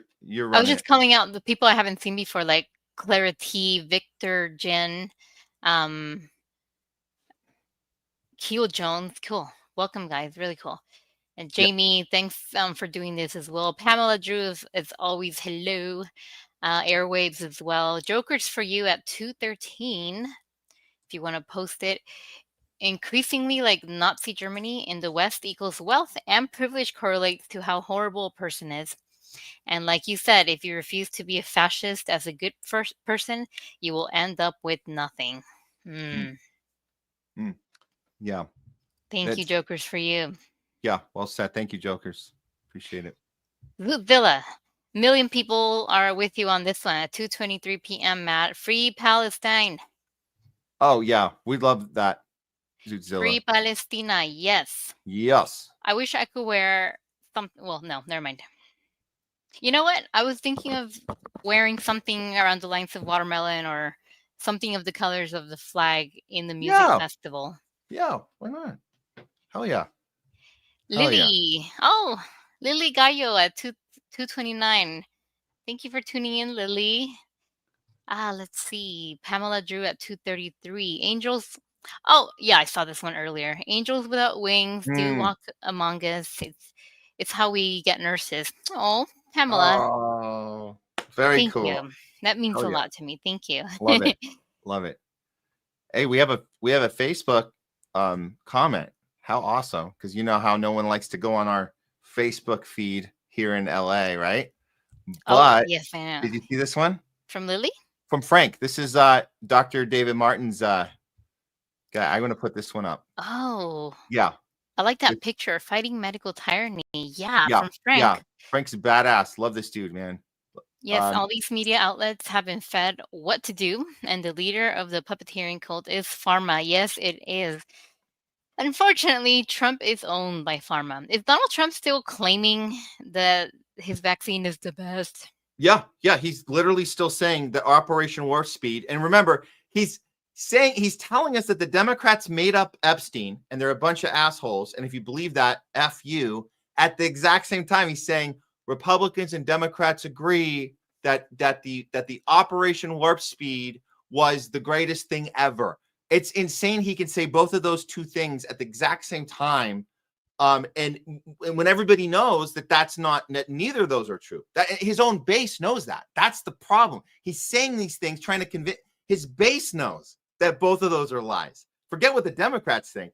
His base knows. And that's why Frank writing this, it's important because I understand Frank, we were able to engage about, getting Dr. David Martin on the show. It was one of the best conversations we've had, best as in it got out to like 500,000 people, more than 500,000 people saw our interaction with Dr. David Martin. And I got to say, Frank, you probably know this as well, if you're watching right now, a lot of people in the medical freedom community were on the right side about pharma, but yet the MAGA people that you show up to vote for, the Trumps and the even though RFK Jr is trying, he's trying, but meanwhile the guy on the front of the ticket is telling you Operation Warp Speed was everything, and we know that's bullshit. And so what do you do about that? How do we have conversations in this medical freedom community who banked on Trump for that reason? And he's been lying. He told you from the beginning, I'm not doing anything about this. But a lot of people say, oh no, he doesn't really mean that. He's going to apologize for the vaccine. No, he's not. He in a debate with Kamala. You guys remember the one debate? He did one debate with Kamala. Why only one? Because she was thrown in at the last second. And they did the one debate. And during that debate, he told everybody that we needed to get more ventilators out there. So it's like, if you're hearing your guy do that, what do you do about that? And I wish more people like Frank, and thanks again for that, would be more honest and vocal about it, that Trump is bought and owned by pharma, and stop pretending that he's maneuvering his 10D chess right now. That's all. Mic drop. Okay. Airwaves at 2:42. Thanks for tuning in. Who the F considers POTUS as the father of the country? Who scripted that bullshit for Howard? Oh, Howard Stern? Oh, yeah. Yeah. Oh, I can with that guy, Matt. Oh, no, that Craig nailed it. He said this is an email he got with the talking points. And I could hear how frustrating it was for Craig to listen to. It's such garbage, but I think we paused it like halfway through, but he goes on, he did his little Ukraine thing. He stuck it to Putin. He did this, like, the father, whatever, father of the country. It was all in an email. It was all told to him. But he doesn't know anything. He doesn't know anything about geopolitics. He doesn't know anything about how media propaganda works. Clearly, he bought into COVID. So why would he not just read these things right off a script? And he's reading it to a guy sitting in a chair very close to him who has a look on his face like he's not present because he's demented and he's not able. He's just sitting there with that grin. It's the most ridiculous, craziest shit I've ever. It's always going to exist. You guys can always go back to it. You can watch the whole interview. But he's a puppet, right? Like Biden looks like he's got a hand up the back of his ass. Seriously, in that seat. And Howard's pretending. Howard's pretending that he's talking in a normal conversation with a person and telling him about integrity and fatherhood and all this shit. It's so bizarro. It's insane. Yeah. Did you read the super chat? Wait, what's it called? The Rumble one? You did already? We did. We got that up in the middle of the show, and I want people to know that when we see your super chats and we see it was a Rumble rant. You're talking about the Rumble rant, right? Oh, yes. Rumble rant. Did get that. We did get that up on the show. Yes. Very cool. Thanks, Albuk Kid. I think 2 weeks ago or something, someone put a $5 Rumble rant, it's called, as well, and it did not appear. And I don't know if you're watching, maybe not, but thank you for that as well. We're sorry we didn't read it. It did not appear in the StreamYard. You remember that, Matt? We did get it up on the screen at the end, but it was too late. I know we missed the moment when it should have happened. Yeah. We hate missing those. Sorry. Yeah. Yeah, All we're right, working on it. let's see. At 2:45, a dingo ate me, baby. If Biden was the father of the country, no wonder I felt molested under his presidency and wanted to get high all the time. That's funny. Next. Yeah, that was funny. Thanks for tuning in. Great. Did I Awesome. acknowledge jokers for you? Yes, I did earlier. Lily631 at 2:49. I would love to walk Howard through our NICU to see all the sick moms and babies from the fucking jabs. Oh, me too. Highest census this hospital has seen, and no one knows why. Matt, no one knows why. The doctors are baffled. We're They're baffled. looking into it. We're seeing so many miscarriages and blood clotting. Mm. A lot of issues with the vascular system, immunity, a lot of malignancies. I'm not saying what it is. It's just interesting, and I'm very curious about it. What has been new in the past few years that everybody got? You know what? We're gonna do a bonus section after this, after talking about. So you guys stick around. We're gonna do some. We know what it's not, because we have a celebrity special, like 3 of them that popped up since our last show. But with that said, since we have Leslie here with us, professional healthcare professional, can I ask you what happens in these situations behind the scenes today in 2025 when the discussions are going on about what's going on with this person? Does anybody ever ask the question? And if no, what would you think would happen if anyone, a nurse, assistant, anybody, a doctor, anybody standing there with the chart asking the question, what is the vaccine status of this person, in the context that they're trying to figure out why are these blood clots happening? What would happen if somebody asked that? Is it like, how dare you? Or is it like, or are people like, that's a great question, we didn't think of that? Or what happens? Does that happen? I don't think you're gonna like my answer. And Lily, actually, I haven't seen Lily before. Really awesome that you tuned in, and thank you for this comment. And I would love to connect with you. It is the picture from Kill Bill. Is that Kill Bill? Yeah, you're not gonna like my answer, Matt, because I would say never talked about or never questioned or brought up. I have. And, with my father, and some of our viewers know a little bit about my father, and that he was suckered into getting, I think he got 3, right? He got 3 vaccinations, and he almost literally died from that. And then when I tried to, for his case, for example, with his case, I try to bring up that issue about the vaccination, that it's caused blood clotting, and somebody confirmed that it made it worse. I would say the majority of providers are still like, well, we don't know if that really happened. There's underlying illnesses your father has. Well, we don't know. So in my father's context, no, nobody except the one doctor has not acknowledged it. And in the professional context of my patients, and when I was in pediatrics for the last few years, no, Matt, and I knew you're not going to like this answer, but no, it was not talked about. Nobody asked, nobody mentioned. By the way, this mother, or this infant, or this child with newly diagnosed cancer was vaccinated. I don't know why kids get vaccinated, but they do. No, the short answer, So we're still, so today, if it were to come up, is it people get angry, or are they like confused, or they would be like, hey, we're not, do they think that the wrong subject, that somebody just changed the subject? Like, well, I don't know why somebody would mention that. Or do you feel like it's more in defensive mode, and to say, don't ever bring that up? Maybe some people, I think a small percentage of people may have heard or seen maybe some studies that it may be causing some injuries, but they're like, oh, we don't want to go there, or I don't want to sound like a conspiracy theorist, so we're not even going to go there. But I would say it just makes me insanely angry, because me too. Yeah, because practicing medicine is about asking questions. How many effing questions? You guys know how many effing questions you get when you go in for a checkup? How many fucking questions? What did your dietary habits? What you did in the last week? What you did yesterday? Well, yeah, that's very basic questions now, Matt. It's the usual. Do you exercise regularly? What does your diet look like? They look at your weight trend. And then most importantly, do you have any COVID symptoms? Oh my God. So I see that every day at work.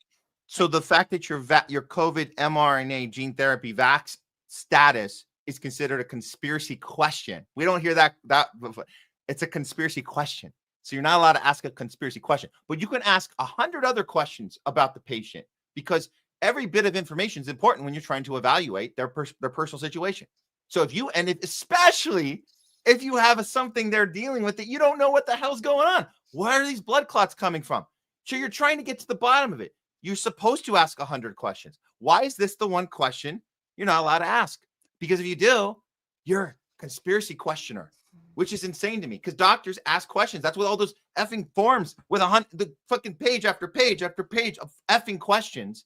And you're telling me that one is inappropriate. It's in 2025. I feel like the few people that might want to talk about this or might have suspicions that this person or this infant is vaccinated, maybe that's what's causing these issues. Some people might even be afraid to bring it up because of the judgment of who you're a conspiracy theorist. And I know in my practice, at least with some of the doctors I used to work with, it was a very close conversation. It's safe. It's saved lives, period. There's absolutely no issues and no safety issues with it. Sure, some kids are going to get myocarditis, but they'll survive. It's for the better good to have everyone vaccinated. So it's the light kind of myocarditis. The light kind. The light kind is a little heart inflammation. Never hurt anybody, man. Yeah, you'll have heart problems the rest of your life, but it's the easy kind you can deal with, right? Not ever playing sports again. Yeah. Anyway, Lily, thank you for that comment. With you there. I wonder if you are a nurse or a physician. Are you a respiratory therapist? I'm very curious here, but thank you for that comment. Let's scroll down. Booflans531, thanks for tuning in. I'm not sure if I've seen that name before. Airwaves at 302. Dr. Milky Toast West. Not all Nazis are bad bullshit. Thank you, Airways, for bringing up the Nazi thing, because that is exactly, I actually forgot that part of the point. Craig and I were having a little debate, but not really. I think we were kind of agreeing, but there were a few things we were having to work out as far as where Cornell was coming from.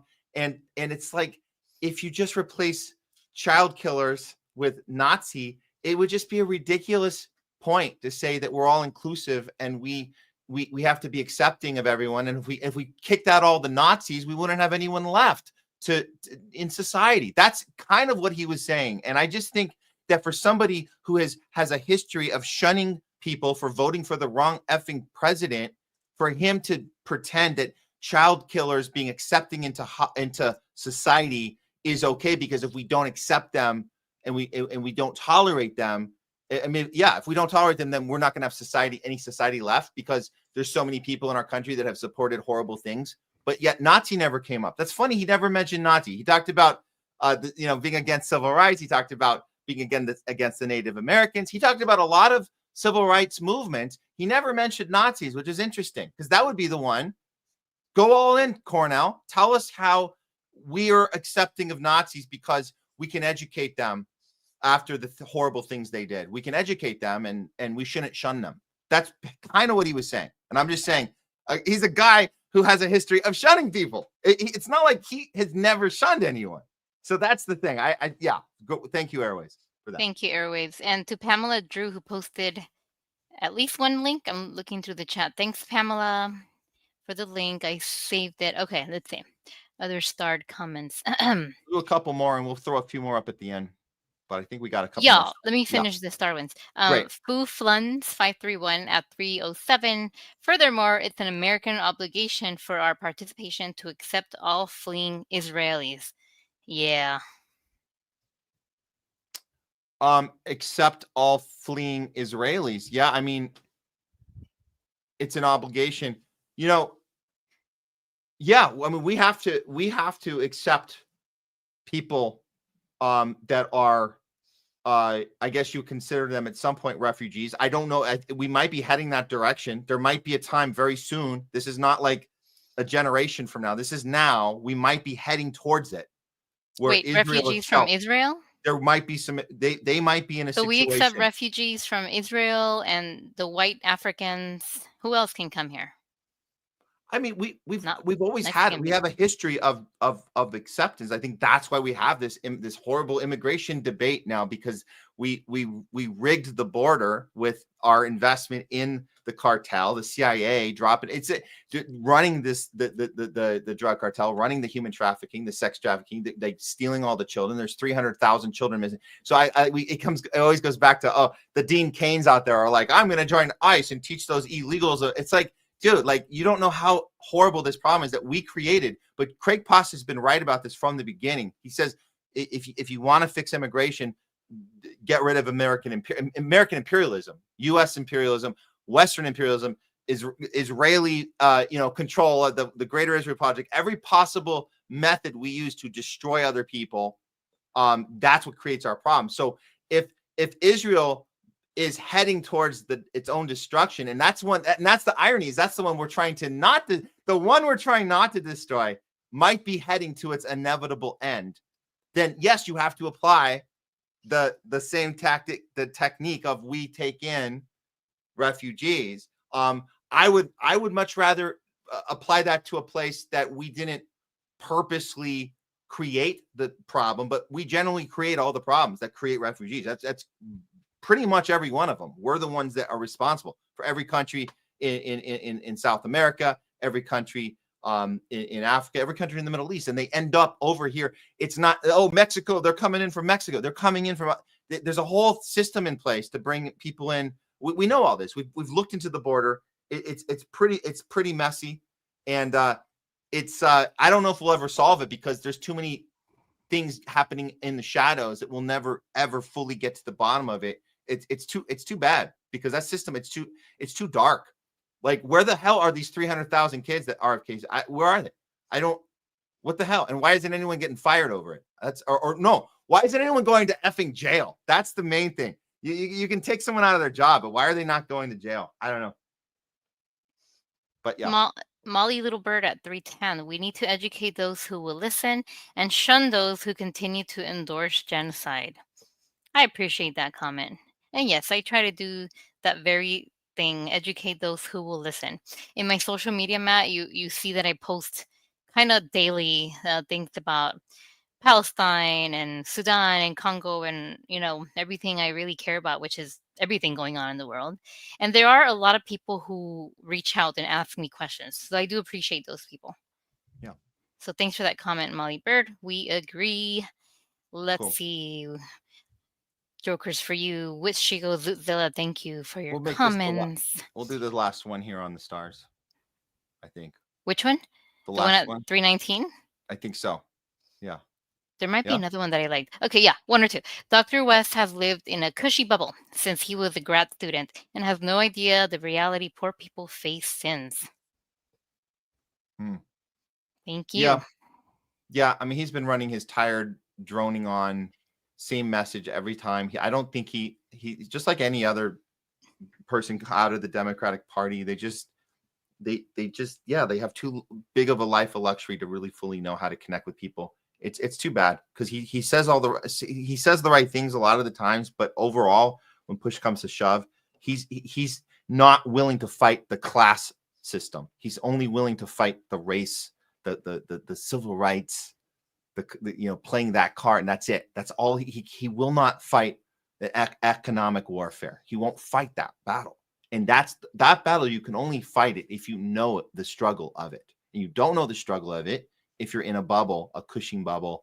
That's the problem. That's the disconnect. And we don't have really any politician that fully understands that. They don't understand that the real battle is the economic battle. It's the economic divide. It's a class warfare that we're in. And if we can get more people to understand that and talk about that, then we can change people's minds and stop distracting them with these, color revolutions, which is not, it's not to say that that's made up and it doesn't exist. It's just that that's not the heart of it. That's not getting to the effing core of the problem. So yeah, that's unfortunately. Yeah. I see Crypto AG tuned in, and Mary Ploppins. I've always loved your name. I'll read this one last. Okay. At 3:50 p.m. don't know if you can see it. The funny part is that doctors don't study diet. And I agree with you, Mary Ploppins. Matt, I think we talked about this before. Nobody ever talks about, they do. They say you got to exercise regularly and eat a healthy diet. But people are like, okay, we'll do. But nobody knows what the hell that means. Yeah. What is a healthy diet? Is it the thing we learned when we were in 3rd and 4th grade? The food pyramid? Eating wheat and cereal in the morning? No. Don't forget the bacon. Hey, that bacon that is recommended by the American Heart Association or one of those associations, one of those .org say you got to eat a balanced breakfast. Yep. Oh, that opens up the Pandora's box of, has anyone ever talked about fasting, intermittent fasting? There's no money in increasing your intermittent water fasting. intake, sodium intake, potassium, magnesium, zinc, calcium, everything in the, okay. Anyway, I just like that comment from Mary Ploppins. Yeah. And thank you, Mary Great. Poppins. Yeah, thank you Airwaves so love much. bacon. Bacon is a type 1 carcinogen, but I am sure you knew that. I'm sure you knew that. Thank you, everyone. Thanks, Matt, for having me here. This was really fun. I love reading everyone's comments and learning every day I do. I learn from you guys. So thank you. Really cool. I love Awesome. being here today. Awesome. Thank you, Leslie. And yeah, it was great having you. And we are taking a little break too. So I didn't tell everyone yet, but I'm saying it now. We're taking a little break from the show for, because we got to do some R&R and some other stuff as well. So yeah, we'll take care of do your that. mental health. Holistic health is not just about stuffing medicines down our gullet. We got to think about holistic health, mind, body, and spirit. So Yeah. namaste. Have a good weekend, everyone. Thank you. Bye. Okay. Bye. All right, guys.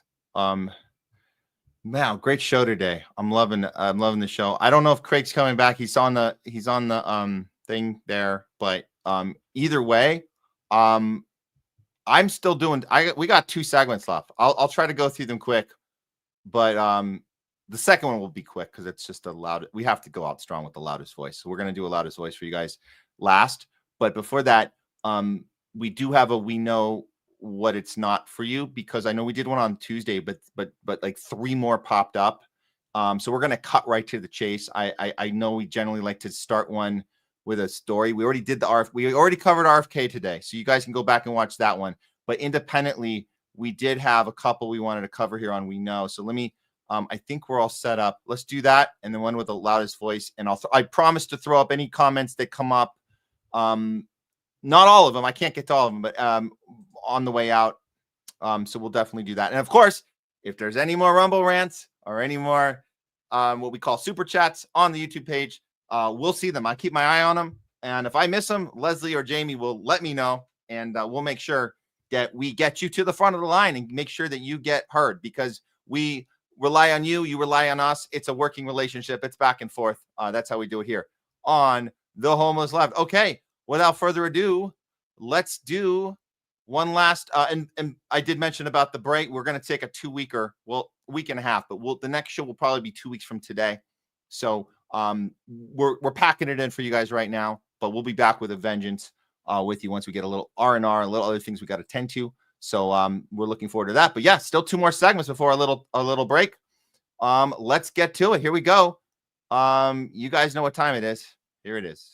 But the virus stops with every vaccinated person. But this is a pandemic of the unvaccinated. The conspiracy theory about this related to vaccine, you're right. We had to really move at the speed of science. Doctors are baffled. They're looking into it. They're going to be back with us soon enough with the answer to the question of what the hell happened.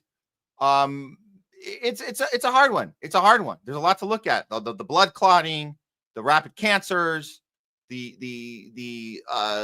kidney failures. I mean, the list is so long. The neurological problems, the young athletes going down for no reason, very athletic young people just dropping dead for no reason.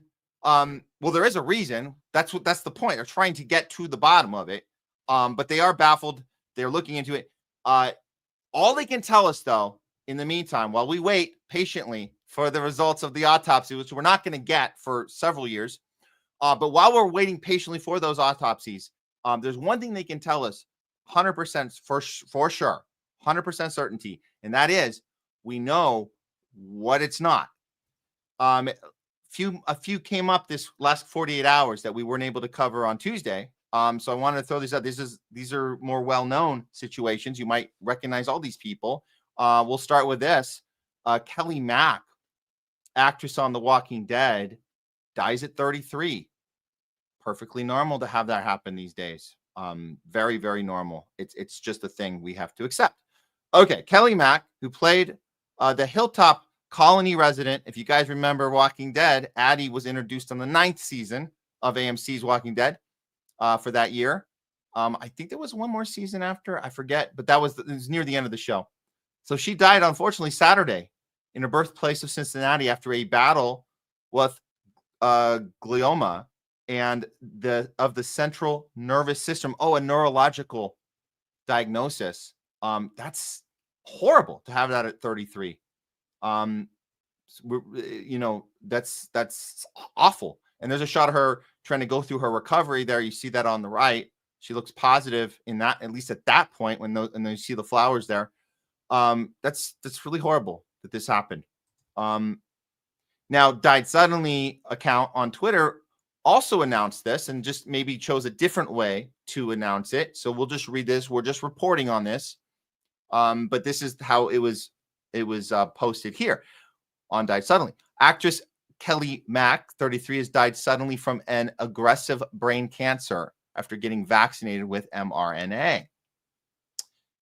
The up-and-coming Hollywood star was pressured, as a lot of people here in Hollywood were, into taking the shot to be on set for the show at the time she was shooting was Chicago Med.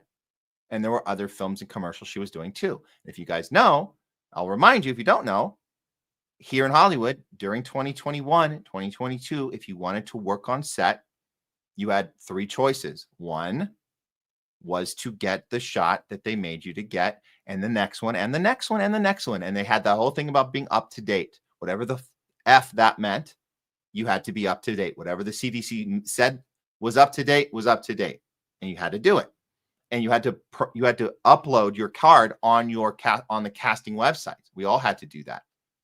And so that was your one choice. Your second choice was to say, no, unfortunately, I decline.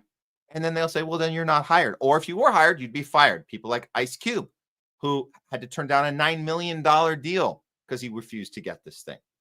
And the name of the film he turned down, if you guys don't know, Ice Cube turned down the name of the film he turned down because he didn't want to get this mRNA, was called Oh Hell No. That was the name of the film. Oh Hell No. You can't make this stuff up. The movie never did get made. Ice Cube turned down $9 million. Oh hell no. Anyways, unfortunately, actress Kelly Mack did not turn down the job of Chicago Med. So Kelly was diagnosed with diffuse midline glioma, a rare form. That's so rare I can't pronounce it. A rare form of brain cancer in September of 2024, so less than a year ago, which is why it's called turbo cancer. That's funny. Why didn't the article before that tell us about the turbo cancer and the dates? I guess they don't want us doing math. They don't want us doing math. Okay. Well, thank you, Died Suddenly, for telling us this, I would say, pretty vital information. The turbo cancer spread quickly and overcame her less than a year later. Rest in peace, Kelly. Woo! That's a tough one. That's a tough one. Again, we're not saying what happened. We don't know what happened. The doctors are working; they're looking into it. But it is the timeline is very suspicious. And like I said, in Hollywood, we were forced to do something we didn't want to do. I told you there were 3 options. One is to do it like Kelly did, or she wouldn't have worked on the show. So we know she did it. 2 is to say thanks but no thanks, like Ice Cube. The third option you had was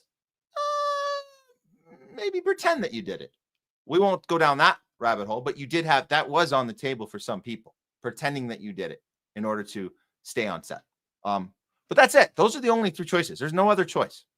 There's no other choice. So everybody was forced into a position that they didn't necessarily want to be in, whether out of work or putting an experimental jab in your body that you didn't want, or lying and deceiving a system that could have been considered a crime. So you had 3 really bad choices: unemployment, experimental body for an experimental gene therapy, or committing a crime, as some would say. That's it. Sign yourself up for one of the 3. We all had to do it. We all had to do one of those 3 things. Okay, next story. Oh, Christina Applegate. We know Christina Applegate. Well, luckily, thank God she's still alive. But she gives a heartbreaking new health update from her hospital bed.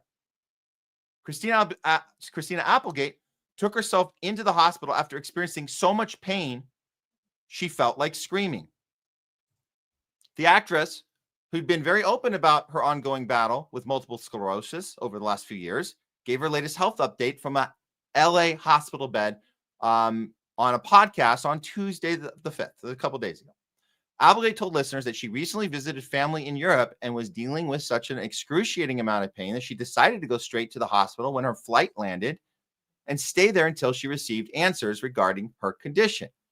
I'm staying here because I want answers. I want every test that you can possibly think of, or ones that you haven't even thought of, and I want them done. So much pain. I'm screaming. And they ordered me an emergency CT at 2 a.m. Poor Christina Applegate. That sounds absolutely awful. And to be in an environment where you're not getting every single test, because one test would be, well, you would actually look at your, I don't know, your vaccine history. You would look at, there's actually a test you can do of your spike protein levels. That actually exists. We've had numerous doctors come on the show and tell us about the test. We know she's not getting that test. Dr. Peter McCullough could tell you about the test, how you can test your spike protein levels after however many months since your last vaccine. Did the spike protein go down? They lied and told us it would go down. It didn't. It's in everybody who got this, their spike protein stays in your body. The more you have, the more dangerous it is. So she's not getting that test. That test is not happening. Even though she says she wants every test you can possibly think of, that one will not be thought of. I can guarantee you that. Again, completely unrelated, but I thought in medicine, you're supposed to try everything. Well, that's the one thing you won't be talking about or trying, just to let you know. So that's a spoiler alert. There won't be having that discussion at Christina Applegate's room that she's in right now, dealing with a lot of pain, apparently a ton of pain. So the Married with Children star told medical officers that it felt like her appendix was about to burst, and it turned out to be kidney infection, and it spread to her other kidney. I'm just going to be here. This is my kid. This is a kidney infection. I have intravenous antibiotics right now, and that's where we're at. This is not the first time Applegate had undergone a handful of tests at the hospital. In March, she revealed that she'd been to the hospital upwards of 30 times and have received every test known to man, except her spike protein levels, since being diagnosed with MS in 2021. What an interesting year to have had this happen to you in 2021. And we know that she worked on the show on Netflix called Dead to Me with our late great friend Ed Asner, actually. And you couldn't go on set of Dead to Me in 2021 without getting the jab. You had to do it. It was a requirement, or you couldn't shoot the show. So that's how we know that she got this thing. Another reason we know she got it is this.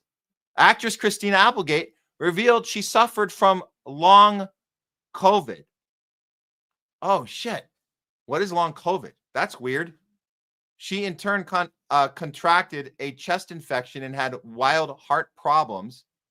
Her heart was speeding up on her. That's not normal. She experienced dizziness and had trouble eating.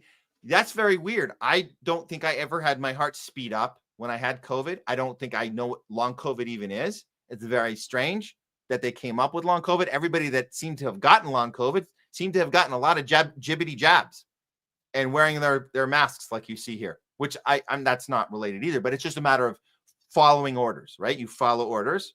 Time for your next jab, time for your next jab, time for your next jab, time for another mask, time for another lockdown. Yeah, time to self-diagnose yourself with long COVID, which doesn't have any sense to it. That's not a thing. Long COVID, there's no medical backing of that. It's just an expression. Just like, what was the other expression you guys remember when you got the jab and then you got COVID immediately? Because everybody got it. Nobody did not get it. If you got the jab, you got it, and you got it again. What is that called? Breakthrough case. You were a breakthrough case. Don't forget that. Breakthrough. That meant special. That meant it was unique. Even though it wasn't unique, everyone got it, but it was still a breakthrough case. How funny is that? Breakthrough was the same term coined by the Sackler family. You remember that? Remember the Sackler family? They pushed oxycodone on us. You remember that one in the early 2000s, mid 2000s? Oxycodone. Do you guys remember? The Sackler family called it breakthrough pain. It meant you're going to go ask your doctor for even more oxycodone because you were having exceptional pain that was very unique and only for you. And you got a little bypass of there was a maximum amount that you were allowed to be given by the doctor unless they claimed breakthrough pain, which meant more drugs for you, more addictive drugs for you, more money for your doctor, and more money for the Sackler family. There you are. Now, Pfizer, Moderna, everybody making money off of your breakthrough cases. After you already got the jab, you got another one, you got a third one, you still got another breakthrough, and now you have long COVID, and now you have multiple sclerosis, and now you have kidney failure. Not related. I'm not saying they're related. I'm saying it sucks to have all of those things happen at the same time. Our hearts go out to Christina Applegate. Very, very sad news. Very sad news. We got one more for you. This one is, I was saving the best for last because this one, we're not going to feel so sorry for. This one, no. The other two, yeah, I feel bad. I actually do feel bad for them. I don't feel bad for this person. This is James Whale. James Whale, if you don't know, was a talk TV presenter. He had a show, a Zionist show that he had on, where he and another dude like to yell and bitch and scream and whine and mock and belittle and bully pro-Palestinian guests. Well, he died from cancer at age 74. Oh, that's too bad. Well, what happened, James? Well, James, who's a veteran DJ, radio DJ, TV personality, dies from cancer, 74. In a statement shared on social media, his employers, Talk TV, said, "We are sad to announce that James died earlier today following a lengthy battle with cancer." A lengthy battle. How long was the battle? As a broadcasting legend over 50 years, James will be missed by so many at Talk and the wider News UK family. Whale was first diagnosed with cancer back in 2000 and had to have one of his kidneys removed. Then in 2020, the talk show host revealed that cancer had returned to his remaining kidney and spread to his spine, brain, and lungs. So that was in 2020. So I guess you could say the calendar isn't necessarily lining up for him with the infamous 2021 year. So we'll let that one sit. We'll let that one sit. If that's when he revealed that it returned, unless this was in late. I didn't do enough of the investigation, but let's say it could have been in December of 2020. A lot of people had gotten the jibbity jab by then. So who knows? Who knows? Could have been an immediate. We don't know. I'm not here to tell you yes or no to how his cancer has returned 5 years ago. I'm not here to tell you that. But from the tweet from We Know Your Game, R.I.P. James Whale dies, but let's not sugarcoat him as a hero. James Whale said this: "If I was in charge, it would be mandatory to have the jab. You'll get stuck in the arm, and that would be it." James died 1,700 days after he had gotten the COVID jab that was administered to him. So it was exactly 1,700 days. Somebody did the math. Okay, well, there you go. Broadcaster James Whale, who was furious at conspiracy theorists for saying COVID jabs cause turbo cancers, has died from turbo cancer a couple of years after getting his jabs. So the timeline, we'll have to look closer at that, at how he's announcing something in 2020, but yet did he recover and then it came back again? This is turbo cancer now, so it might have been an on-off, 3-time situation from 2000 to 2020 to 2025. But either way, the conspiracy theorists accuser of other people being conspiracy theorists who wanted to mandate this for everybody, now is dead from turbo cancer. So there you go. Just to not let this part get lost, because this is probably most important in James's iconic, legendary legacy that he's leaving behind. What a great dude. What an amazing dude. Let's see some of his highlight. This is I got 2 highlights for you of him preaching what he does best. He preaches Zionism to people on his show that are there to call out genocide. Let's hear one of his classic moments, being such a good person that he was. 20,000 dead kids, and How even many if they're dead not, terrorists? even if they're not. How many dead By the way, terrorists? do you grieve What a- over hang those on, 3 hang on. kids How that many died dead recently? terrorists? Do you What a- grieve You're over? an Do you answer, grieve over those kids, those children that were stabbed? Will you be Do you quiet care? 1 minute? Is there 1,000? Is it 2,000? will you- 3,000? 5,000? How many dead how kids many are in over America there? killed? How many dead Two. kids? Do you value their lives Collateral damage. equally? Quiet now. Do you? I can't put that- Do you value the lives of the Palestinian children I should be throwing equally? myself out in a few minutes. Do You're you? a Marine. Children got killed. It's called collateral damage. Too many kids. By the 4th Exactly. largest military in the world. Hang on, both using of you. the highest type I have weapons be quiet, against the both of you, defenseless or you're going to have to go. population. You're going to have to go out. Listen, you're ruining the program. Yeah, war. You're going to have to go out. You've never been in a war. I've been in a war. That ain't war. That's a slaughter. Okay, that's a little warm up for your palate.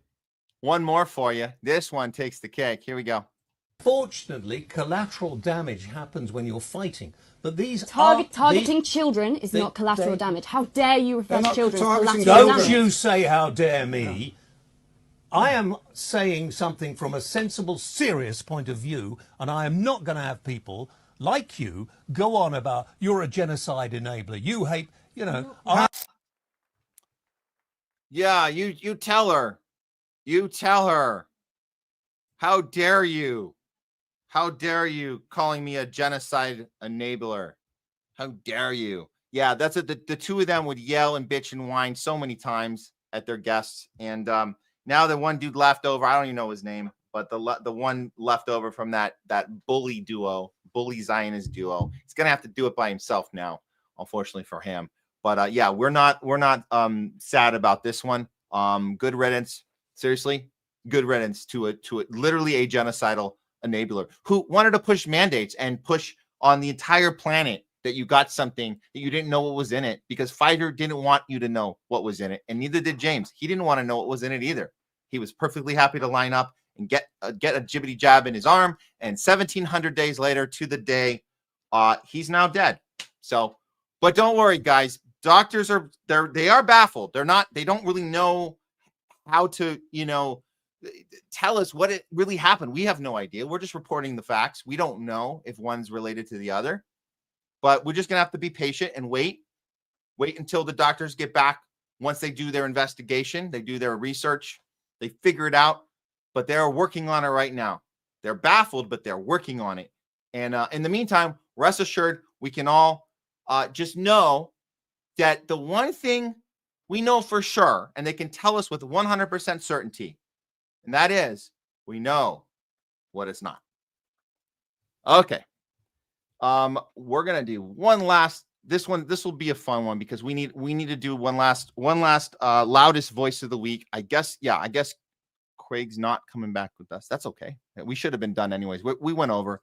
We're a half hour over on the show, but that's fine. That's fine. No worries. You guys, we always go a little longer. It's fine. Again, we're taking a little hiatus for 2 weeks. We'll be back 2 weeks from today with some more Homeless Left. We appreciate all your guys's, and we'll put the segments up. You'll guys be able to see the segments. They'll be up on our channel, and hopefully we'll still be able to check in on Twitter. Might pop up on a Garland Nixon show, maybe. We'll see. You'll look out for that. So I'm not going away. But the show itself, it might pop up on a Truth Wire. We'll see. Not sure yet. But yeah, we'll have to take it little by little the next 2 weeks. But we'll rest assured we'll be back full strong 2 weeks from now with more Homeless Left, a non-tribal approach to news. Let's do one last segment for you guys. I saved this one because we like to end with a loudest voice. That this one is very encouraging. This is friend of the show, I'll tell you before I even do the opening, but yeah, we're gonna give this one to Max Blumenthal. We're excited that he can be in our last little segment. Max Blumenthal was the very first interview we featured on the show when we first started 2 years ago. So I love that we're able to do a little Max on our way out here before our 2-week hiatus. Okay, let's get to it. Here we go. Yeah, I think we're good. Here we go. Loudest voice of the week, guys. Let's do it.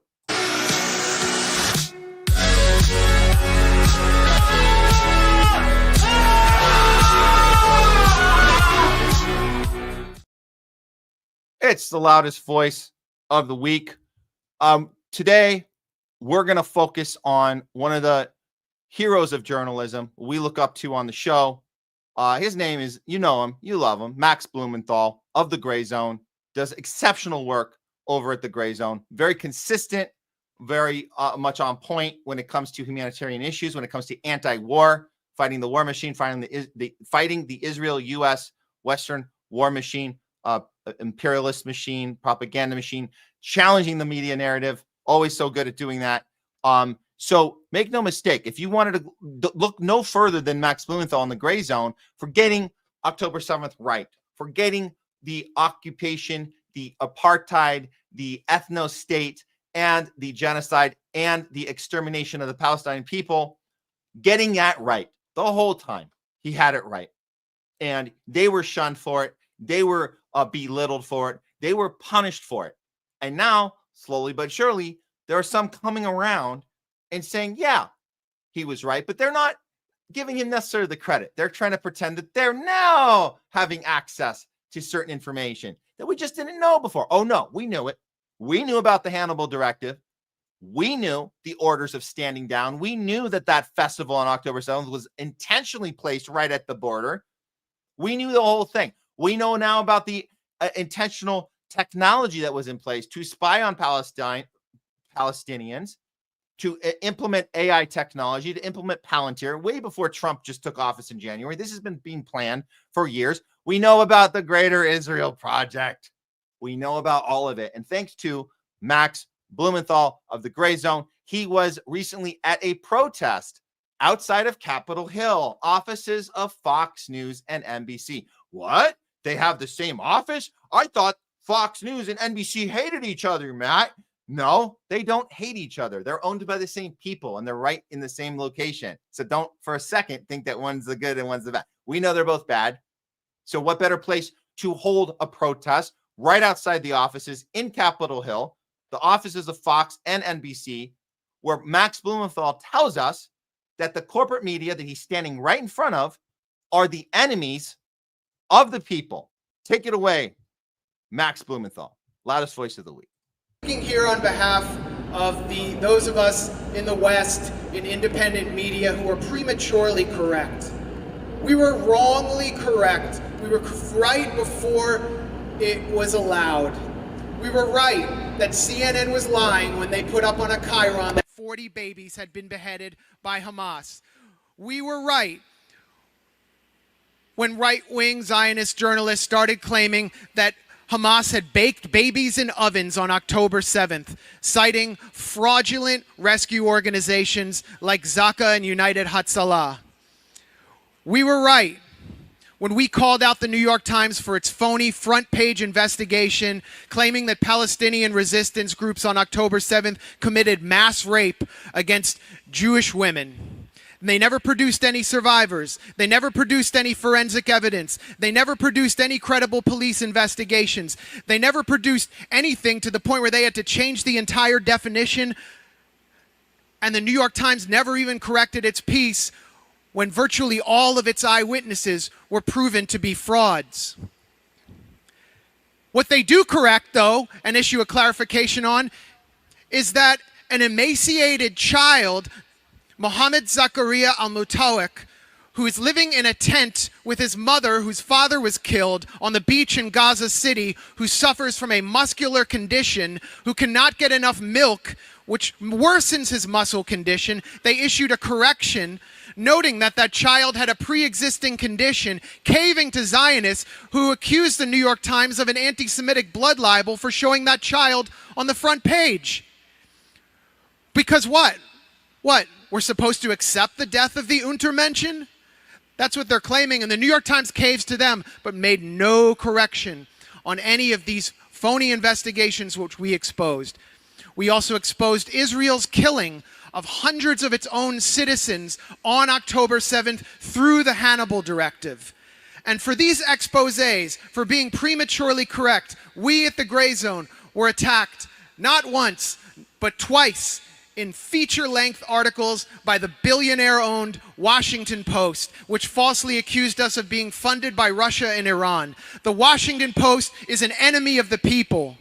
And we were attacked by Haaretz, not once, not twice, not 3 times, but 4 times, the supposed voice of the liberal, enlightened, peace-loving public of Israel, for being prematurely right. Then what did Haaretz do? They turn around and declare, oh, wait a minute, we have uncovered copious evidence that Israel fired on dozens and dozens of vehicles on October 7th containing Jewish Israeli citizens, and that it had free fire orders to open fire everywhere and actually enacted a mass Hannibal Directive. But they never said the independent media was right. No.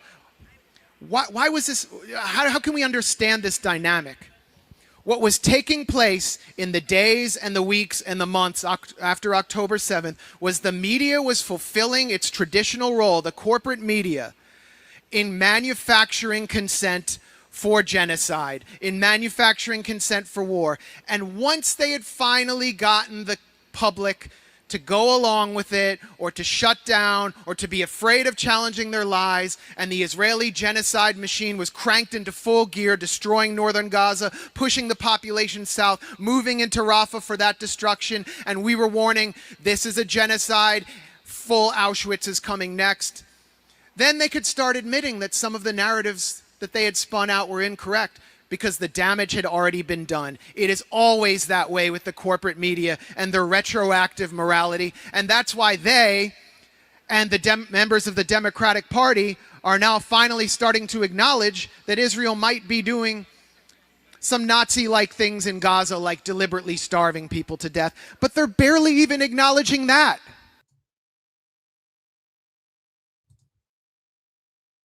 They're barely even acknowledging that. So, look, Max isn't. He's not holding his breath. He's not going to get an apology. What he's doing right now, and it's, what a great. The guy knows how to. He knows how to put. Let me hold on. Let me get the right thing. Okay. Max is saying all the right stuff, but he's, make no mistake, he's moving forward. This is how independent journalists have to be. You have to be tough-skinned. You got to keep moving. You have to say on record, we got that first, just so everybody knows. Gray Zone got it first. He's not going to get the apology. Everyone's going to be playing catch-up to the Gray Zone, and they're never going to get the acknowledgement. But he was right out in front of this, and we tried to be out in front of this, and we try to be out in front of everything, because there's going to be a time, and we're seeing this, guys. We're seeing this little by little, the time when the mainstream decided it's okay to say something. The mainstream says it's okay 2 weeks ago to say that kids are starving in Palestine. They're starving in Gaza. So there's a moment where it's okay. Sometimes it's not for 20 years, right? Sometimes when does the moment come when, oh yeah, maybe Iraq was an illegal war that we went into in bad faith on purpose? That's, you can say that now. You can actually say that. So there are, they're going to tell us when it's okay to say something, but in the meantime, real journalists like Max Blumenthal are going to say what's right because it's right, not because it was okay to say it or not okay to say it before that. And so those are the news outlets we're going to aspire to continue to be. And those are the ones I recommend, like the Gray Zone, for you guys to continue to go after. And it's not to say that we can't, if we see information shared on other sites that are late to the game, we can say, okay, you were late to the game. Great. Good for you. I'll throw up one late to the game one. So he mentioned Haaretz. Haaretz did smear them. Don't forget that. They'll tell you Haaretz is the most, left-wing, anti-Netanyahu government, publication in Israel. They'll tell you that. But Haaretz also is on a timeline. And they absolutely smeared the Gray Zone. But now they're tweeting stuff out like this, just to give you guys an understanding of the way the timeline works. Now they can tell us what they already knew, what Netanyahu said in March of 2019. So we knew this already. Now it's okay for them to put in quotes, anyone who wants to thwart the establishment of a Palestinian state has to support bolstering Hamas and transferring money to Hamas. That's what Netanyahu is telling his people in 2019. This is a part of our strategy. This is what we do. We elevate the thing that we want to then blame for, the thing that gives us the as RFK Jr tells us, no red line policy, right on schedule, October 8th. October 8th, one day later, RFK Jr tells us no red line policy for Netanyahu. It's exactly what he set up in advance. You create the no red line policy by elevating financially, however you have to do it, elevate the thing, create the thing, implement the Hannibal directive, fire on your own people, stand your people down, let that thing happen, and then blame it on we have to get the hostages back, and then squash every single ceasefire agreement deal possible that you can, because the plan was never to end the thing. The plan was to create the thing. And now you can go and do whatever the hell you want with what is remaining of Gaza, which is a freaking parking lot. That's the plan. That's the game. And the only people that can stand up to this are independent media. That's it. We have to support the gray zone. Max Blumenthal, excellent job with that, standing outside of the corrupt media. They're not media. They're propagandists. They defend power. They smear people who are challenging power. And that's a perfect place to stand out like Max Blumenthal did and tell us what really happened, the timeline. Let us know the timeline. Gray Zone was there first, not to get a thank you, not to get an apology, but just to get it on the record. This is what happened. So spread the word, keep it going, be loud, be confident, have courage, and keep doing the work, guys. We're going to keep doing the work too. Max Blumenthal, the Gray Zone, loudest voice of the week. Okay, that should wrap it up for today's show, guys. I want to thank everybody who tuned in on Rumble, on YouTube, all your guys' engagement, and thanking Leslie and Jamie behind the scenes. Leslie came in, did some talking back with you. Our co-hosts, we had them both together, guys. We had Craig Pasta and Jay Scott together at the same time. What a great opportunity it was today. We covered so much. Thank you, guys. We'll put segments up over the next week.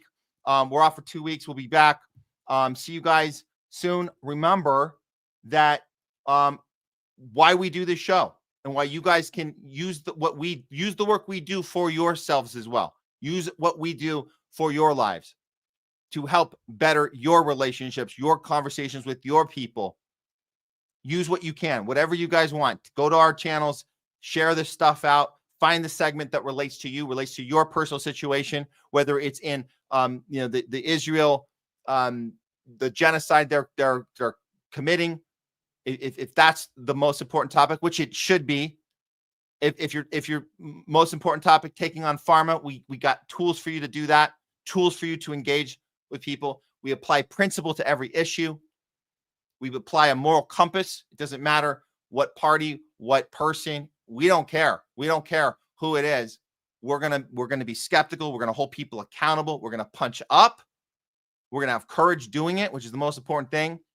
And we're going to be consistent with that. So remember that when you go out and have your own battles, your own fight, your own research, your own sharing, your own communication, apply those principles and you can never go wrong. You're never going to be confused about what side to be on.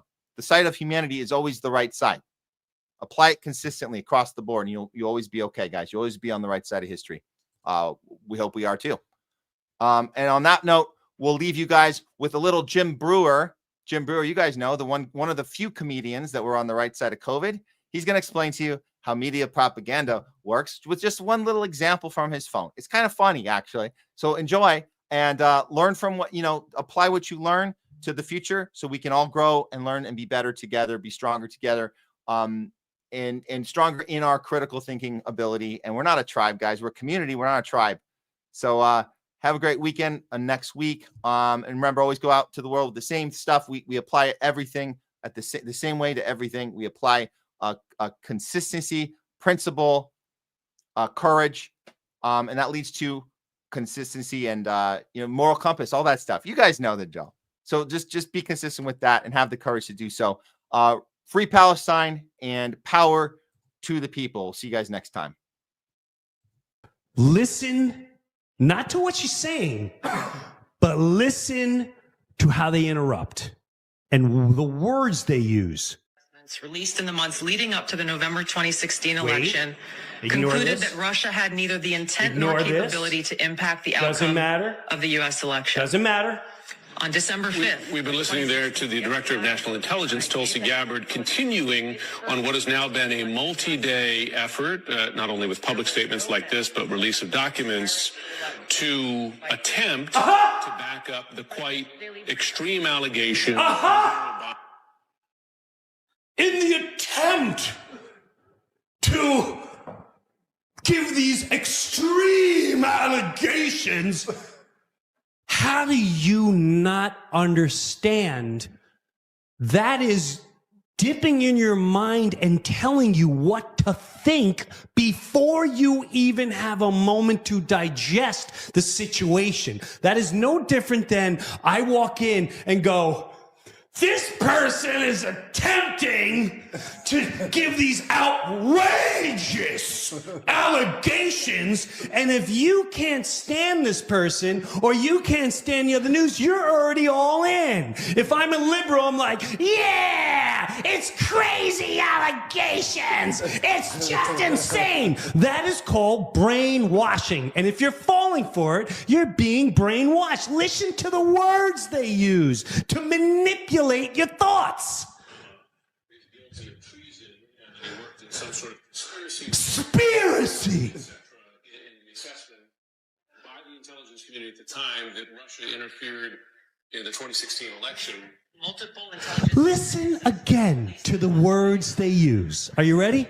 This is mind control. Right now, someone's going, you need to interrupt the program. They're not reporters.